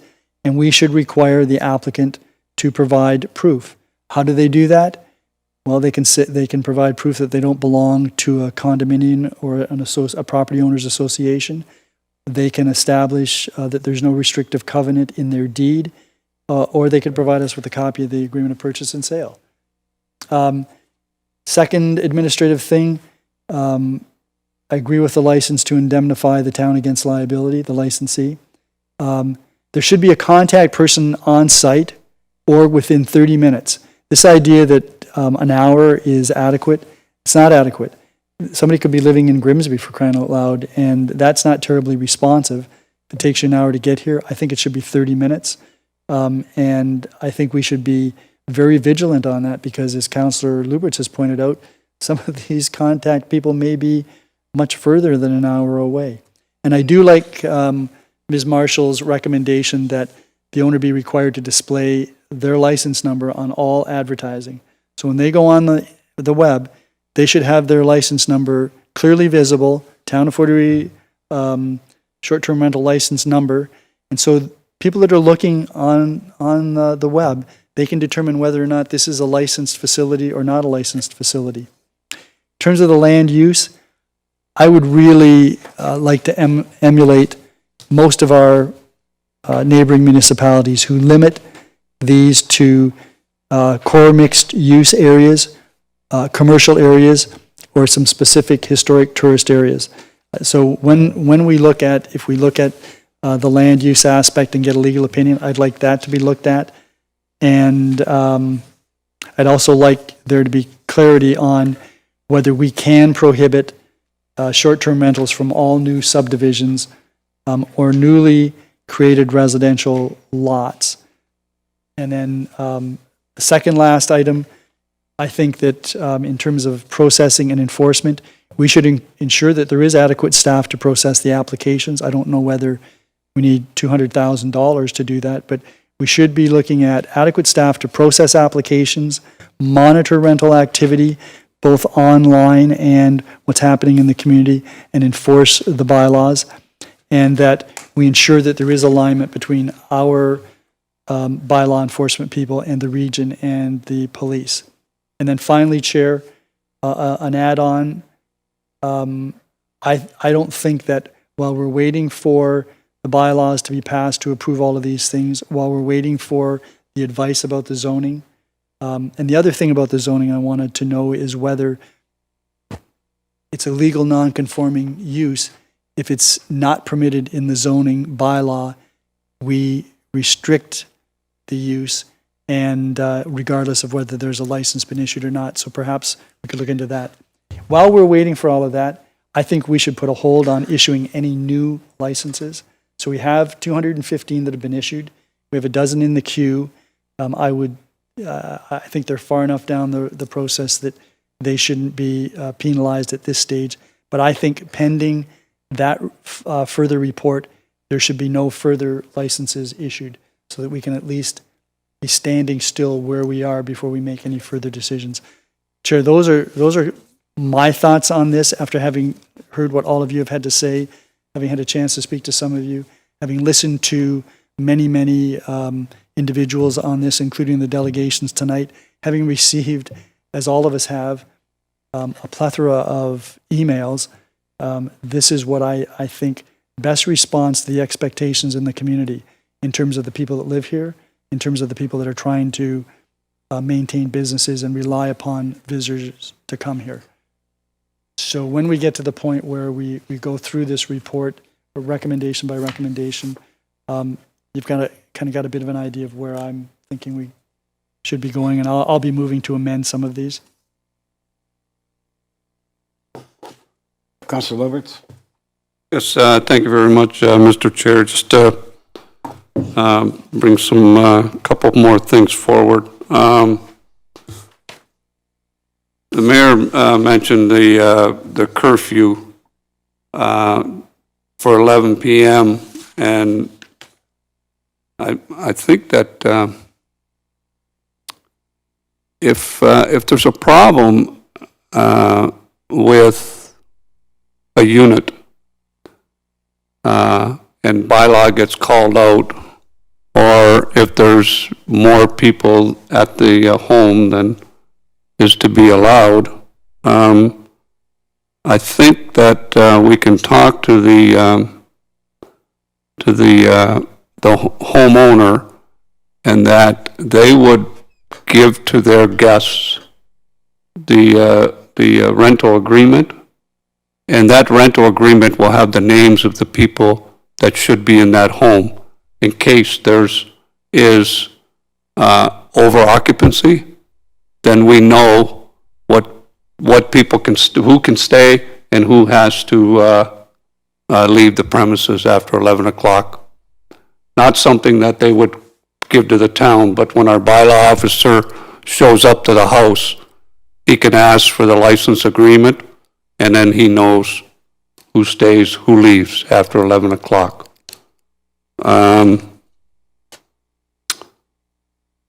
As far as enforcing, and Mayor Redekop mentioned the half-hour rule, that you have to have someone on site within a half an hour. Some of the complaints that I heard was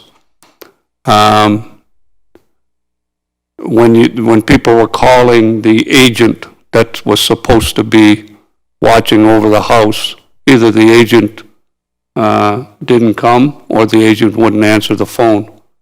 In that case, after a half an hour, I don't know if we can do this, so we would have to talk with legal department. But if we don't have someone on site within a half an hour, our bylaw officer becomes the agent, or can act as the agent and do what, ask people to leave the house and so on and so forth. So if the agent doesn't show up, we have some authority to enforce the rules, not only of our bylaw, but the rules within the rental agreement. And I think that, and I asked Amanda earlier, Miss Marshall, rather, about the good standing policy, and she said they're working on that. And I think if we're going to have a short-term rental bylaw, then I think we should work with short-term rental associations or the association that she represents. Then if we have something where our licensees are in good standing with the town of Fort Erie, we can also post that on our website, right? And then when people are looking to rent, they can see, wow, they're in good standing with the town of Fort Erie and they're in good standing with the association. So that would be a good place to rent. They're good landlords or whatever, you know. So I think if we looked at something like that, and as far as the new subdivisions and new lot creation, that we could restrict that they're not to be used as short-term rentals. Is it possible, and maybe Ms. Dolch would be able to answer this, is it possible that the homeowners of a subdivision can amend their subdivision agreement? It's not a possibility.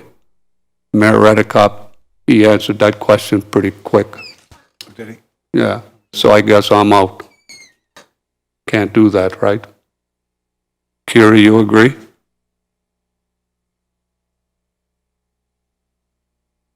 No, at that point, it would be very difficult to amend the subdivision agreement. It would Okay. take all parties, yeah. All right, okay. Well, somehow we'll have to manage that. But I think basically if we work with the associations and the homeowners, sounds like they all want to work together with us. And hopefully we can come up with a balance that everybody's happy with. Thank you, Mr. Chair. Councillor Zanko, did you have your hand up and I miss you? Okay. Councillor Butler? Thank you, Mr. Chair. I just had a couple of things that I wanted to say. First of all, I agree with everything that the mayor had said in his discussion. He did mention land use and core mixed use areas and having staff look at the historic and have it under review by the lawyer. So I'm just thinking if we're sending the zoning land use for review, I agree that maybe we should have some input from the homeowners association as well as the rental association as well. Because I think that they had some valuable points on each side that they might want to add to the review process. So that's the only thing that I'd like to add to the report. Okay. Councillor Noyes? Thank you, Councillor McDermott. Again, I agree with I think what most people are saying here.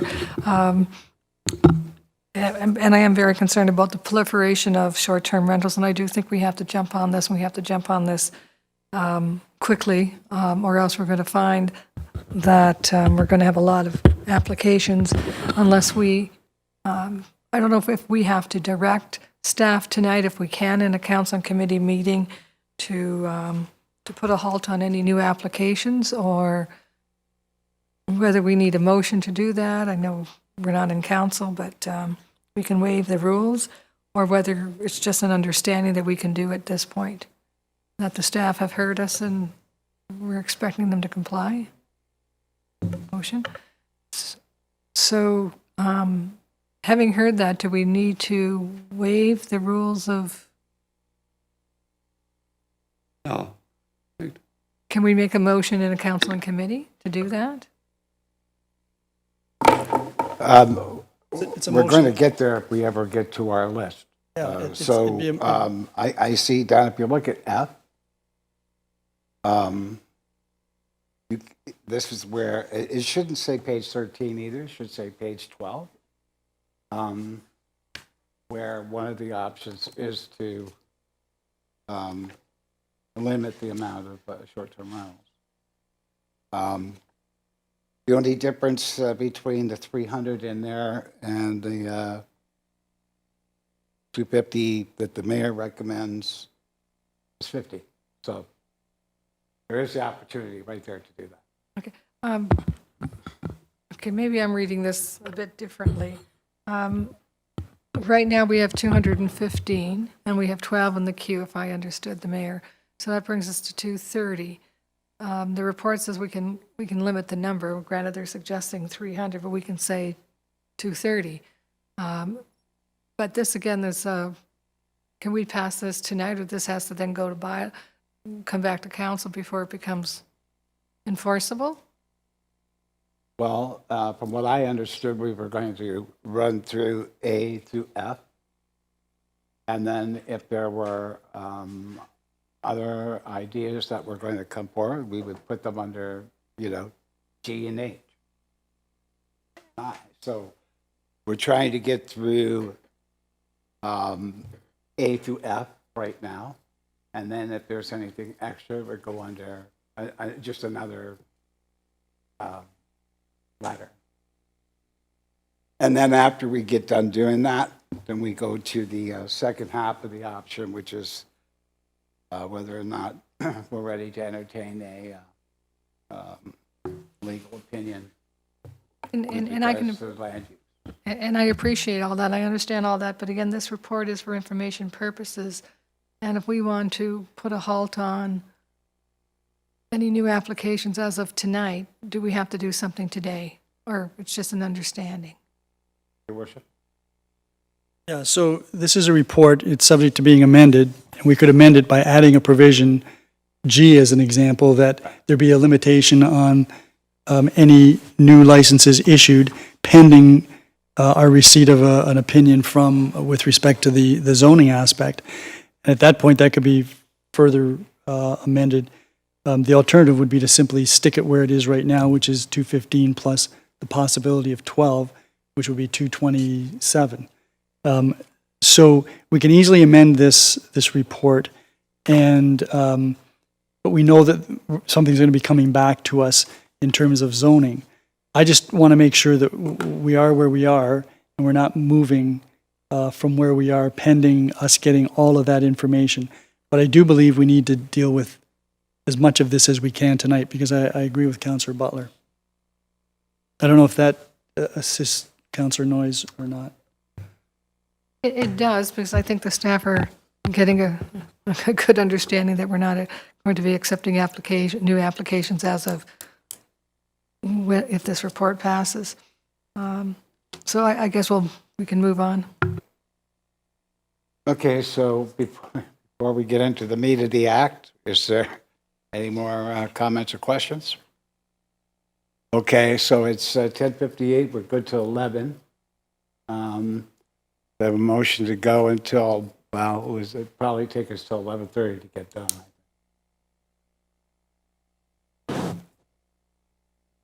So everybody good with that? All in favor? Thank you. Okay, let's start from A and work our way down. So the present, it's at 1,000. We've heard the mayor talk about the sliding scale for 750 for 1 to 2 bedrooms, or 3+ bedrooms at 1,250. Anybody else has any better ideas that they'd like to bring forward on that? I'd like to hear them. Councillor Dubanow. Yeah, thank you, Mr. Chair. I'm very wary about going above the $1,000 mark. I'm not sure if we have any other licensing. I was quickly looking to see where that would fit with anything else. I do like the idea of a sliding scale, though. It's just finding that revenue to balance it out.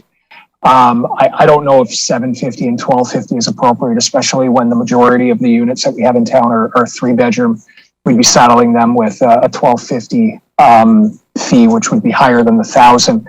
I'd almost rather them be a 1,000 flat fee rather than increase it for the majority. I'm kind of a little concerned where that's going, especially since we're talking about tourism and economic recovery post-COVID.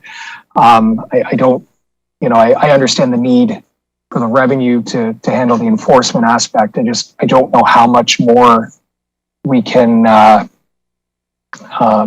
place on these individuals who have had an exceptionally difficult last 18 months. I was kind of doing some quick math, and to use the sliding scale very similar to what His Worship proposed, which is the 1 and 2 bedroom and then the 3 bedrooms separately. I kind of came around to, and again, this is assuming we only do up to 3 bedroom, and we can discuss the 4 bedroom plus later. But quickly doing the math on that, I mean, you could do $800 and $1,000. You end up with a $10,000 difference on the negative side versus a $10,000 plus on the on what His Worship is proposing. I'm just worried about going much higher than $1,000 for any fee, and I wouldn't want to have it at $1,250. That's my thought. I'm almost more, if this is how it goes, I'd rather just see a flat $1,000 fee myself rather than get it way higher than that. So that's my only concern. I love the idea of a sliding scale. I think the more ability to generate revenue, you should be paying more into the system. More people, more complaints. It makes sense from that perspective. I just don't know how far we can push that. And I mean, we're talking 3 bedroom houses here. That's a typical, my bedroom is my bedroom. It's a late night. My home is a 3 bedroom home, and I don't, it's not a big, lake house or anything like that. So I don't know where we go from there. That's my only thought to that. I'd rather bring the top level down, bring the bottom level up, to kind of meet in the middle rather than, pushing the top end too high. But failing that, I'd rather it be a flat $1,000 fee than to see the top end go that much higher than $1,000. That's just my thought, Mr. Chair. Thank you for the opportunity. Councillor Butler? Yes, thank you, Mr. Chair. Just very quickly, I'm okay either way with the tiered or the flat fee, but just keep in mind that these are commercial businesses who pay regular property taxes and not commercial property taxes. So they've already received a significant break, and it's an investment commodity. So just want to keep that in mind when you're making your decision. Thank you, Your Worship. Yeah, Chair, that's exactly correct. These are commercial enterprises operating in a residential area, so they're not paying the commercial taxes. If they had to pay commercial taxes, they'd be paying a lot more than what they're paying. It seems to me that if you're 1 or 2 bedroom, you can't generate as much revenue as a 3 bedroom. If you generated $100 a night for 120 nights, which is the average, that's $12,000. So I'm going to move that we amend to go to a 2-tier system, $750 for 1 and 2 bedrooms, $1,250 for 3 bedrooms or more. I only say or more because if we do limit this to 3 bedrooms, but there's a zoning application for something more than 3 bedrooms, there would have to be a fee, and I'm suggesting it be $1,250. So 1 to 2 bedrooms, $750, 3 bedrooms and up, $1,250 per year. Okay. Councillor Lubberts? Yes. Problem I have with that.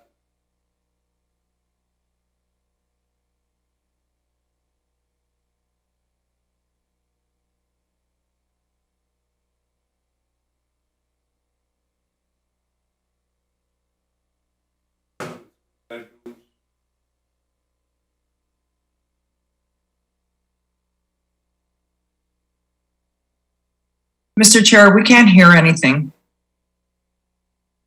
Your mic on? Oh, I'm sorry. You want me to repeat all that again, Madam Clerk? Yeah, okay. The problem with that is I know Mayor Redekop's going to bring forward more than, or a 3-bedroom limit. And so if we have $1,000 for 1, 2, and 3 bedroom units, then that would be fine. And then if it's more than 3 bedroom, now you're going to go into a higher fee, which maybe could go to the $1,250.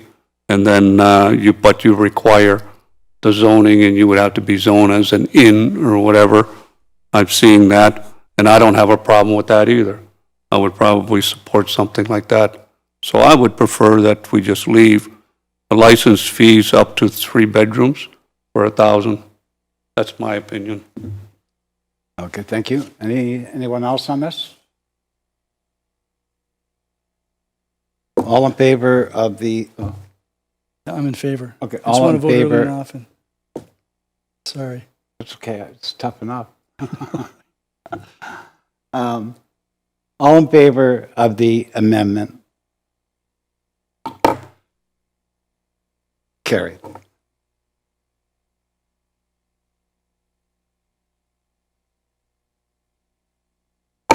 So we'll move on to B. The maximum occupants for short-term rental shall be as set out in Table 6 of page 11. Your Worship? Chair, can I move to amend B to include that the maximum number of bedrooms in a short-term rental facility be limited to 3, and the maximum occupant limits for short-term rentals shall be as set out in Table 6 on page 11 of the report. Any comments or questions? Councillor Lubberts? Yes, thank you, Mr. Chair. Can we just for the people that are listening and don't have the, think, how many people is that? So the table...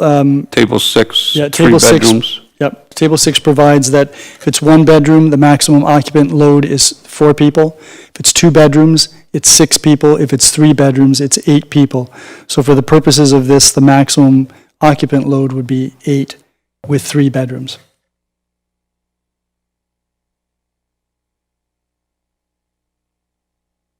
And would that, whether it's 3 bedrooms or more, if it's 4 bedrooms, 5 bedrooms, is still 8? The first part of the amendment is the maximum number of bedrooms be limited to 3. So that the only part of that table that would be applicable would be the part that deals with 1, 2, and 3 bedrooms. So that's all you could rent? Okay, all right. Any comments or questions? Councillor Dubanow. Thank you, Mr. Chair. I'm just wondering, I was thinking about this as the mayor was mentioning it. With regard to bedrooms, are we talking about the common real estate definition of a bedroom, which is, you know, above grade, or are we also talking about basement bedrooms as well? Because you get a lot of, you know, your raised bungalows and your back splits here in town that have 5 bedrooms. They have your typical 3 upstairs, but then they have like 2 finished down in the basement. I'm just trying to get clarification because we could be kind of getting into a different situation here where we're moving beyond what we would typically expect based on definitions. You know, those houses would be sold as a 3-bedroom house because they're above grade. So I'm just curious how that definition would work and what the mayor is kind of envisioning with that. Your Worship? Well, I'm envisaging that we would use the same process that we're using now. So people apply for a 2, 3, 4 bedroom license. There's an inspection done by the fire department and the building department. And if there's anything that appears amiss, then I would expect that would be part of the licensing process. So if you've got, in fact, as Ms. Dolch had mentioned before, what appears to be a 4 or 5 bedroom house and you're applying for a 3 bedroom license, you may not qualify for the license. You may have to get a rezoning. Councillor Dubanow? Through you, Mr. Chair, I'm just wondering if perhaps Ms. Dolch could clarify what they currently use. I mean, I understand where the mayor's coming from. I'm just curious if someone could perhaps, if it did get into that kind of situation, how it would work with basement bedrooms and you know, windows and other stuff like that, how that would come into play. Ms. Dolch? To the counselor, it would be a bedroom isn't necessarily defined in the licensing bylaw, but in zoning it's a sleeping accommodation. So it would be anywhere where people could sleep, and that's really how we define it. It may be something that should be defined in the licensing bylaw as well. Councillor Dubanow? I understand where Ms. Dolch is coming from, and I think I'm good with the answer. I think I can support the mayor's amendment. Thank you. Anyone else? Councillor Noyes? Thank you, Councillor McDermott. I think part of the issue here is that we have not yet decided whether we're going to have a maximum number of bedrooms, being 3. That hasn't really been put on the floor yet, because that would kind of solve a lot of the issues of how many bedrooms. And what Ms. Dolch was saying too is that, you could have a house that has 4 bedrooms, but one's not, or you could call it anything. You could call it a yoga room and say I'm only having 3. So, but if we put down that the maximum number of bedrooms for short-term rental is 3, then it doesn't matter what they call it. They can only have 3. They can only have 8 occupants. So I don't think it's so much the number of bedrooms that they have as opposed to the maximum being 3. So that's, I think we're kind of going in circles here on that one. And anything after that requires proper zoning. So if that's what we're going to do, then I think that probably should be the first step before we decide on the number of bedrooms. But having said that too, I think there should be some correlation between the website where they're advertising. In other words, if they're advertising they have 3 bedrooms, that's good. If they're advertising they have 4 bedrooms, that's good. But there should be some correlation between what they're putting on the license and what they're actually advertising. But again, I think where we should be starting is the maximum number of bedrooms should be 3. Anybody else? All in favor of the amendment? Carry. So, C, the time limit for guests visiting short-term rentals shall be 11 each day. All in favor? Go ahead. Yes, thank you very much, Mr. Chair. Again, should we have it in the rental agreement that we know who the principal renters are in case there's a problem with asking people to leave the premises?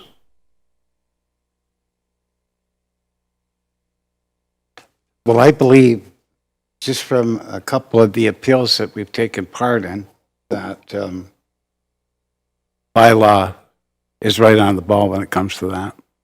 They know who's the principal renters? Yes, they do. Yeah, okay, all right. All right. So, Councillor Noyes? I'll make this really quick. The one concern, though, too, just with hearing Councillor Lubberts, is that we have to be careful. If the guests have been drinking or something, you can't kind of say, okay, get in your car and go home. You do have to be careful on that, and there has to be some responsibility, again, on the manager or whatever to be called in here. So we just have to be careful on how we're going to implement that. And I think bylaw do a good job looking at the situation to make sure that they're not telling somebody to go home when perhaps they shouldn't be driving. Anything further? All in favor? Carried. D, the annual fire and building inspection shall be carried out for each short-term rental application. Any comments or questions? All in favor? Carried. Okay, so penalties shall be increased as set out in Table 9 on page 18.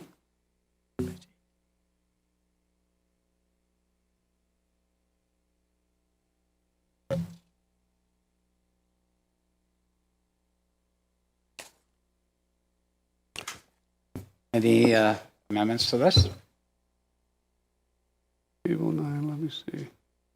Your worship. Sure, I'm wondering if we may all have different views on this. I wonder if we could defer this to this part of the report to the October the 18th meeting so that we can all provide our input to Ms. Dolch and then, or Ms. Grummett, and then they can maybe give us an idea of what's on our minds so that when we vote on it, we'll have an understanding of where we agree and where we maybe don't agree.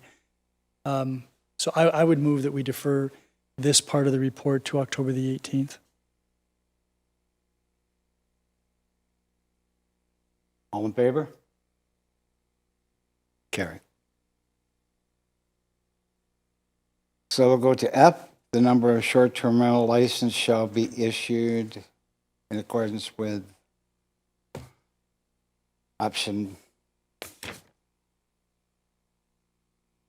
2. Your worship. So I'd like to amend F to provide that the number of short-term rental licenses issued shall be limited to 250 in any given year.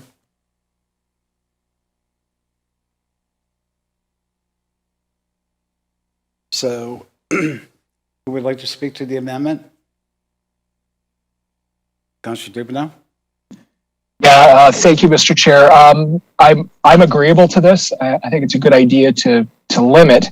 My only concern is, would we be offering any preference to existing licensees? I think Councillor Lubberts kind of brought up a good point that they might be renting for the following year. And I would hope that if we do limit this, that we give preference to existing licensees, of course, assuming that they're in good standing. And if any of them drop off, then we could do something different for any additional ones that we could absorb up to that 250 limit.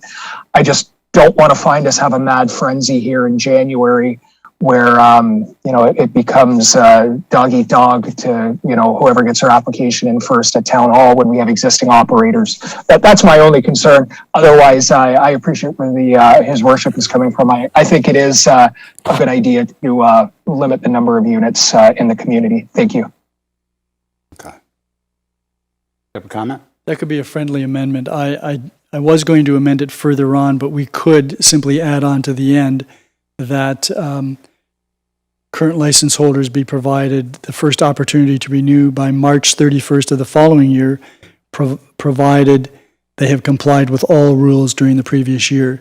So the amendment would read, the number of short-term rental licenses issued shall be limited to 250 in any given year, with current license holders being provided the first opportunity to renew a license by March 31st of the following year, provided they have complied with all rules during the previous year. I think that addresses Councillor Dubanow's point. With all that, Madam Clerk?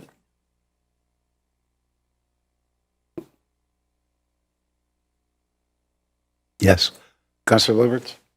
Yes, thank you very much, Mr. Chair. I think when you look at what we're looking at there with the renewal, we're going to give him first priority the following year. But I did read somewhere in here where the merit points carry over for a period of time. So you might have complied with all the rules, but you got demerit points. So that's why I was trying to get into earlier about being in good standing. So being in good standing could be a definition of you have no violations against you, you have no demerit points, and so on and so on. So I support what the mayor is doing, but I think there's something that we can look at and, define a little bit better when staff puts it all together so that we make sure that we're covering all the bases. I might. I think there's a simple answer. If you've got demerit points that have carried over to the previous year, from the year before that, but you've complied with everything, well, then you would qualify to get a new license in the coming year. But if you violated something during the previous year, you don't have a first opportunity to apply. You have to get in the queue if there is one. So I think it's covered. All right, yeah, well, we'll work through it, I guess, and then we'll see. If there's a problem, then we know we got to amend it.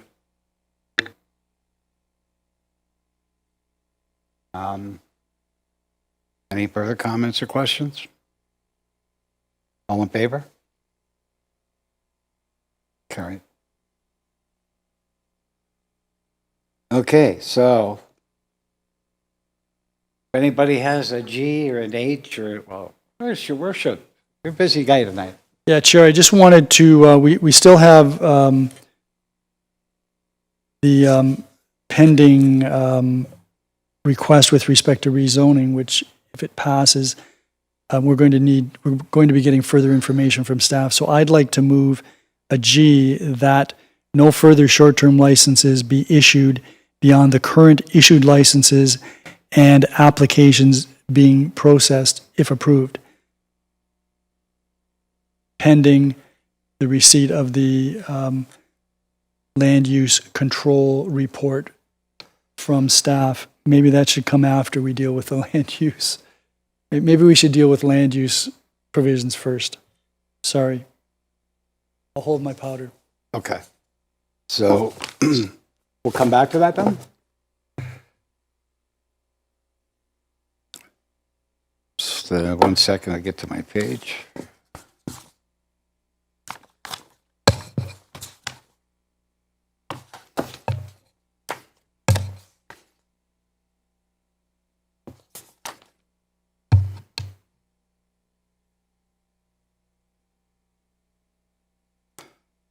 Okay, so we can either do A, obtain a legal opinion regarding initiating option number, I believe that was,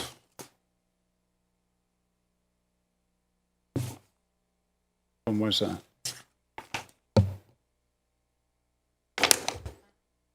Page 23.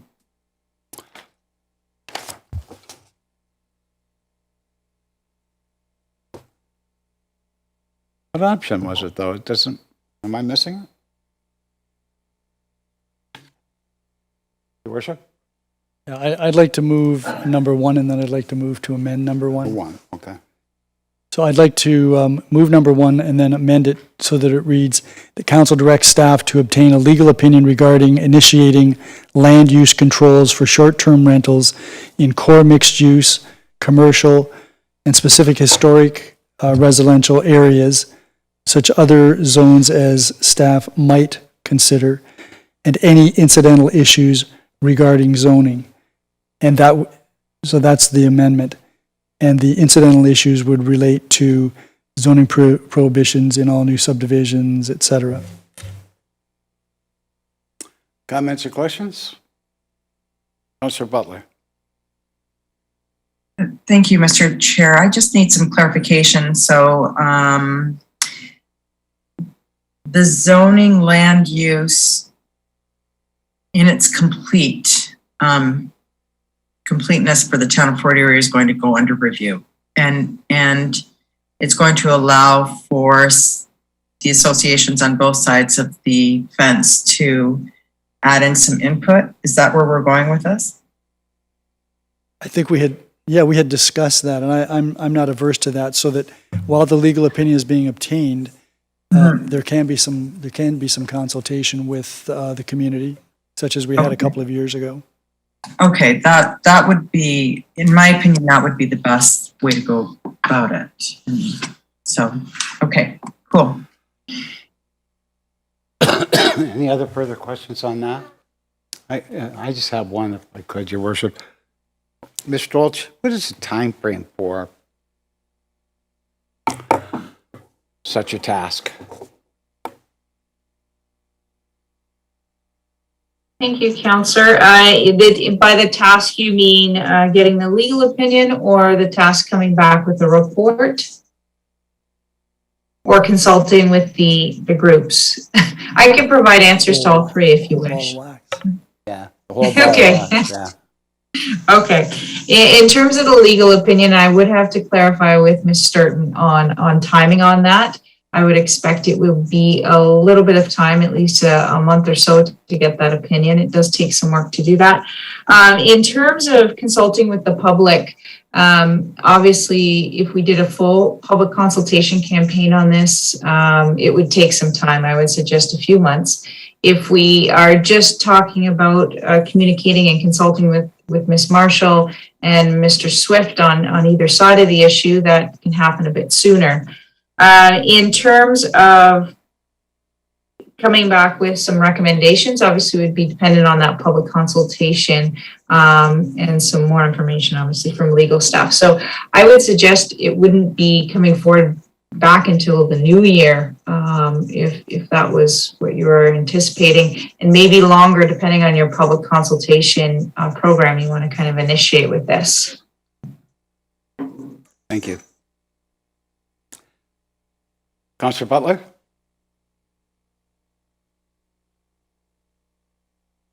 You're muted there. I'm so sorry. I was just saying that I was just hoping that it would be Miss Marshall and Mr. Swift representing their two entities, so that you'd have two opinions on each side of the coin. Your worship? Yeah, I wouldn't necessarily think we need to limit it to those two. We also had Mr. McPherson, who represents a group, and there was another group that was in there as well for the. Right. I agree. Okay. Any other further questions on this? Councillor Lubberts? Yes, thank you, Mr. Chair. I just need to make sure I'm up to speed on what the motion is, because I didn't hear anything about the historical areas that were used for short-term rentals being areas in Crystal Beach. I'm looking at what zones are there. And is that R2B zone cover all the historical areas of Crystal Beach that normally were rented out? Chair, I may have inadvertently left out the word residential when I said specific historic areas. I meant to say specific historic residential areas, which would include, I think, the area that you're referring to. Okay, because we need to make sure that we all understand. Did you want me to reread what I had?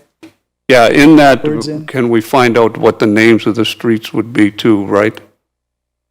Not tonight, but from staff, they'll give us an idea. These are the streets in Crystal Beach where short-term rentals will be issued license.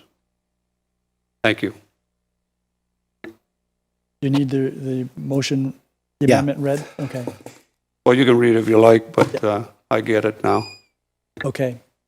Okay. Then I won't So read it any unless further anybody else comments wants on the it. mayor's motion? All in favor? Carried. We got another 2 minutes. How many more do you have? I just have the one, Chair, and that is that no further short-term rental licenses be issued beyond the current issued licenses and applications currently being processed, pending receipt of the further report from staff regarding land use controls. Okay. Comments? Comments? Anybody? All in favor? Carried. Does anybody else have anything they want to put forward before we put this baby to bed? So then we need approval for this fully amended report, Your Worship. Right. Already been moved, but Chair, I don't think we can deal with the very last one, which is council directs a bylaw be submitted to amend business licensing bylaw until we've dealt with the penalties and demerits. I think that's correct. So that would also have to be deferred, I think, to the 18th, that recommendation.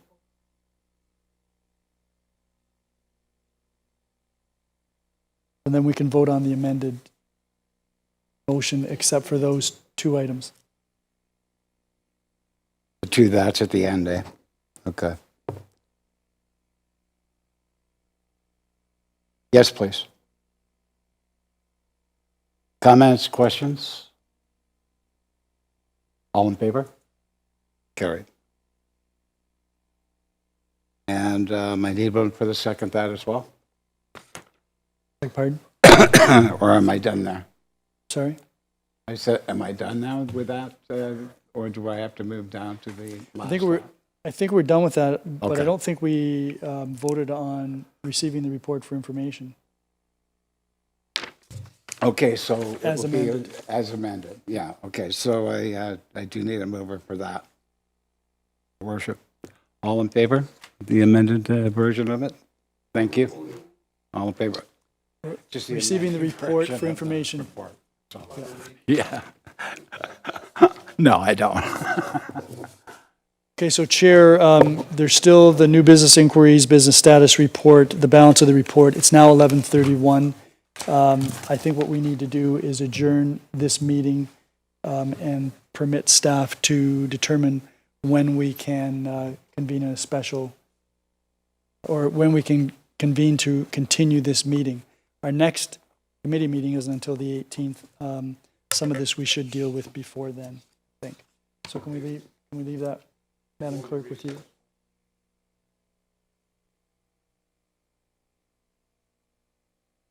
No, I'm just thinking about making arrangements to get back to this. So if it can't be next week, I don't know that any of this can wait until the, I don't know whether the rest can wait until the 18th. So I'll have some discussion with you and the CAO and we'll figure out where we go next. Okay? So we're now beyond the curfew that we've extended a number of times. So that's right, we're going to adjourn or recess the meeting to be reconvened at a time to be determined. You'll all be invited. Thank you. Yeah. Thank you. Yeah. Good night, all. Good night. Is that how it works?